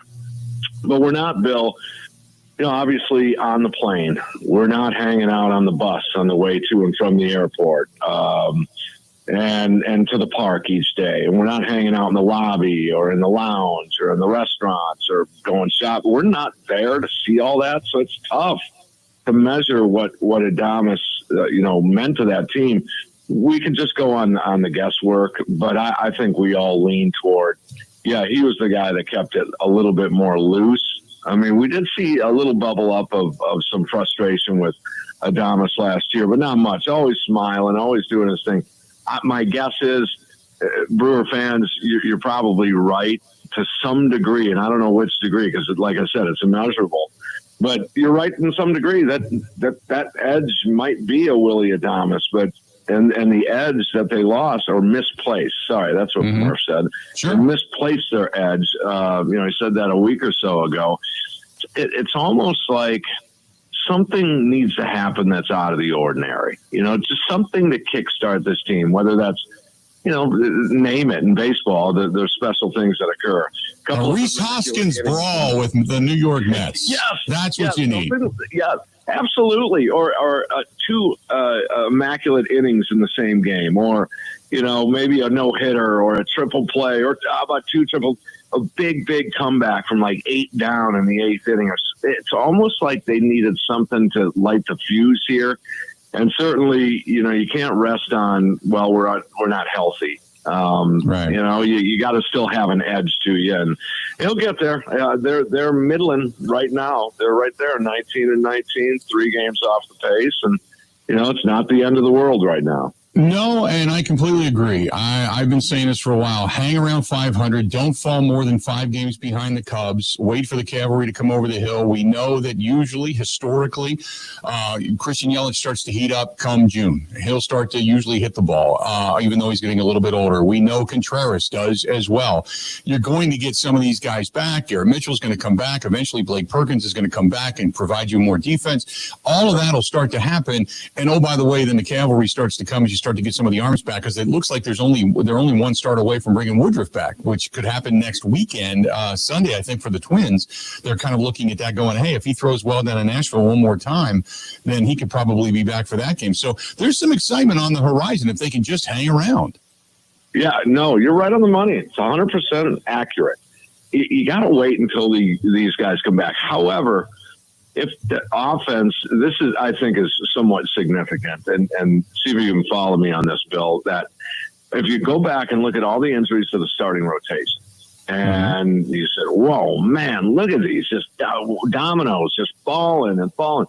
You throw in Elvin Rodriguez and Tyler Alexander and Logan Henderson's in there and Chad Patrick's, and boy, what do we do? Matt Arnold went out. He sensed the sense of urgency. And he went out and he made a trade, and he gave up quite a bit for Quinn Priester. And I'm not saying it was a panic move, but I think there was some sense of urgency to get a starter in here to at least soak up some innings. And they paid quite the price. Yofiri Rodriguez, a comp pick, and a player to be named later. So that slight sense of urgency to get a starting pitcher, I wonder if he uses that same theory, that same philosophy, if the offense doesn't start picking it up. And again, you're right on the health. Perk's going to be back. Mitchell's going to be back. These guys will get some depth, because the other day you had Daz Cameron and the Vinny was in there. And I mean, come on, you know, who expected that? Nobody expected, and not a knock on Daz or Capra, but I wonder if that same sense of urgency will happen with the offense come, another 6 weeks from right now. Completely agree. Right now, give me your thoughts on the rotation as far as the lineup goes, because to me, it's like Bryce Terang should be your leadoff hitter, Churio, then Yelich, then Hoskins, and it kind of goes from there. Why does he keep messing with it, moving it all over the place? Oh, man, it just drives us crazy. There's, bullpens and lineups. That's what we do in sports talk radio. Exactly. we go bullpen, we go lineups. But it's true. I mean, it's absolutely true. How is Bryce Terang? Now, the sickness, okay, fine, but it just so happened to be against a lefty. They wanted to give him another day. How is he not an everyday player? I mean, at some point, you got to turn the horse loose out of the stable, let him run. Like I said, Daz Cameron and Capra, we had Bowers sitting right there. Okay, why didn't he start? Well, lefty was on the mound. That is just, it disturbs me at times. It drives me crazy at times, knowing that, look, I'll take my chances. And again, I don't want to knock a Daz Cameron, but he is like a 206 hitter in the majors. Right. I don't want to knock that dude, or Vinny Capra's won forever, or all that stuff. But I'll take my chances on Bowers and Terang against the lefty anytime. I would too, especially with the fact that they're actually putting the ball in play. They're contact hitters at this point, and you don't have. I mean, you've got guys that are striking out quite a bit. Look at what Yelich is doing. Churio is not necessarily a guy that's going to take a lot of walks. He's kind of an all or nothing kind of guy right now. You got some guys struggling. Put the damn ball in play, especially when you're a team that's not going to be a power hitting team anyway, because you've got speed on the base paths, and the guy that put the ball in play has speed on the base paths. That's the reason it drives me so nuts. Yeah, and it's Sal Frelick was much better and having a really good season before the injury, and hopefully they get him back sooner rather than later. But Caleb Durbin is a guy that doesn't tend to strike out a lot. Now, he's not going to knock the cover off the ball, but I think he's potentially one of those guys you're talking about. Get that ball in play, and let's go from there. Now, on the other hand, there is a Joey Ortiz sighting here, and that. That's going to be interesting too to look at down the line, because they've got a lot invested in him, and he did show flashes last year. He was at a different position, so I don't know if the two are connected. Some say in baseball they are, In other words, if Yelich were to be playing more left field, would he be hitting better? Right. No, maybe not. But Joey Ortiz at shortstop, I don't know, man. If this team goes out and picks up a third baseman or a shortstop, then Terang stays put at second base. I think that's what's going to happen. However, if they don't, I could see. It's interesting. You could see all three of those guys playing different positions. They might just, because remember, they wanted Terang at shortstop to start the year. And people forget that the shoulder injury prevented that from happening. Right. Could you see this where they wanted to move Joey Ortiz back to a comfort zone at third base? Caleb Durbin goes over to second base, and Bryce Terang goes to shortstop. With Pat Murphy, I will not rule that out. So here's my question, Tim, and you just touched on it. So if you're Matt Arnold, and I would assume at this point you're starting to look to say, hey, look, I might need some bats. I might need a bopper. Are you looking at short? Are you looking at third? Or are you just answering yes to all the above questions? Yeah, I think short and third. And quite frankly, you could even throw second base in there because of the versatility. Yeah. And these guys, all three of them can play any one of those positions. And I would say Durbin's the odd man out there, but boy, what a little firecracker off the bench. He would be if that's where he's got to play. Mm-hmm. Then you'd have Bowers all healthy. Bowers is your guy off the bench, which I really like. Bowers and Perkins. Perkins a switch and Bowers a lefty off the bench. It's not a bad outfield. On the infield, if you have Durbin coming off the bench, Haas as depth, that's pretty good. So he's going to go out. I would assume they stay in this thing, and that's the thing.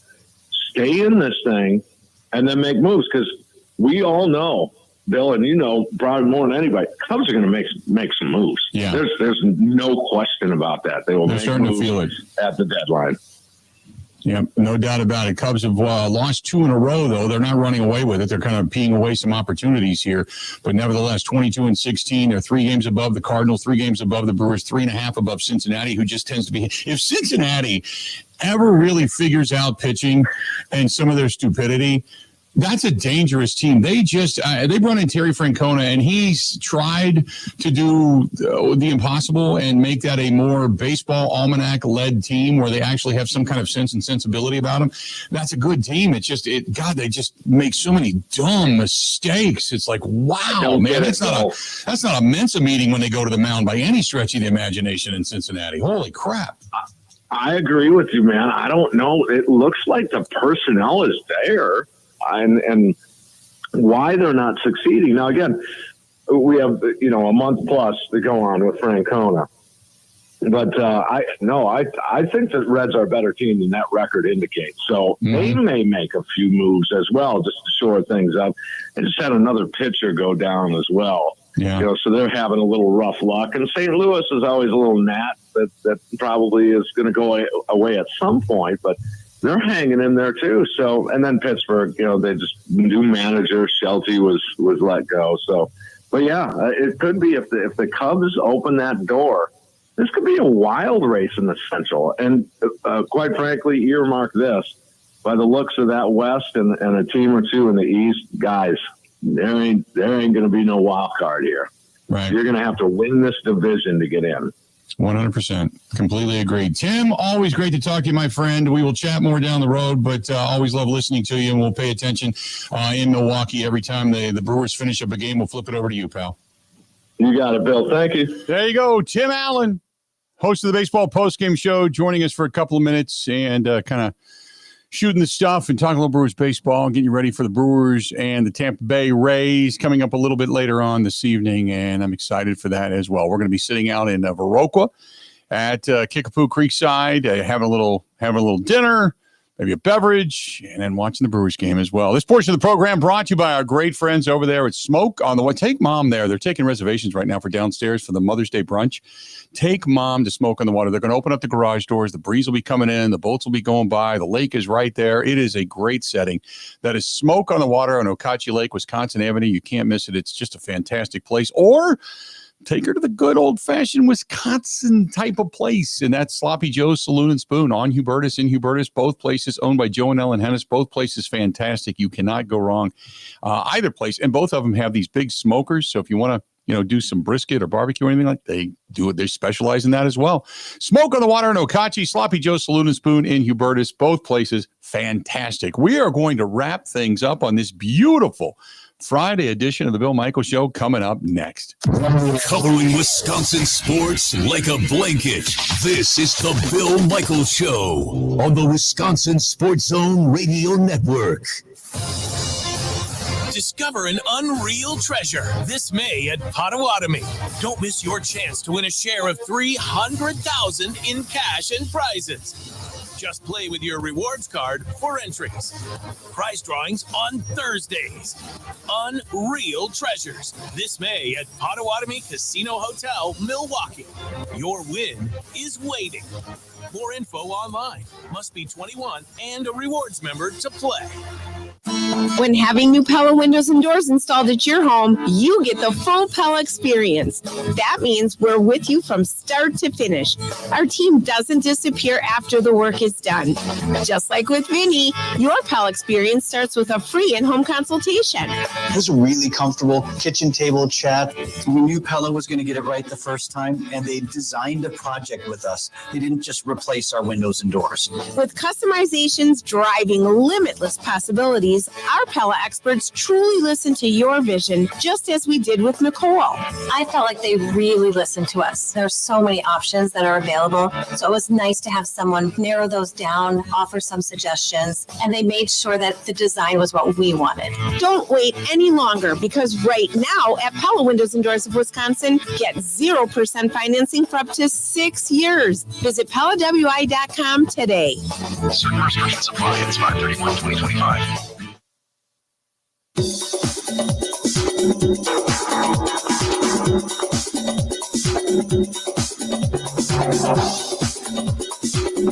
Bill Michaels will resume in 3 minutes.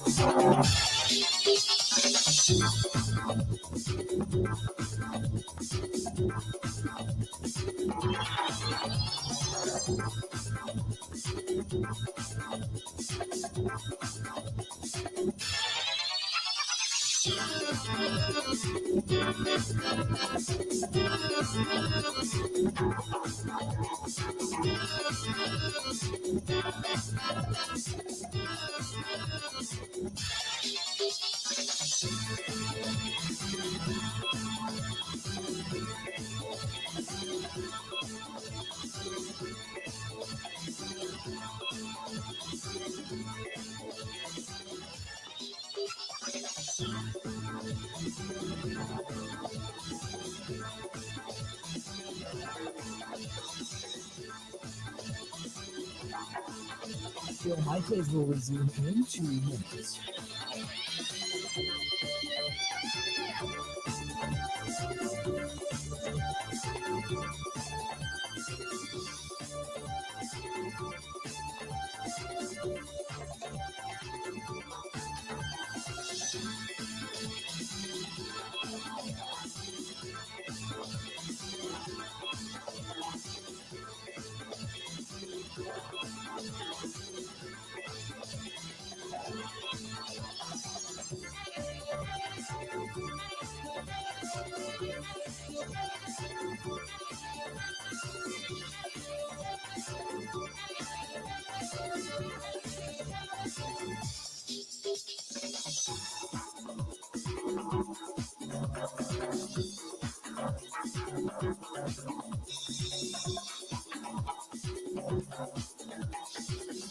Bill Michaels will resume in 1 minute.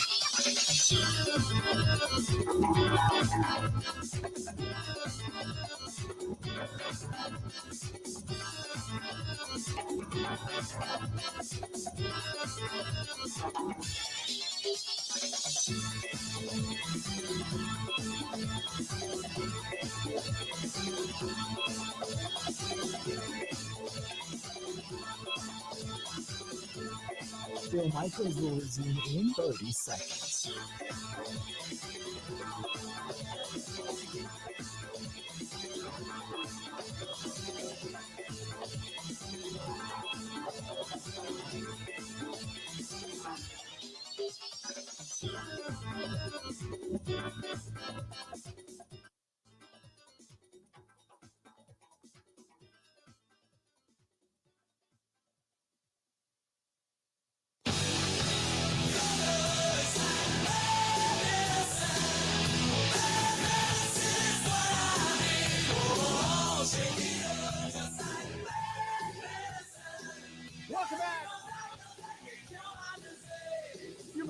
get out of here.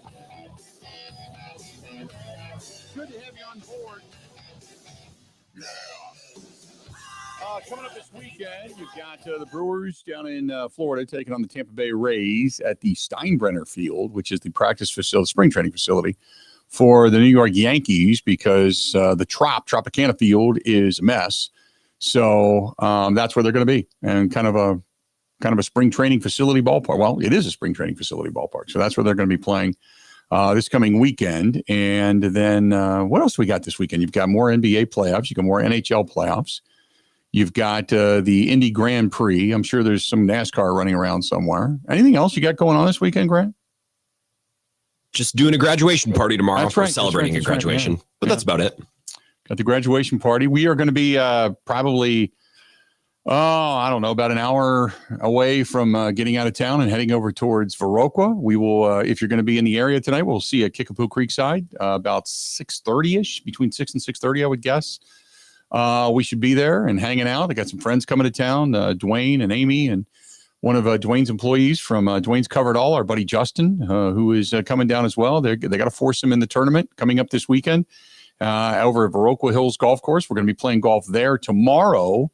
Anthony, no, Kate will not be in town until later tonight, and then playing golf tomorrow and then out of town. So we're not bringing Kate with us. She's going to join us there because she's got the Beloit Sky Carp.